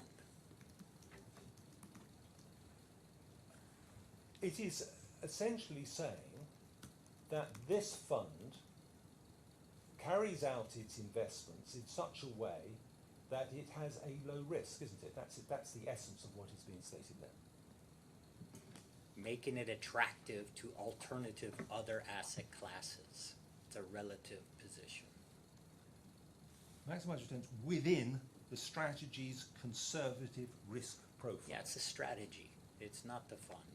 Making the strategy an attractive alternative to other So how does asset the strategy differ from the fund? Well, the strategy is trade finance, which is a very big and broad strategy. The fund focuses on a particular niche. It focuses in emerging markets. It focuses on private market lending. It's got limited liquidity. It's got a return target of LIBOR +5. And so while the fund focuses on capital preservation, and it does use risk mitigating factors, the return objectives and specific of the funds involve substantial risk. You told me just now that Yeah. you weren't saying it was high risk, and you've used the phrase substantial risk.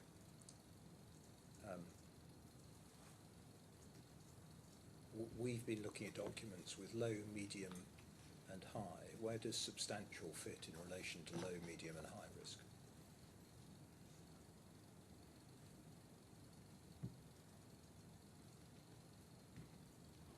I would say it approximates with the high risk. So it's high But not, risk. yeah, It's high risk. that's where I'd say it approximates. Okay. But substantial risks. Forgive me. I mean, I'm just looking at these documents. We've heard some evidence that low risk would be money market rates. You've pointed to the fund having LIBOR +5. I think 2019 LIBOR would have been 2.5%, something like that. So you'd been looking at something like a 7% return. I can certainly, and I'm sure you can, think of many things which would be described as higher risk than a fund investing in trade finance, which was targeting a LIBOR +5% return. I mean, derivatives, possibly investing in main board Wall Street equities, all sorts of other things. And so I'm just trying to understand what you mean by high risk, assuming you agree, and you may not, that there are many things in this world that are higher risk than that. Typically, you would expect, developed market equities to generate a return of, let's say, 4% or thereabouts, 5% maybe, thereabouts above the risk-free interest rate. Money market rates approximate the risk-free interest rate, so 5% above approximates the same sort of risk that you would get from equities. In developed markets. In developed markets, yes. Right. That's correct. And you describe equities in developed markets to be high risk when you've got a low, medium, and a high categorization. Would you? I mean, I would say it's the highest risk, but I'd say it's high risk, yeah. I'm going to leave that now, and I want to go to paragraph 8.6 of your, excuse me, of your witness statement, and which you'll find Bundle B, tab 3, page 10. Which point, please? 8.6, at the top of page 10. Yes. If you'd like to just read that to yourself.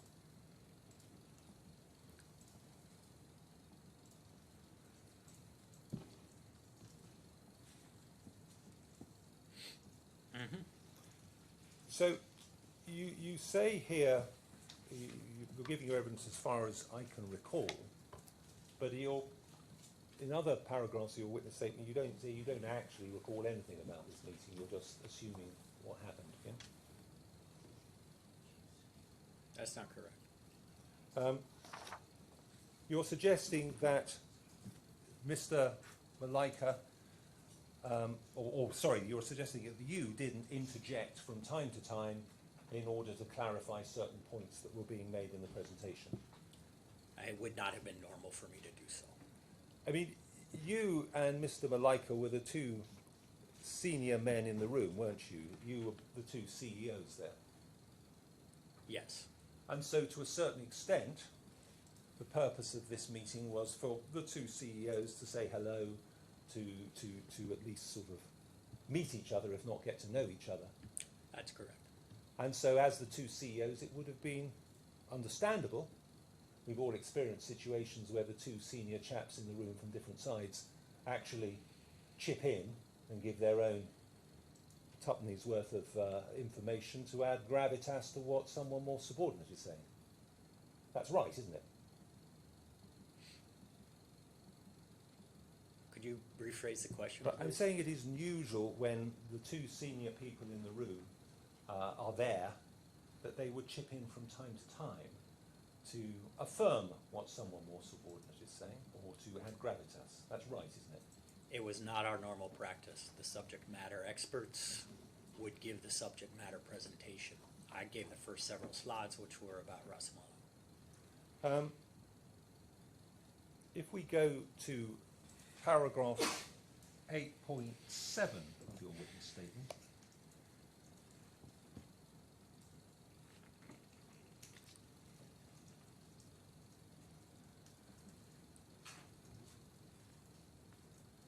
Yes. this is dealing with what was said at the meeting. At the commencement of that meeting, Mr. Malaika explained ALAWWAL's investment objectives, didn't he? I understood their investment objectives was to invest in a trade finance fund. He also made specific inquiries about any defaults or legal issues that could affect the performance of the fund, didn't he? I do not recall that. And this, in fact, was one of his primary concerns, wasn't it? I can't speak to his concerns. And throughout the presentation that you gave and throughout the meeting, Mr. Malaika was engaged and was asking questions about the fund, wasn't he? I do not recall a lot of questions or any questions. I remember them being engaged, i.e. paying attention, but I don't remember a meeting with lots of questions, no. Right. Now, paragraph 8.8, you set out a series of representations that are alleged to have been made either by you or other people at the meeting. Can you go first to paragraph 8.8A, sorry.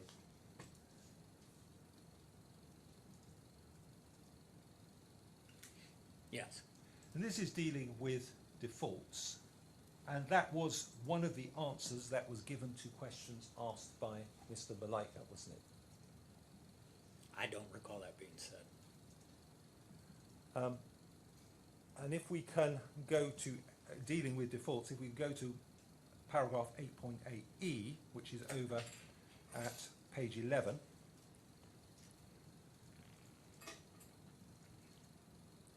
you see that there are only a few scattered cases of defaults involving small counterparties. These cases were all settled satisfactorily due to the robust multi-layered security mechanism put in place by the fund.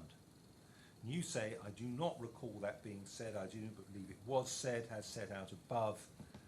I do not recall defaults or deals go bad being discussed. There had been sporadic defaults in the fund which were set out in the fund's financial statements. You knew that what was stated in the 2017 financial statements did not adequately describe the financial circumstances of the fund at that time, in February 2019, did it? Those were the latest financial statements. But you knew that you were sitting on about $35 million worth of defaults, weren't you?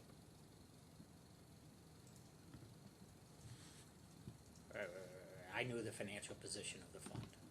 And when Mr. Malaika asked about defaults, you should have told him about those 35 million defaults that had occurred. I don't recall him asking about defaults. And it would not have been standard practice, and there's nothing in the presentation which covers that. So say it wouldn't be standard practice, what, it wouldn't be just a risky question? No, we gave a sales pitch based on the presentation, and we delivered the presentation. I do not recall specific questions. I don't recall the question you're referring to. So you're saying, I mean, as you sat there, you would have known that ALAWWAL did not know the extent of the defaults in the fund. You would have known that, wouldn't you? ALAWWAL was provided with the financial statements over like a month before the meeting. The emails were logged in our CRM system, and I had reasonable reason to know that they had been notified. I would have reviewed the emails. They would have come up in the business development meetings, and my sense is they had a very clear understanding of the financial situation of the fund. As at the 31st of December 2017, and with somewhat questionable notes relating to the position of filing, yes? The financial statements were signed off in September, so any of those subsequent events were included, and so that was the latest financial statement for the fund. But 21st, it was 27th of September, Okay. and the notes did not include about 16 million of defaults by filing, did it? That had occurred by the 27th of September. I believe the financial statements were prepared accurately by the administrator, audited by KPMG, and I believe that the financial statements were an accurate representation of the funds at that point in time. Can you go to paragraph 8.8H on page 12 of your witness statement?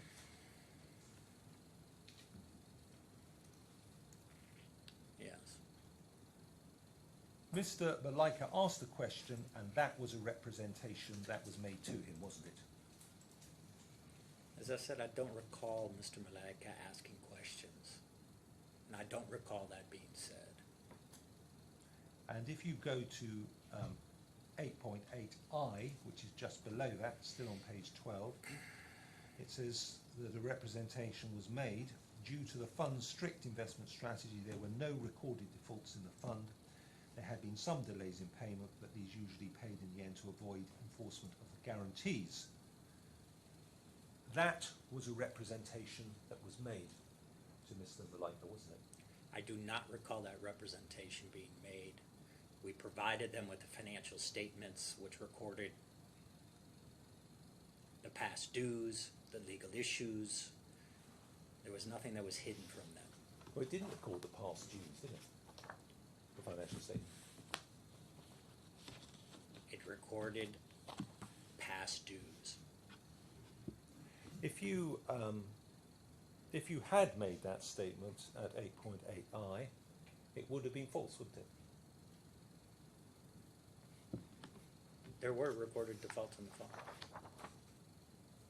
Yes, but they hadn't all been satisfactorily settled in the end, because you had £35 million of defaults at the time, didn't you? I don't recall that being said. Can I just just go back to page 11, a little e.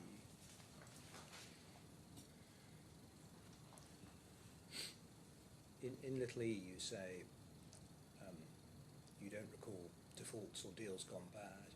You say there had been sporadic defaults in the fund, which were set out in the fund's financial statements. Do I take it from that you viewed a statement that there are sporadic defaults in the fund as being a fair description of the default position of the fund as at February of 2019?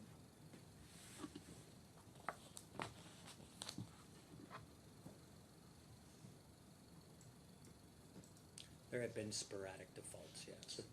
As far as you're concerned, that would have been a fair statement of the position of the fund as at February of 2019. There have been sporadic defaults. Yes. Going back to page 10, 8.8b, the fund's investments were well diversified in terms of geography, sector of the economy and counterparties. That representation was definitely made to Mr. Malaika, wasn't it? I don't recall that. That largely reflects what's said in the presentation and in the RFP, doesn't it? In the presentation and in the RFP, there's never that term well. So the fund was diversified amongst geography, sector, economy, counterparts, and it was laid out in the presentation and in the PowerPoint, the diversification of the fund. So your issue is with the word well, is it? I don't think it was said. Going over the page to page 11, paragraph C, all of the risk mitigation measures explained in the documents that had been provided to ALAWWAL were implemented for each transaction, and the fund's risk was adequately covered at all stages of the transaction. That representation was made by you or someone else at the meeting to Mr. Malaika, wasn't it? I don't recall that. Going on to D, in respect of every transaction, a 20% cash margin was obtained up front. That representation was made, wasn't it? I don't recall that, and I don't believe it was said. And that reflects what is said in the presentation and in the RFP, isn't it? I don't believe so. And looking at the bottom of the page, F, borrowers were obliged to provide a 20% cash margin, thereby limiting the fund's exposure to 80% of the value of the deal. This was to cover adverse price movements in underlying transactions. It was extremely unlikely that there would be a 20% adverse movement in price, but if that did occur, the multi-layered security mechanism, including insurance and guarantees, would ensure that no loss or that there was no loss or that any loss was minimal. That was a representation that was made, wasn't it? I don't believe so, and I don't recall it, and I don't believe so. And G, no deal would be undertaken by the fund without solid guarantees covering 100% of the value of the deal, regardless of geographical location, nationality, or the nature of the underlying assets. That was a representation that was made to Mr. Malaika, wasn't it? I do not recall that being said, and I do not believe it was said.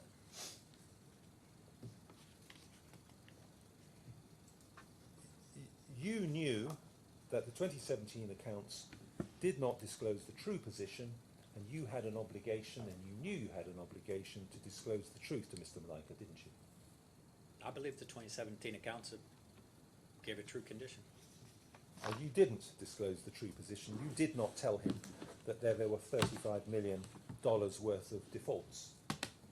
We provided him with the financial statements, which were the latest financial statements, which laid out the financial position of the fund.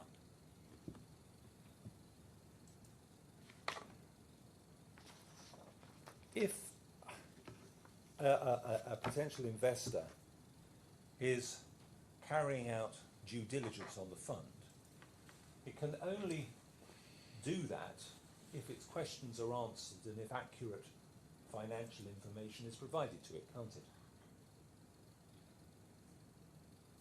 Excuse me, one more time? Right. If an investor is attempting to carry out due diligence, it is dependent upon its questions being answered honestly, isn't it?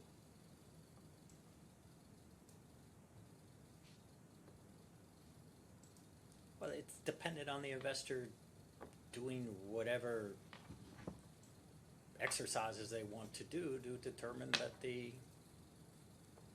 investment meets their requirements. And if they ask questions, then you have an obligation to tell them the truth. If they say, do you have any defaults, you had an obligation on the 6th of February to say $35 million worth, didn't you? I don't recall them asking about defaults. Do you accept that you would have had an obligation if they had?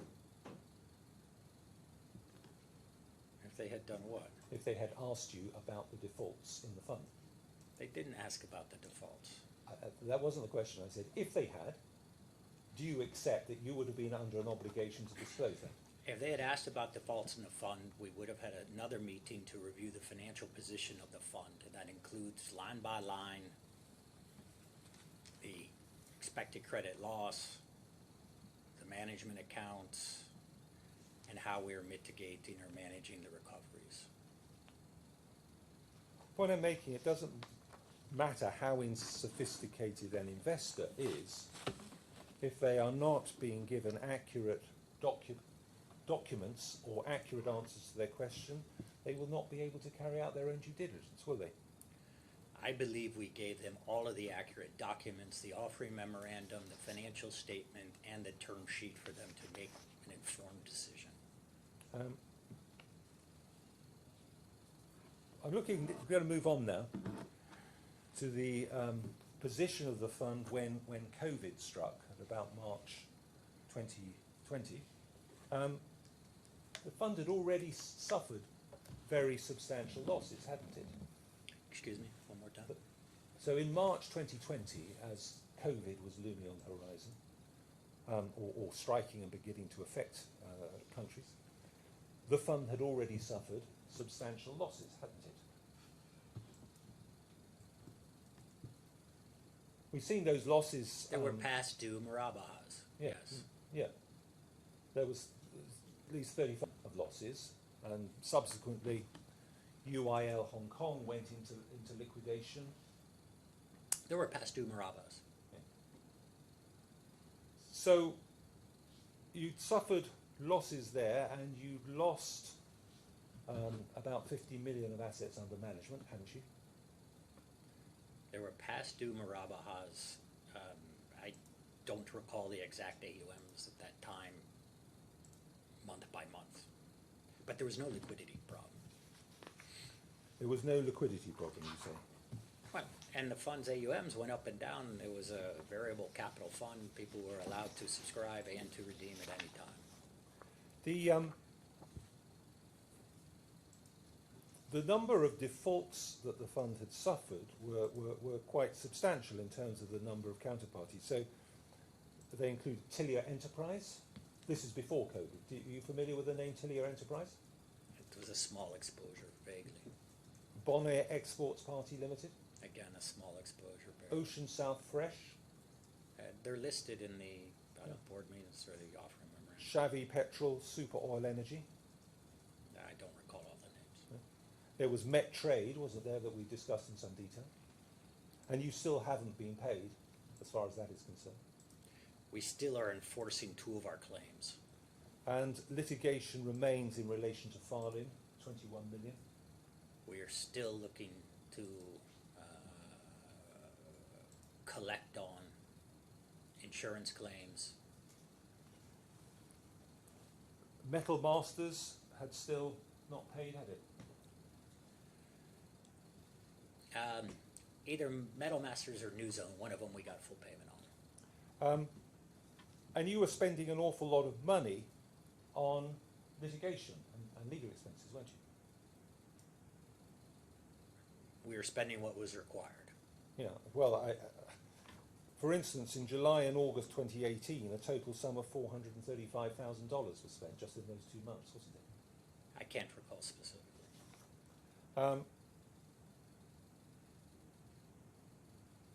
Now, you also had investments in Tricon Forfeiting Fund Limited, didn't you? At some point in the time early in the investment program.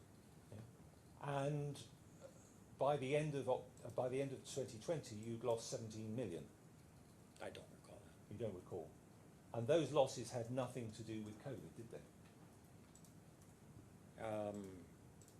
The losses in Tricon would have been before COVID.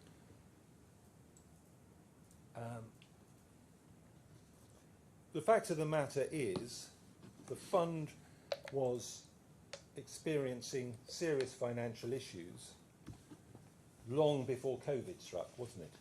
I don't agree with that. And this reference to it all being due to COVID was just a convenient cloak, wasn't it? I don't agree with that.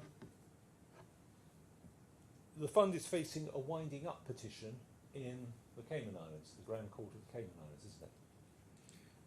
Yes. And I don't know if they call it a winding up position. There's a particular legal name for it. it's winding up on the just and equitable ground. Yeah, something like this. That's right.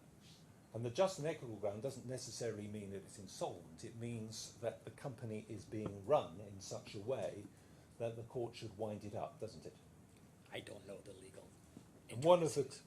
the concerns or the complaints that the petitioner has voiced is a lack of transparency in regard to the financial dealings of the funds.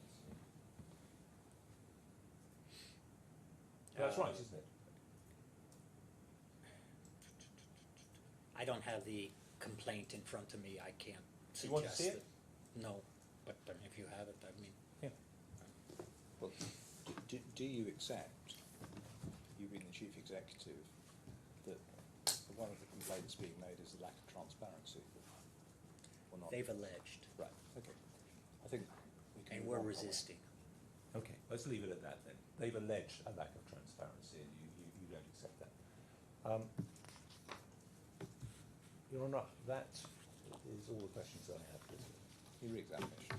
No, I've only got one matter I want to ask you about, please, and that's in relation to the fact that this is a Sharia fund, or the fund is a Sharia fund.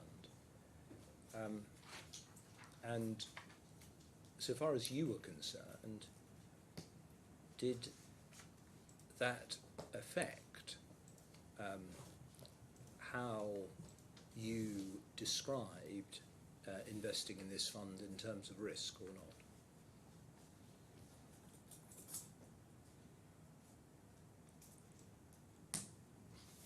Might have. In the risk section of the offering memorandum, we would have typically, and I don't have it right here, but like, there's always like, the fund might not, Sharia compliant is in the eye of the person who determines it. And so this fund might not be Sharia compliant to you. I mean, the reason I'm asking is obviously that Sharia's got certain principles. Now, I understand that there's a Sharia advisor, and there's also statements that a person seeking to invest in the fund has to decide for themselves whether they're going to adopt.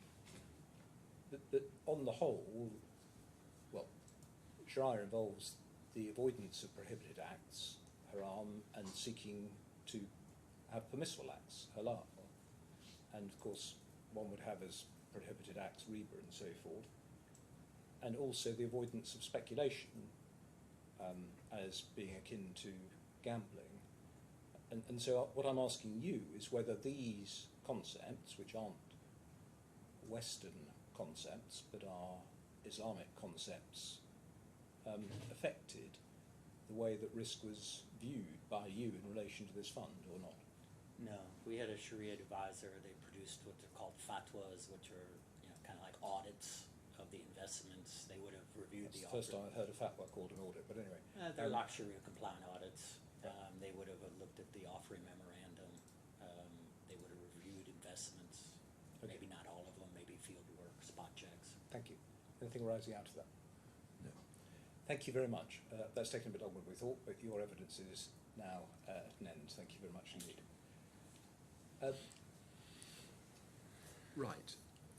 Can I just identify a few matters that I would like some assistance with, please? Sorry, let me just get my notes. The first thing is just in terms of, sorry, do please leave the witness box, and indeed, the colleague can go wherever is more comfortable.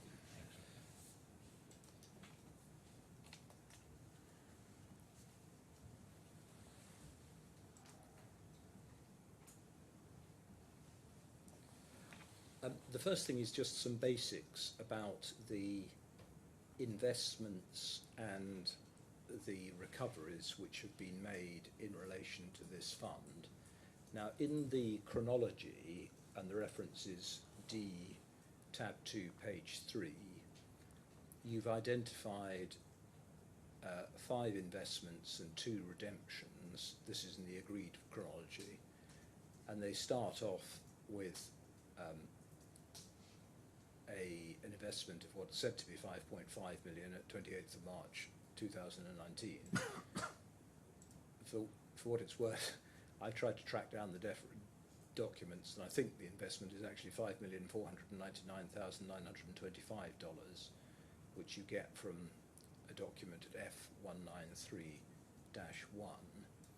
And what that shows, that document, is 54,622.217191 shares being purchased at a unit price of $100.69 and then some more. Now,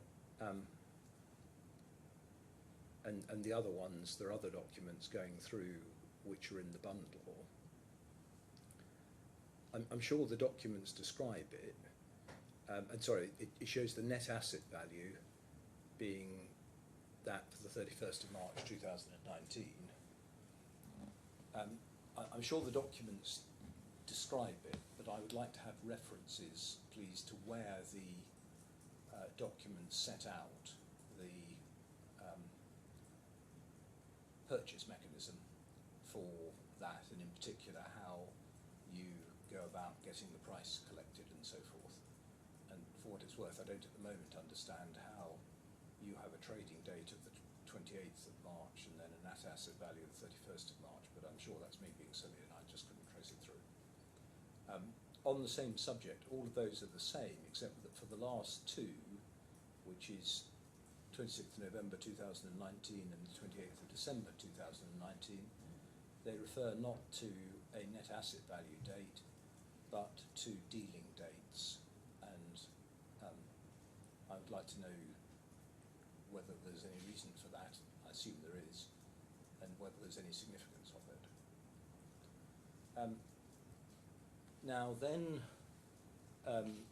there's a reference in the chronology to the redemption of 3,769.66 shares on the 22nd of September and the 6th of November 2019. I can't find any documents regarding that. That may well be my fault, but I'd like to know if there are documents, and if not, what the details were. Then there's a agreed credit in relation to sums which were redeemed, and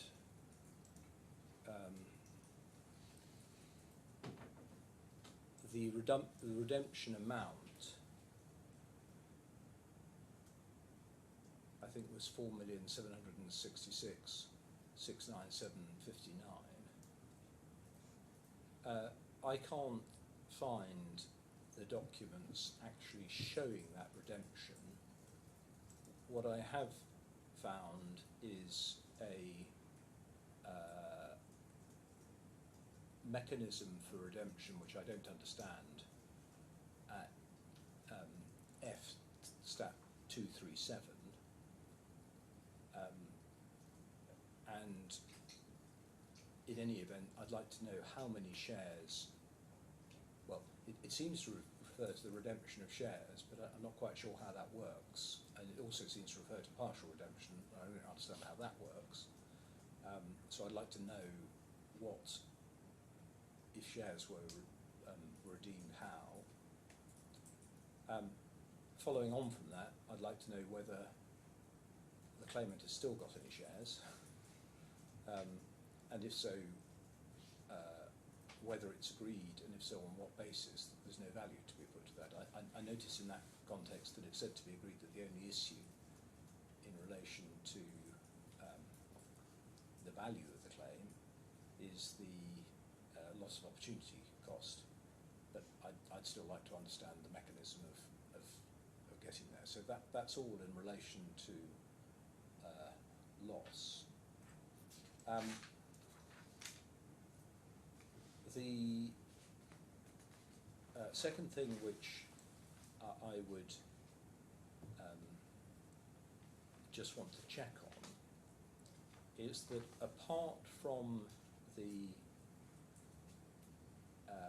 accounts, and we've looked with some detail at the accounts for December 2017, and I've found the accounts for 2018, 2019, 2020 and 2021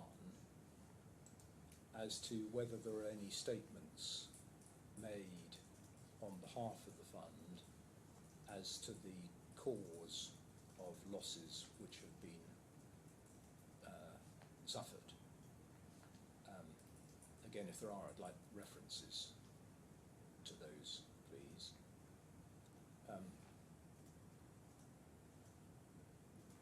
I don't want sort of a lot on this, but I've looked at the 20 and 21 accounts, and I confess I don't fully understand what's said about the losses in those accounts. That may be setting a hair running, but the question I've really got is that the losses suffered on the fund and the losses reported don't seem to me necessarily to be the same, but I may just be misunderstanding what's said in relation to those documents. And while we're on it, this is really just for my curiosity. It appears that dividends continued to be paid even in years when there were substantial losses being reported. And I don't quite understand the basis upon which dividends could be being paid at that stage, but I wouldn't mind knowing just in broad terms how it is that dividends could be being paid out when there are substantial losses going forward. So that's all in relation to loss. In relation to other matters and miscellaneous points, on the question of risk,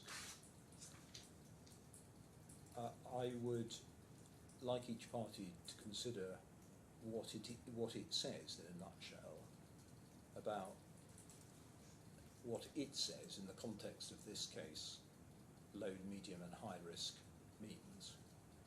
It seems to me that those terms have got to be looked at in the context in which they arise, and you'll be aware that there's been some evidence about that. And I raised the question, and it may be there's nothing to it, as to whether or not the context of Sharia investments have any relevance to that or not.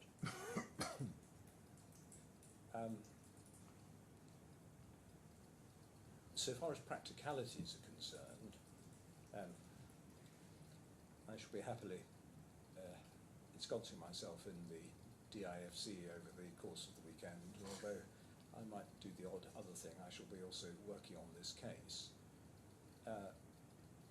If there are any new authorities, I would be grateful if they could be provided by email, and the registrar will give you my DIFC email, which they can be sent to, as well as, of course, as the register. Sorry?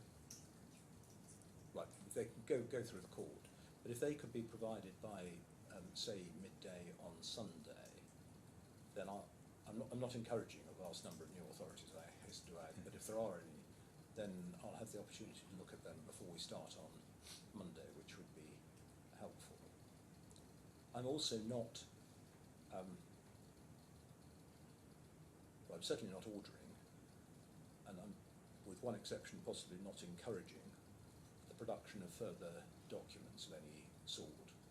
But if either of you do have a speaking note of any sort, if you were able to get it to me even by, say, 8 o'clock on Monday morning, I'd have the opportunity to have a look at it before we go ahead. Now, that's not a sort of sotto voce request for such a document. It's simply saying that if you're going to do it, it would be helpful that I can have a bit of time to have a look at it before we start.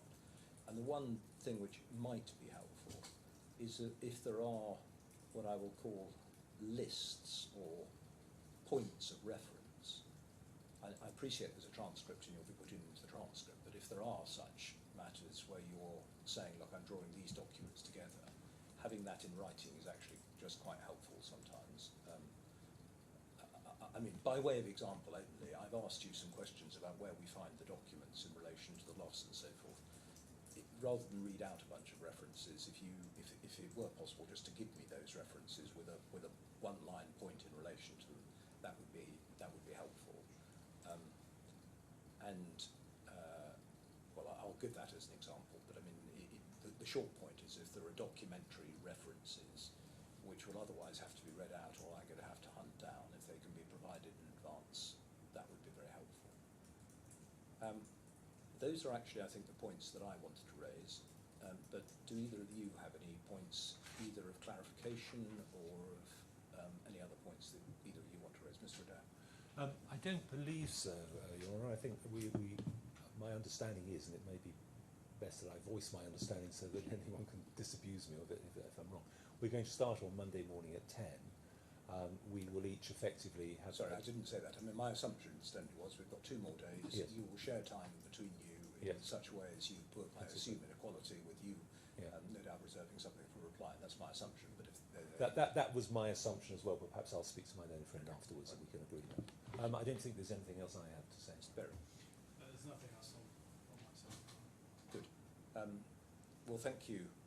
We didn't quite manage to finish by 3 o'clock, but we haven't overstayed our welcome by too much. And I'm grateful to both of you for having put up with my interjections and moved along when I asked you to move along. So I shall look forward to seeing both of you on Monday morning together with your respective teams. Very good. 10 o'clock on Monday morning.